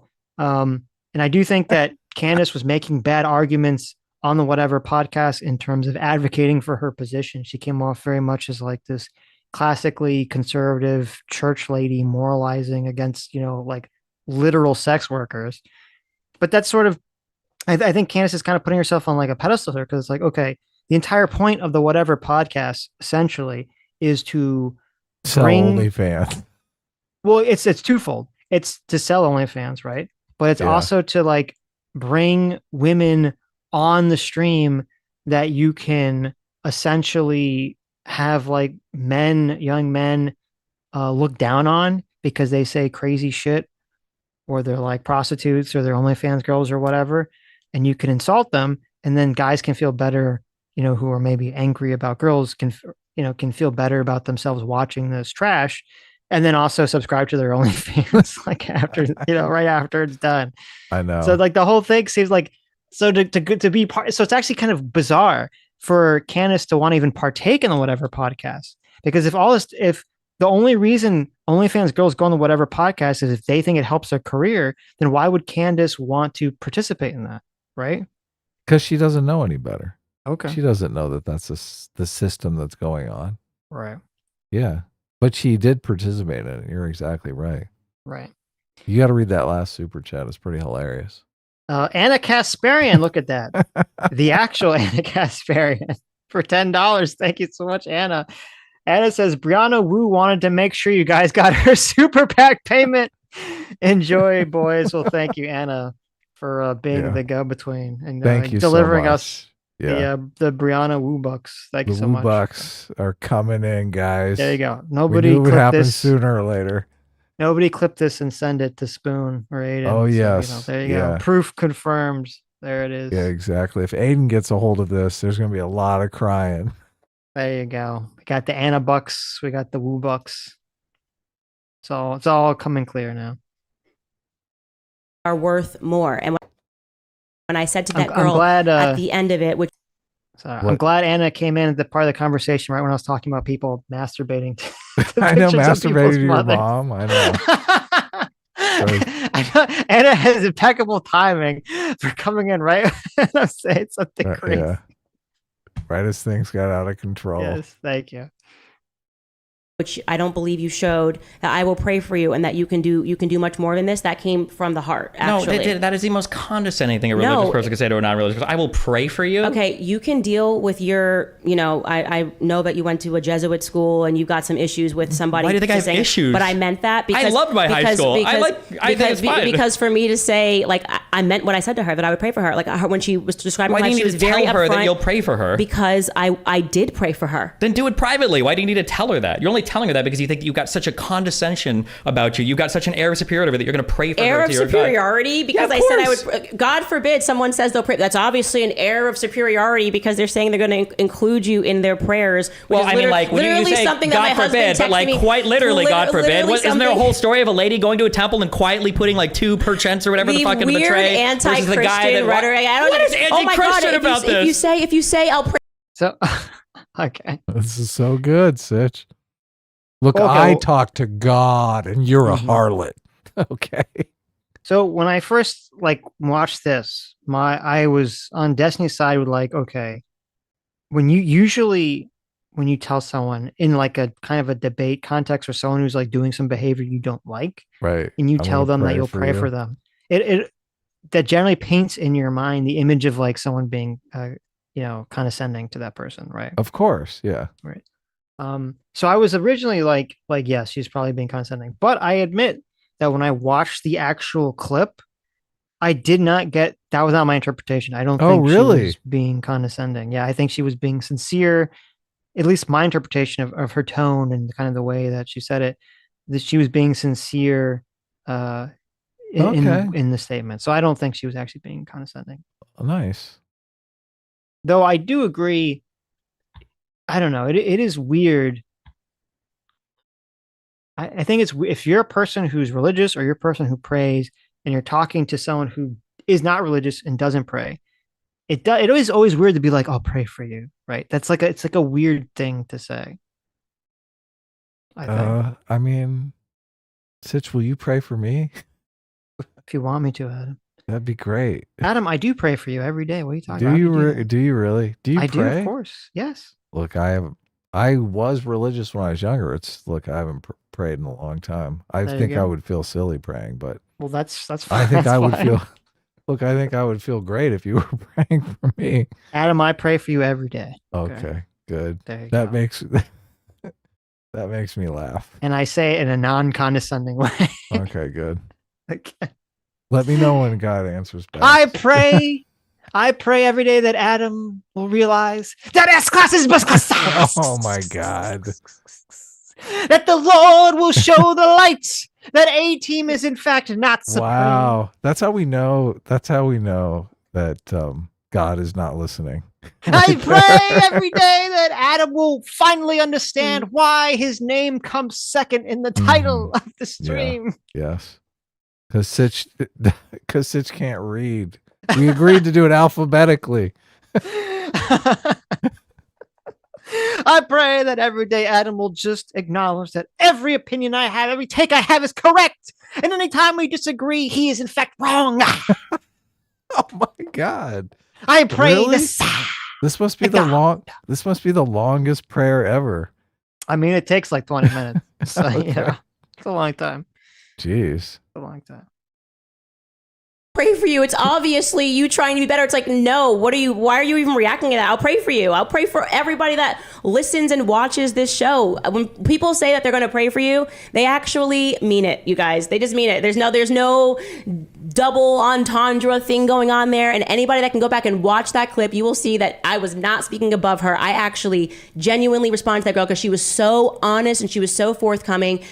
I thought I actually wanted to do more stuff with her, and we tried to reach out with her because she wasn't trying to lie or trying to pretend like her lifestyle was for health. She was clear that it was for money, and she was like, I'm not going to lie, this is why I do this. And I genuinely prayed for her. Actually, we were not enemies that were sitting across the table. So no, it was not condescending when I started praying for you. It was a fact. When I left, I said, I will keep you in my prayers because I have in my heart, I want to see that girl in 10 years and know that she left that field and she is able to speak to women that are still within it and think that they have to sell their bodies for money and sleep with 10 men per night. I am going to continue to pray for that young woman because we need people who transform their lives to then show people that they can transform their lives. And it's not condescending to pray for anybody ever. So okay, I will pray for you too then. Okay. You should. Okay. I hope you pray for me. I want you to include me in your prayers. I want every person watching this to include. But I feel like our society has gotten so like anti-Christian. Like, oh my God, they're trying to be condescending. It's like, no, like I'll pray for you. I will literally pray for every single person that I think needs a prayer. And I felt like she needed a prayer. Like she could be there, you know? Okay.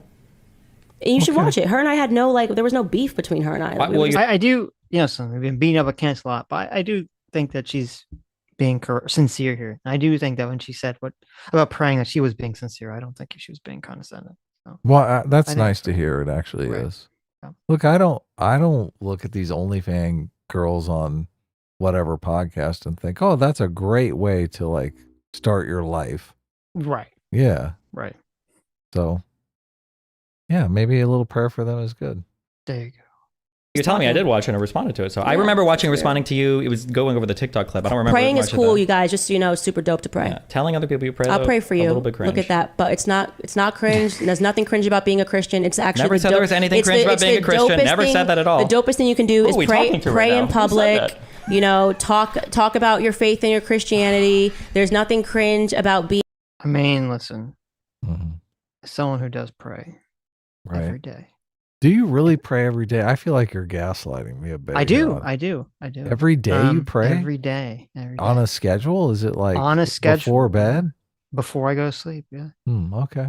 I do think praying in public is pretty cringe. Okay. Yeah. I do think that's pretty cringe. And actually, Jesus thought it was pretty cringe too, if you look at the Bible. Of course, yeah. He said he was making fun of the rabbis and the other Jews who were going and making a big show of themselves praying in public, because it was like, listen, you're not actually, it's not about the prayer. You're just trying to like virtue signal, essentially. Yeah, exactly. You're praying. You should go pray in a closet. Okay. Yep.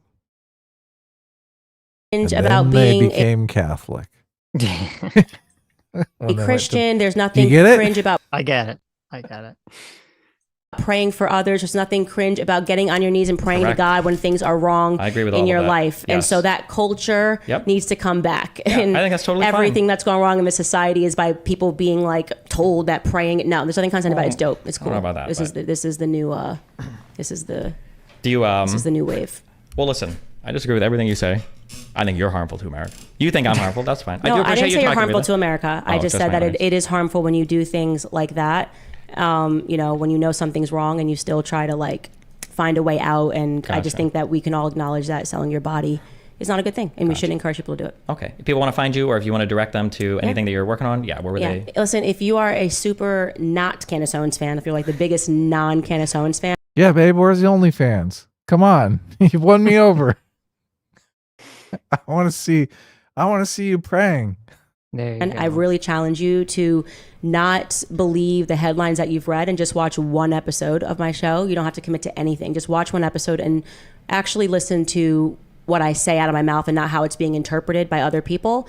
And I know I've gotten so many emails from people saying they changed their lives because just so you know, I am not better than you. Like I say on my show the whole time, I drank with the best of them. I took the most liberal route to conservatism that there ever was. So I'm not better than anybody that I speak to. I'm speaking from the heart and trying to get people to avoid certain traps that, I wish that I would have been able to avoid in my life. And we can have disagreements, but I think if you check out my channel on YouTube, check out the podcast, listen to one episode, you're probably going to be able to very quickly determine and see where my heart's at. Okay. Candace Owens on YouTube. Thanks. And again, we're combative, but I do appreciate the conversation. No, I do too. I would, by the way, I would love to have you on my show. We could talk about other topics as well, but I actually want to know what you think. Sure thing. Yeah, if you ever want to, just Mitch send me an email. So yeah. Yeah. All right. All right. Thanks a lot. I appreciate it. Bye. And then they hated each other for the rest of their lives. Well, actually, so the fall of this conversation was like hyper. It's funny. It's funny when these conversations, they end with like people saying like, "Oh, I appreciate the conversation," and then like the aftermath is just like total bridge burning destruction. Wasn't it? Didn't they do that on Twitter? I think Destiny just came out with a video that's like the aftermath of the Candace Owens conversation.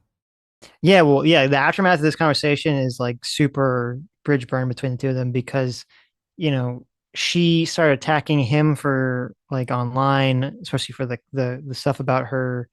Whether she was lying about being poor, and then Destiny kind of like doubled down on that, and he wrote like a little mini manifesto, kind of really continually accusing her of lying about whether her family was poor or not. So there's their relationship is very contentious now. Candace, release the tax returns.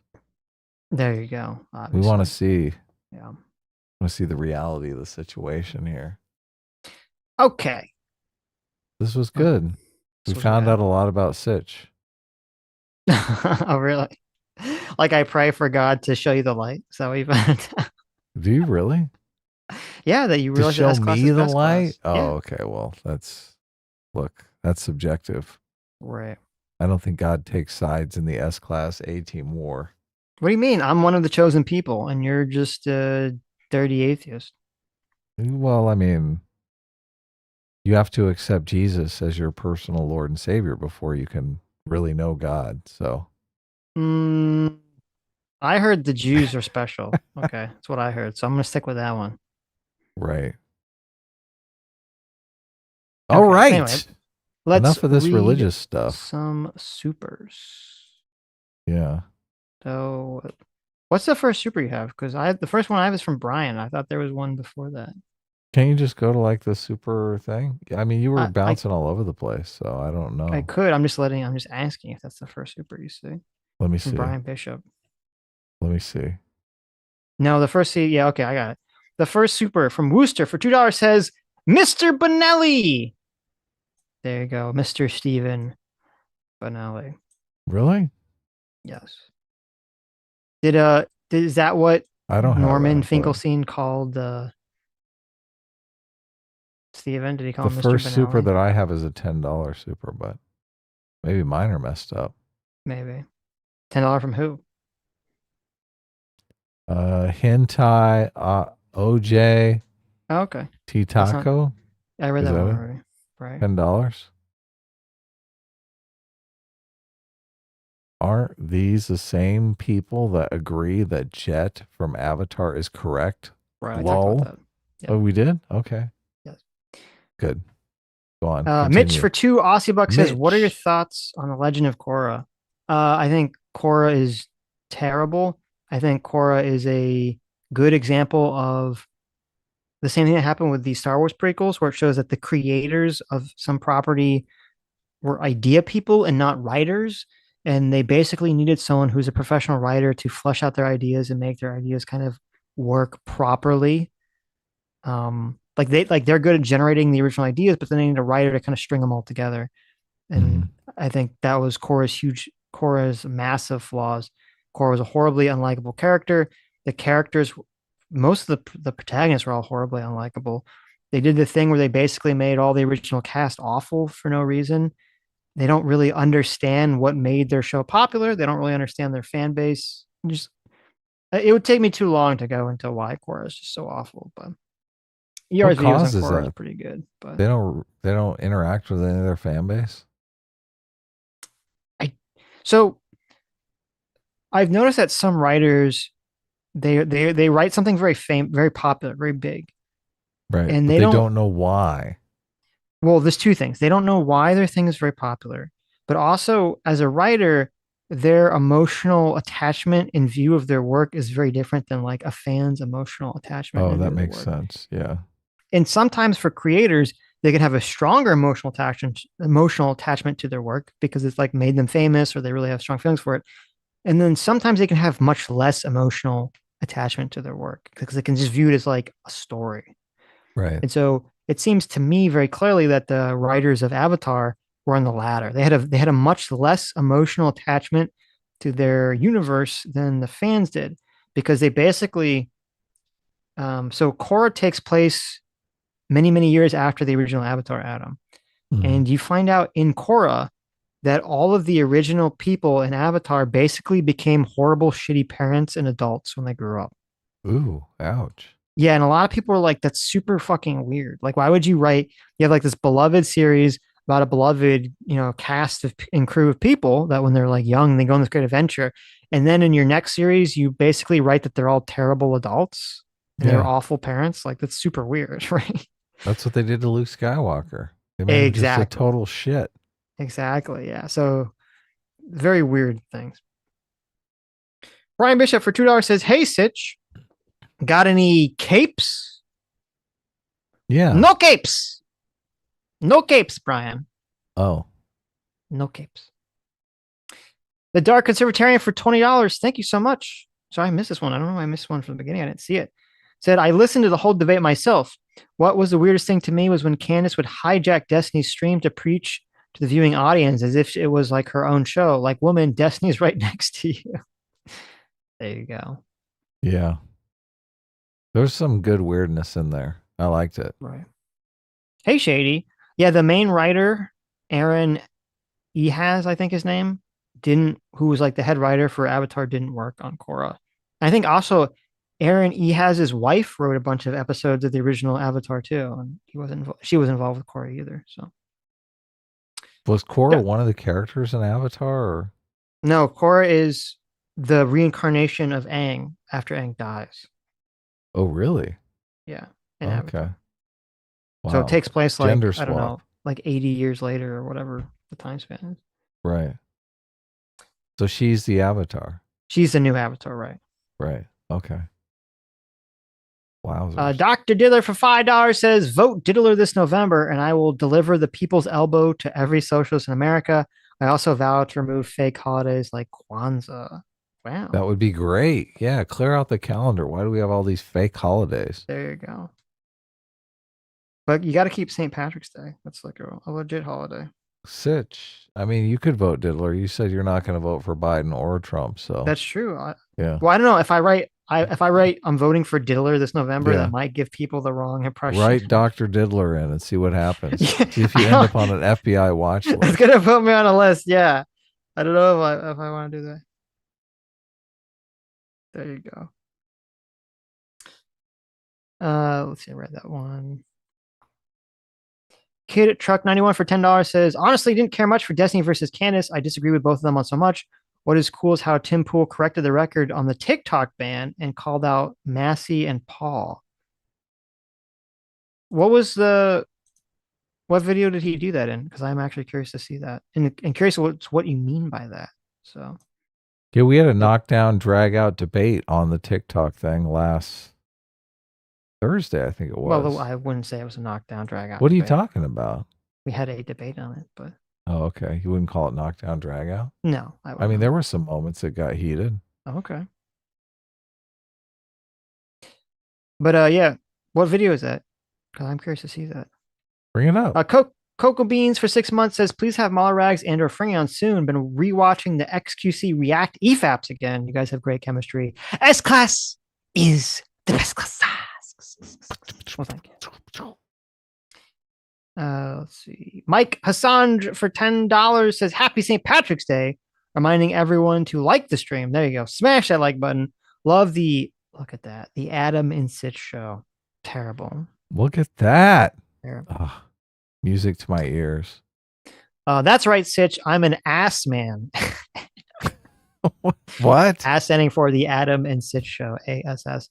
Why would I spend money on the SAS Sitch and Adam stream when I can get SAS at home for free? There you go. Very funny. Thank you, Mike. Good job. Love it. Says this is only your 10th super chat, but I'm pretty sure you've donated more than that. So, Stug, and I read that one. Second thought. I read that one. I read a bunch Real of them Rain twice, 89. too. Thank you so much for joining. Discipline equals freedom. Thank you. Wow, that's good. That's like third tier. That's true. Yeah. Girl Sarah for 23 months. Thank you so much. Says, hey guys, I'm mostly on board. I hate libertarians too. Just promise me after we destabilize TikTok, we can go after other social media platforms. I don't know. I'm not really in favor of going after other social media platforms. So I don't know if you're being sarcastic or not, but I'm looking forward to Height's book dropping, and I think it drops. Oh, I guess it doesn't drop. It drops in 2 weeks, a week and a half. It drops on the 26th, but he goes after social media. So obviously, a huge fan of Jonathan Haidt. Can't wait to hear his arguments on the social media stuff. I hope he covers some of the TikTok things. I saw he tweeted out that millennials wish TikTok was never invented, that they think it's really damaging. Yeah. And they don't like it. Yeah. They think it's addictive like crack cocaine. That is interesting. And not that surprising. Millennials or the Zoomers? Zoomers, I think it was. Did I say millennials? You said millennials, yeah. Oh, it was Gen Z. Right. Those are Zoomers, right? Yes. Lives in Deswall specifically for $5 says in the quote disruptive case, the purpose of the protest is in-group cohesion, fostering an us versus us against them mentality. Advancing the cause is secondary. That's a good point. True. Yeah. That's a good point. Yeah. Murgoot for 12 months says, is Second Thought for real or a grifter? I think he's real. I think he's just really delusional. Yeah. Oh, yeah. I think he's silly.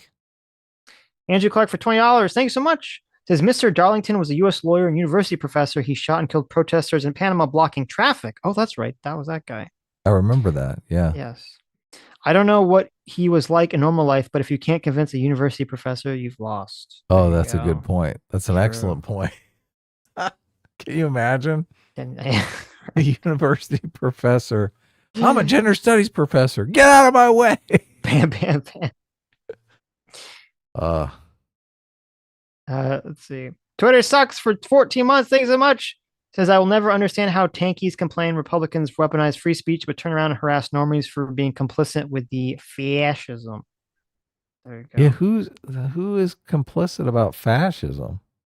The like, who's like, oh, just leave the fascists alone. We'll be fine. Right. Yeah. Spider-Man, that's right. The Spider-Man. The real Spider-Man for 4 months says Second Rot once again displays his dishonesty and calls it content. This is the type of video the supervillain in a cartoon would make. True. Yeah. Yeah. Trippy Liquid, thank you so much for joining the Free Will Seekers. Welcome, Trippy. Sam Josh for 12 months says 18 reigns supreme. There you go. Yes. With 3 exclamation points and in all caps. You should yell that out, Sitch. Yell it at the top of your lungs. Yell it like you're praying to God. No, thank you. Peter Rosie for $2 says, how many family members self-deleted?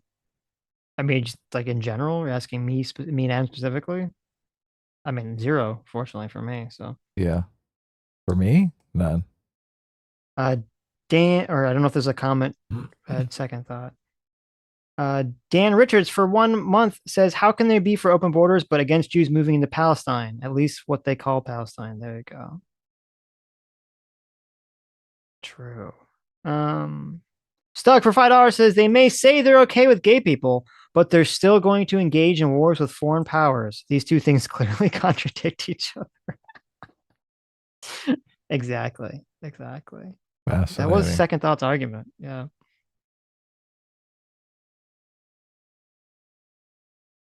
Let's see. Read that one. Grendel Vat for $10 says, I truly hope Second Thought never finds himself on the receiving end of his boundless philanthropism.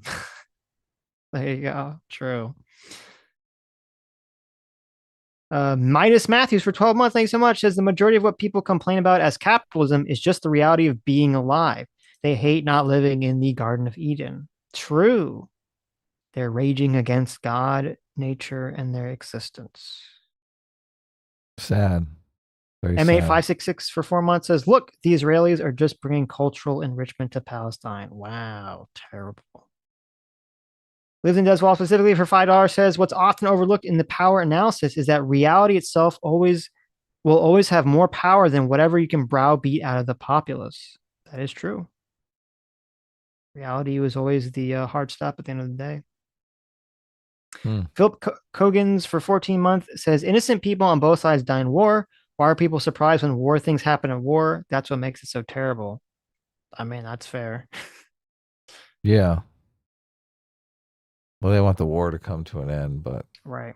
Well, but it's interesting that like they only conceptualize it like Israel is only the only actor in the war, right? It's like, if they want the war to come to an end, why don't they also call for Hamas to stand down, release the hostages, and stop, being terrorists, right?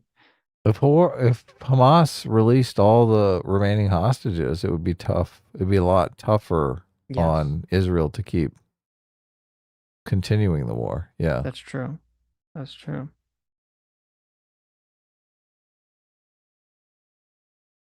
They don't want to do that, though, obviously. Right. Twitter sucks for $10 says, I love how he will say, quote, let me bring up a fact, and then he will falsely attribute that fact to the fascist right or the complicit liberal. It's staggering to me that someone can be so wrong. True.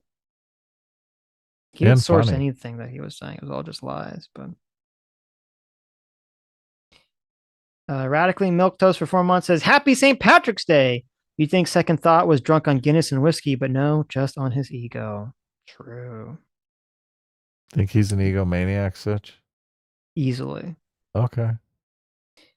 CJ46 for $5 says, the irony of Second Thought and economic Marxists saying that some people will not change their mind no matter how much evidence you show them is hilarious. Yeah, that was my favorite part, easily. Easily. It was amazing. God, irony's so great. Irony just makes me laugh out loud. Nefarious Critter for $5 says, have either of you watched the Israel-Palestine debate with Destiny Norman Finkelstein, Benny Morse, and M. Rabini? If so, what do you think about it? I think I said at the beginning of the stream, I only watched the first 2 hours of it. So far, the vibe I get is Destiny getting kind of steamrolled in the conversation. Surprisingly, it feels kind of like he's very out of place. Like there's like 3 adults talking, and he's like the kid in the conversation. Even though like that's not necessarily what he's saying makes him sound that way. I'm just saying there's like some kind of like weird vibe that's like the conversation, and I don't know if that changes at any point after that. Well, they're doing this weird thing where they're like, well, I've read all of your books. Well, I've read all of your books. And in your book, and in your book, and in your book. Right. It's like, right. Yeah. And Destiny is like, I play StarCraft. Yeah. So I am curious because I want to get to the more like contentious parts of the conversation. See if there's anything worth covering. Right. Yeah, it's like a chore to get through this fucking 5-hour conversation. Jesus. Is it? Not a lot of jokes going on. No one's being funny. No. Yeah. Lives in Deswall specifically for $10. Thank you so much. Says, Happy St. Patrick's Day. I'm not Irish, but I will insist on my American rights to cannibalize other cultures' holidays, his drinking occasions, and to shout controversial opinions. Long live the snakes. There you go. Yeah, seriously. Like, when are we going to turn Christmas into a drinking holiday? True. Jeez. Loser the Doberman for 10 Canadian says, I'm going to make chicken stir fry. Should I put roasted nuts and bacon in it? Also, does anyone want some? Obviously, the answer to the question is yes. You should put roasted nuts and bacon in it. Yeah. Of course, everyone wants some. Bacon is delicious. That sounds good. Yeah. Osher C for $5 says, Sitch, you're only talking about the stick. The carrot is you will be a famous millionaire.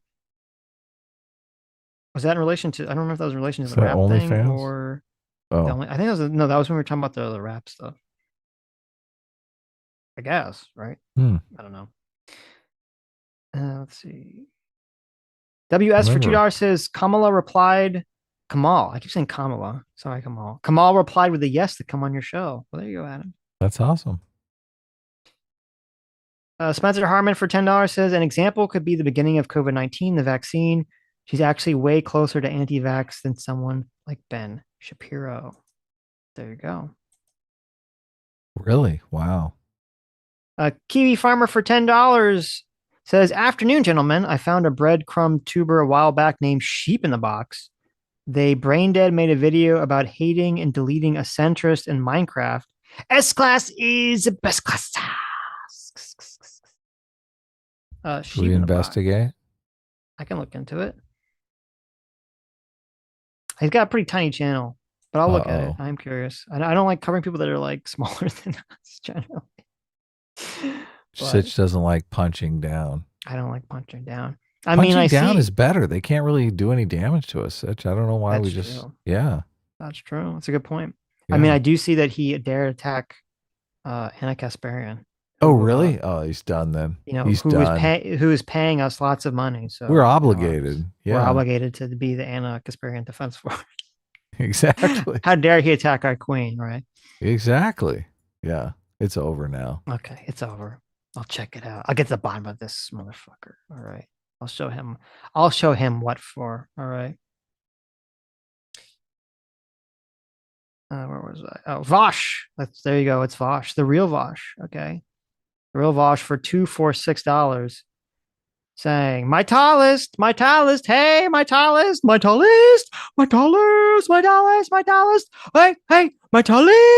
my dollars, basically recreating the entire scene from Invader Zim. Wow. So thank you, Vosh. You did a great impersonation. That's a good scene. That's a very funny scene. Everyone, if you haven't seen Invader Zim, you should check it out. It's very funny. Dr. Diller for $2 says Sammy G is not currently here to call diminutive. So this super chat is to once again remind her that she is not allowed on most carnival rides. Oh, wow. Wow. That's like a Heights joke, isn't it? There you go. There you go. Got him. Got him.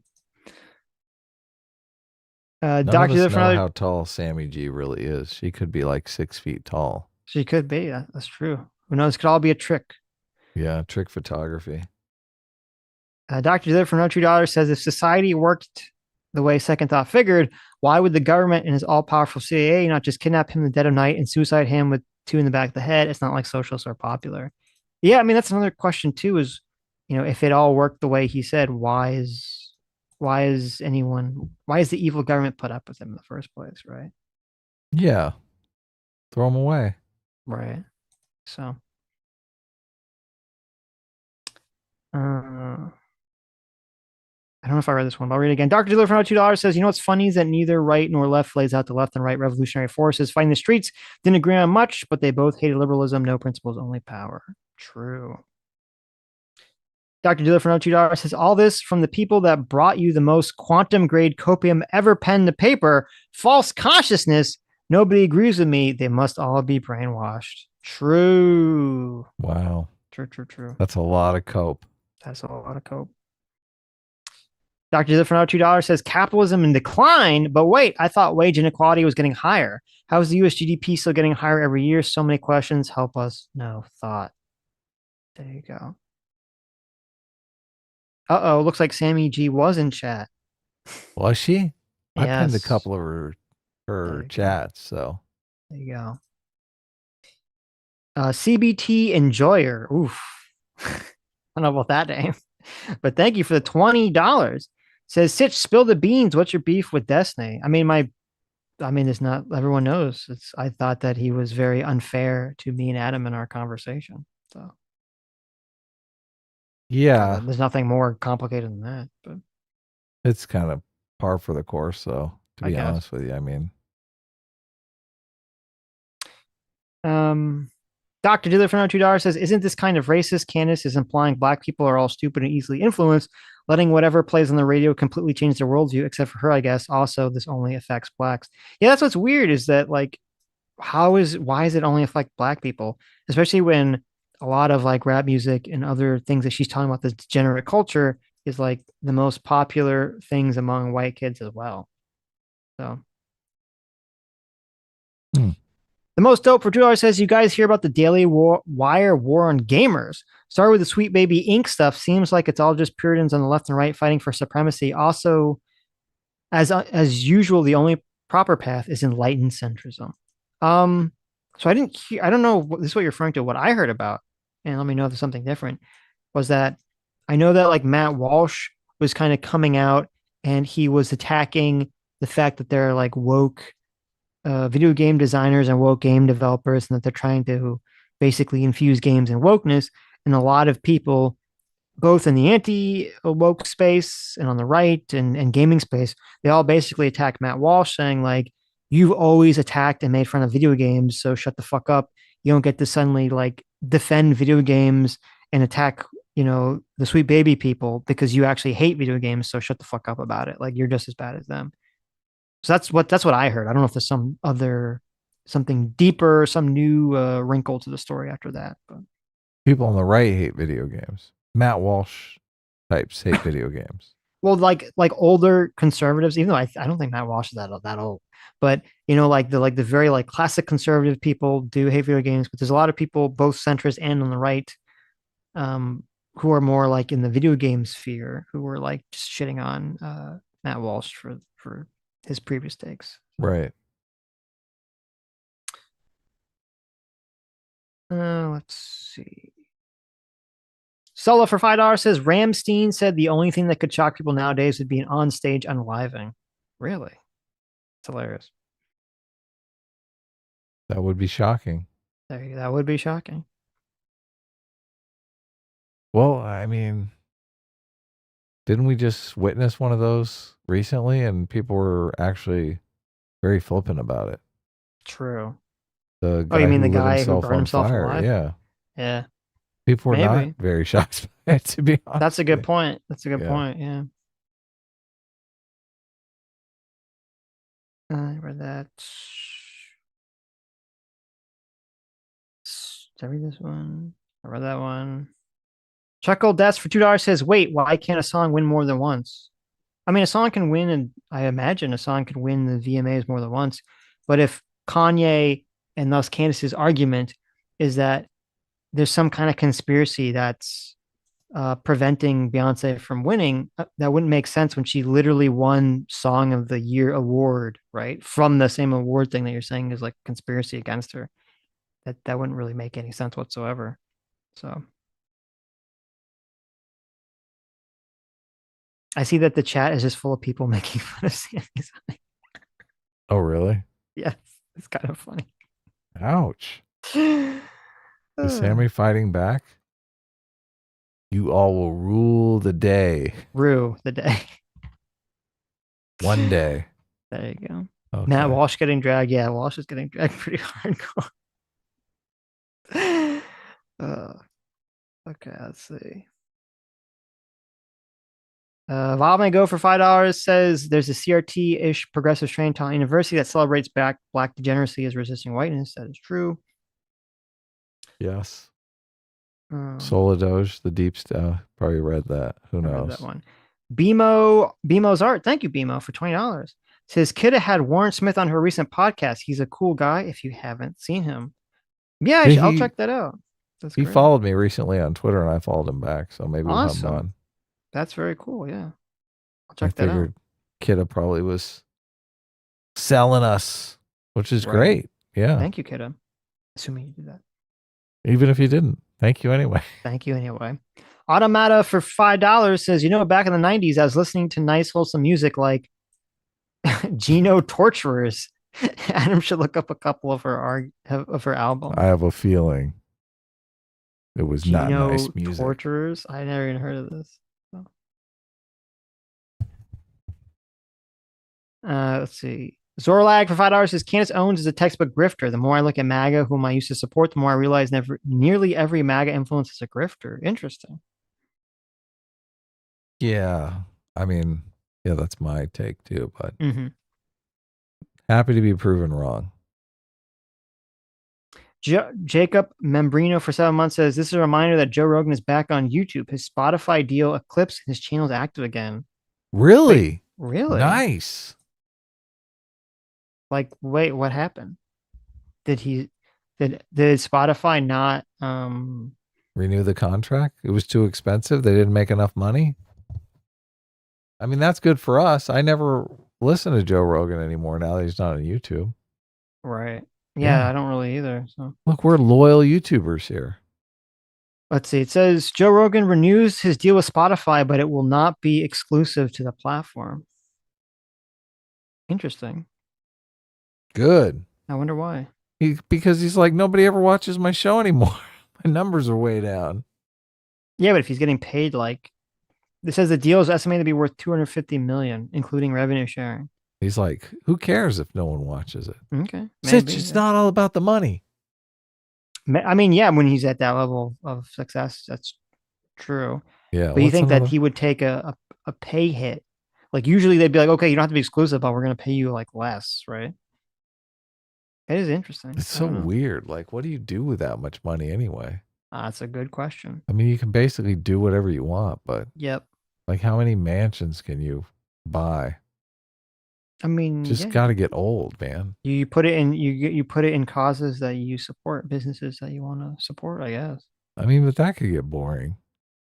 Jeez. Anything can get boring. Philanthropy. Okay. Boring. BMO's art for $5 says, Blood Sitch! You interrupted me, so I'll just skip past your arguments to a position I feel more confident in. True. That's like exactly what was going on. Good tactic. Okay. It works. John Benor for 15 months. Thank you so much. Says love Sitch and Adam show. Woohoo. Well, thank you, John. Yes. Yes, we do. Thanks for the Grendel 15-month membership. Thank you. Grendel Vat for 13 months. Thank you, Grendel. Says, I have a JD and I wish I lived in a jurisdiction where I could have just taken the bar exam without going to law school. Right. Are there places you can do that? Don't you need to have a degree? Why? If you can pass I don't know. the bar, I thought who you cares? did. I don't know. Answer that, but I think you should be able to just pass the bar. okay. Ostracy for $5 says, Sitch, I don't think you know what selfish means. It is not doing things for yourself. Well, selfish means that selfish means doing things only. What do you mean? Selfish means that you're literally just doing things you got only him. for yourself. I don't understand. You got him. What do you mean selfish doesn't mean that? Selfish means that you're like, oh, I don't care about other people. I'm just doing things for my own reasons, for my own, like, things that just benefit me for me. Like, I don't. Yeah, what do how's you that mean not by selfish? that? I'm confused. How do you defining selfish? Seems wrong. Wait, what does selfish Ostracy mean must be officially? messing with us. Maybe. What does selfish mean if I Google it? Let me see. Selfish. Selfish.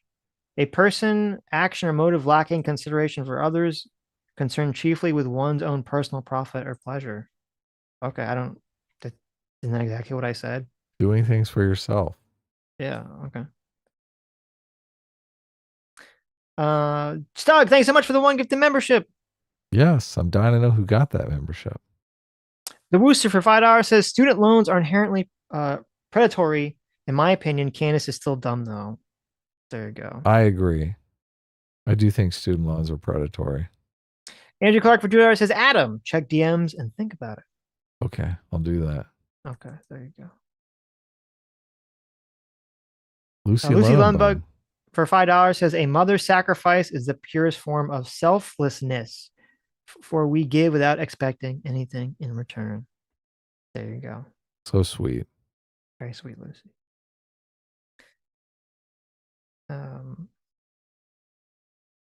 There's Anna giving us the woo bucks. Thank you, Anna, again.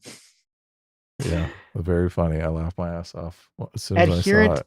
of Lady Columbia for $5 says, isn't there now studies that brain maturity can range at full development from 20 to 30 years of age?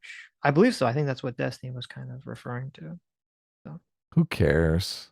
Yeah, who cares? Brains are highly overrated. Brains are stupid. Okay. Yeah. No one cares about brain development anyway. Fire everything. Thank you so much for being 19 months of discipline equals freedom. Says, when you say to someone, quote, I'll pray for you, it's the same when Trump says, quote, I wish them you well. It can be taken in two different ways. Yeah, that's awesome. Discipline equals freedom is second tier too. It's the third tier before, so messed up, but okay. Yeah. But yeah, it's very context dependent. Turd Ferguson, thanks so much, Turd Ferguson, for 17 months. Says, I just want to say that I'm totally not better than you. I would also never say that you're a degenerate who needs Jesus. I will pray for you. Yes. There you go. That's true. Sitch does think I'm a degenerate, though. That is also true. But that's okay. I can live with it. But you are. A little bit. Yeah. Okay. PLO2PL for $5 says, Sitch, please bring back your old soundboard. The church organ music would have been perfect for your speech after the Friday discussion. You're right. Yeah, I should bring that back. That was fine. Where's the Paul Blart? The Paul Blart. Blah, blah, blah, blah, blah. Yeah. Sitch, praise playing back your old soundboard. Yeah, exactly. I should. Dr. Diddler for $2 says, wait, you used to make videos, Sitch? What? Yeah, thank you, Dr. Diddler. Sitch is going to make a video again here one day. One day. If I have to bully him into it. Okay. Listen, a lot of people have told me that exact thing. Okay. The bullying doesn't work? They're going to bully me into making another video.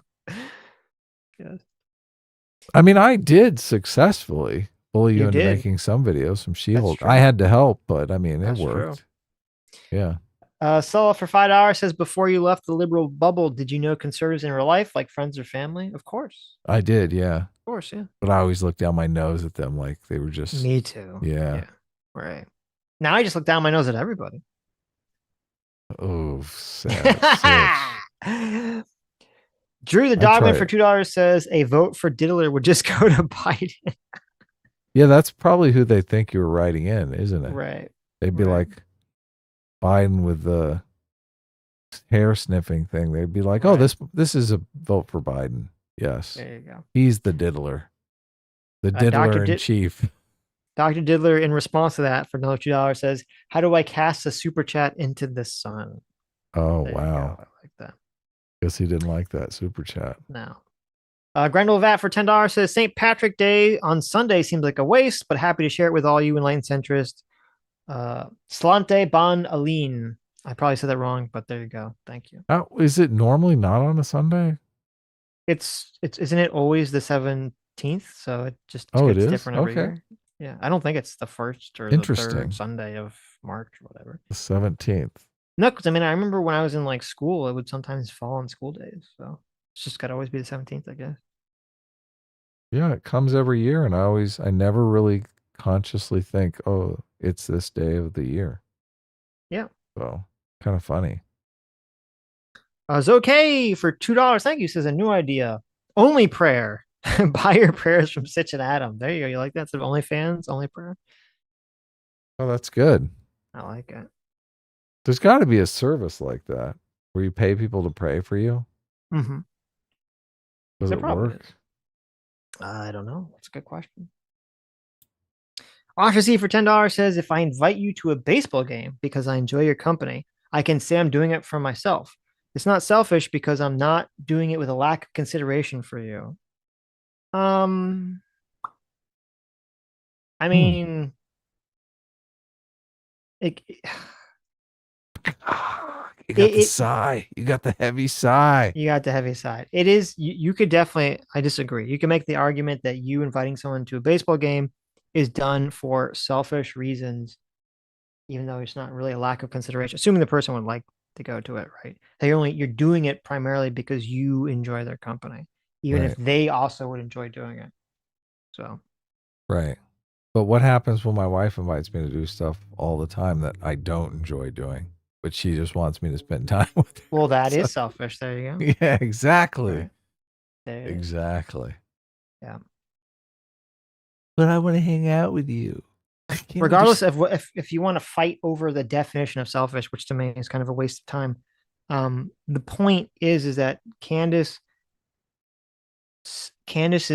tactic of attacking the woman for being selfish is like the dumbest fucking tactic ever and completely not persuasive. And it's basically signaling to people that getting married and having children is work and work in a way in which that it's going to produce that you're going to be okay. If you say, if you tell, listen to this, if you tell someone, hey, you not getting married, you not having kids, you doing whatever you want all the time, that's the selfish. You're basically implying that not getting married, not having kids, that the person is going to have a more happy, fulfilled life. And then it's just that there's a moral consideration of why she should actually get married and have kids, as opposed to, no, you'll actually probably psychologically be more fulfilled getting married and having kids. Okay. And that's why Candace's argument is fucking stupid. Why can't people have some humility? Why can't they come out and say, well, you could have a more fulfilling life, you know, if you're this type of person, or you could have a more fulfilling life if you're this type of person? Like, why do they have to say categorically, look, if you make this decision, you're going to hate it? I understand. I'm just saying generally. Okay. Right. Okay. Loser Doberman for 5 Canadian. Thank you, Lucifer. Says Sitch's video will come out before the comic. Oh, there you go. That's the question. Will it come out first? Another Sitch video or the comic? Comic. Ooh, definitely the comic. Sounds like a challenge. Well, unless you're, I mean, if you get off your lazy tush and like make a video, that's good for everyone. I don't care. Look, prove me wrong. Okay. I love it. What would the video be on, Sitch? What do you feel inspired by? It would be on Cloud from Final Fantasy VII. Oh, okay. What's the theme? I mean, what is there to say about how they Cloud? changed his character? How they made him emo boy to the dipshit? How they made him a dipshit, yeah. Do you, you write out a script, obviously. So Yeah, I do. Have you started on a script? No, but I have lots of Typed out thoughts. a little bit? Oh, okay. I have lots of thoughts. Okay. I mean, it's very easy just to read those thoughts into your phone and turn it into a script. Right. Thoughts. Washington for $5 says, no, in the video, the woman is literally advocating that life is better when you don't have to consider others. She's definitely being selfish. Okay. I'm going to say this one more time. I don't know what you're not understanding. I'm saying that Candace Owens attacking the woman for being selfish is fucking retarded. Okay, in terms of being persuasive, because number one, it is literally selfish. Okay, you're very fixated on just this idea about you not having consideration for others, and you're ignoring the rest of the definition, which is doing things primarily for yourself. Okay, right. The entire thing that's making you want to reproduce is a selfish thing. Okay, that evolution has basically wired you to feel specific ways about this. Now that's fine, because we're all slaves to those feelings, and those feelings happen to fortunately be pro-social, because we need to, have, it's nice to have kids, to take care of you as you get older. It's nice to have kids that take care of the country, when you're gone. Right. So it just happens to line up that way, but it's stupid. It's fucking stupid, and you're fucking stupid, and anyone's fucking stupid if they're pushing the concept that you should be running around telling people that if they're not having kids and they're not getting married, that they're selfish, because the inherent implication in that is that it's a better thing for the person to not have kids, that they'll find more enjoyment out of their life if they don't have kids and they don't have a family and they don't get married. I don't know how else to explain this to you. That is the inherent implication in the statement of saying you're being selfish. It's like when a kid, I'll try to explain it one more way, just to make it a little bit easier. Okay. If there's a kid and they have 2 cookies, all right, they have 2 chocolate chip cookies, and you say, hey, you should share that cookie with your friend there. And they say, no, I don't want to share the cookie. I want both cookies. And you say, you're being selfish. Okay. What you're saying is, hey, the enjoyment, you're going to get more enjoyment from eating those 2 cookies, right? But it's morally better that you share the cookie with your friend, right? Because either A, just from a moral consideration, it's better that you share the cookie, or B, from a long-term consideration, you'll actually, by sharing the cookie with your friend will have a better relationship with you, right? Okay. Maybe, you understand? What if he's got diabetes and okay, shut up. So he can't eat the cookie. Right. You're going to kill him. So when you're saying that someone is doing something that's being selfish, there's always that implication that they're doing something that they're going to enjoy, or that's, that they're enjoying, and that they should not do that for a moral reason, or they should not do it for a long-term reason. That is the implication for doing that. Okay. So Candace is fucking stupid for saying that about this situation completely, because you should be saying, no, you can find a lot of fulfillment, and you probably will find a lot of fulfillment finding someone to be in a relationship with, and maybe having children. That's a much smarter, better way to frame it. I don't know how else to say this to you. I don't know why you're so fixated on like this one part of a definition. Okay. Yeah. Look, I don't know why you're so fixated on this. Muggy for 11 months says, doing something good to someone because it makes you feel good is the least selfish thing you could do, even if it is. So what? Count your stars. I don't agree. If you're doing something good to someone because it makes you feel good, you're doing it for selfish reasons, but that's still beneficial. That's kind of like the whole point of what we've talked about in terms of, and maybe this is why, like, I don't understand why people are having difficulty with this. Me and Adam talked about this a lot. People generally are selfish, and you have to adjust for that in how you can try to construct systems and how you try to have society function. You want to try to incentivize selfish behaviors into pro-social behaviors. And I think that capitalism does that generally effectively. And I think when you don't realize that, you kind of can get very easily lost into the pathway of utopian thinking, if that makes sense. I think you're going down the selfish gene path here a bit. And I think people might be rejecting that, because I understand what you mean in the strictest evolutionary biology sense. a mother is not selfless because she's protecting her own genetic interest, right?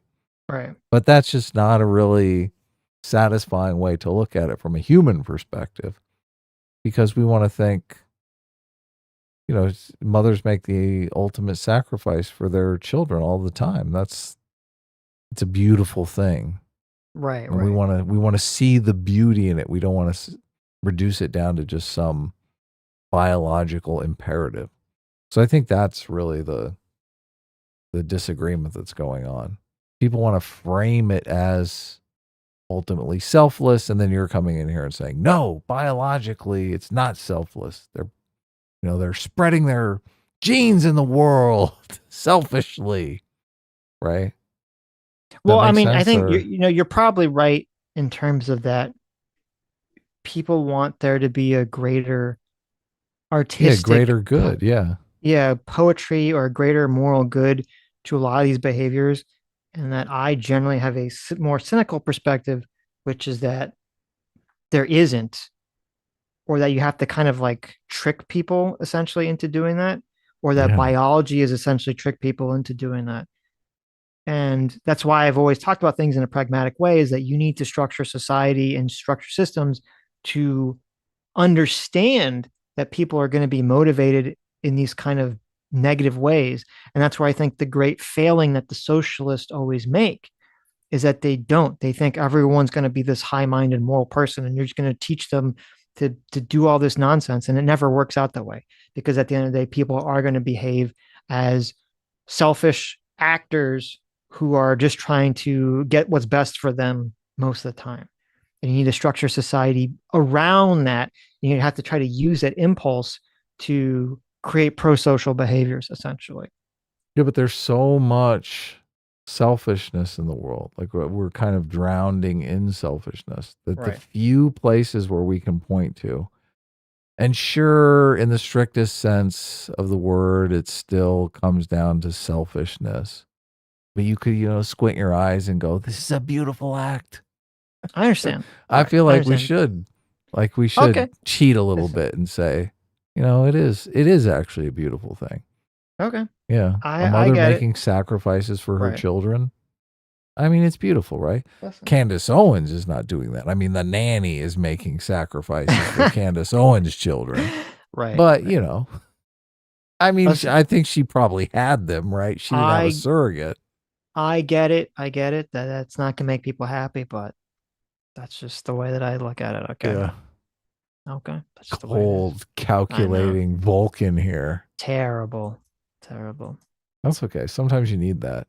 Right. Sometimes it's important to realize that it's all cynical. There you go. But sometimes you got to be just, head in the clouds, blind to it all, and fall madly in love with somebody. Right. Yeah. As okay for Jar says, if it takes more shame to get Sitch to make more videos, I will make my first video in my YouTube channel, so that way I can say I made more videos than Sitch for this year. My video topic will be about artists in Japan, FYI. There you go. That's great. I'd love to see that video. Right. Yeah. Do it up. Actually, for $5 says, I'm not talking about Candace or optics, even though it's literally what I said when you responded, but okay. You're just ignoring the part of the definition you don't like. No, you're literally ignoring the part of the definition you don't like, but okay, whatever. It's okay. If you don't want to actually address my argument or understand my argument because it's not emotionally fulfilling, that is, I guess, your choice to do. So, oh no. But anyway, that's it. And then Sitch goes and throws the emotional card out. Oh. Well, that's literally the argument you just made, Adam. So you can't throw that at me. Yeah, I know, but look, at least I'm saying, just I'm speaking more to kindness. You just said it nicely. Yeah, that's what I mean. That's what I mean. There are ways to say things nicely, and there are ways to say things that's true are insulting. Like, okay, you're just making an emotional argument. Okay, thank you. Well, yes, I am, but it's a beautiful emotional argument. Right. Thank you. It's one that appeals to our better angels. Uh-huh. So are we wrapping it up? Is that we what's are? going on? We're done. Okay, we're wrapping it up. It's midnight. That's all. Short Look, stream for us, right? yeah. Look, I'm raring to go. But Okay, I'm hungry. okay, let me just have one thing that I have to do. What? Just have to grab my harmonica. Oh, there you go. Anyways, thank you all for coming. Thank you all for your incredibly generous donations. You who made to the stream, end of the stream, you are the true rule seekers. You are the true isekai anime protagonists. You are the true people who understand that socialism is really, really, really stupid and will never, ever, ever work. And that second thought is pretty retarded. You are the true people that know that all this top-down conspiracy stuff is all nonsense. And we'll see you all Monday, I guess? We stream on Monday? That was a question, but...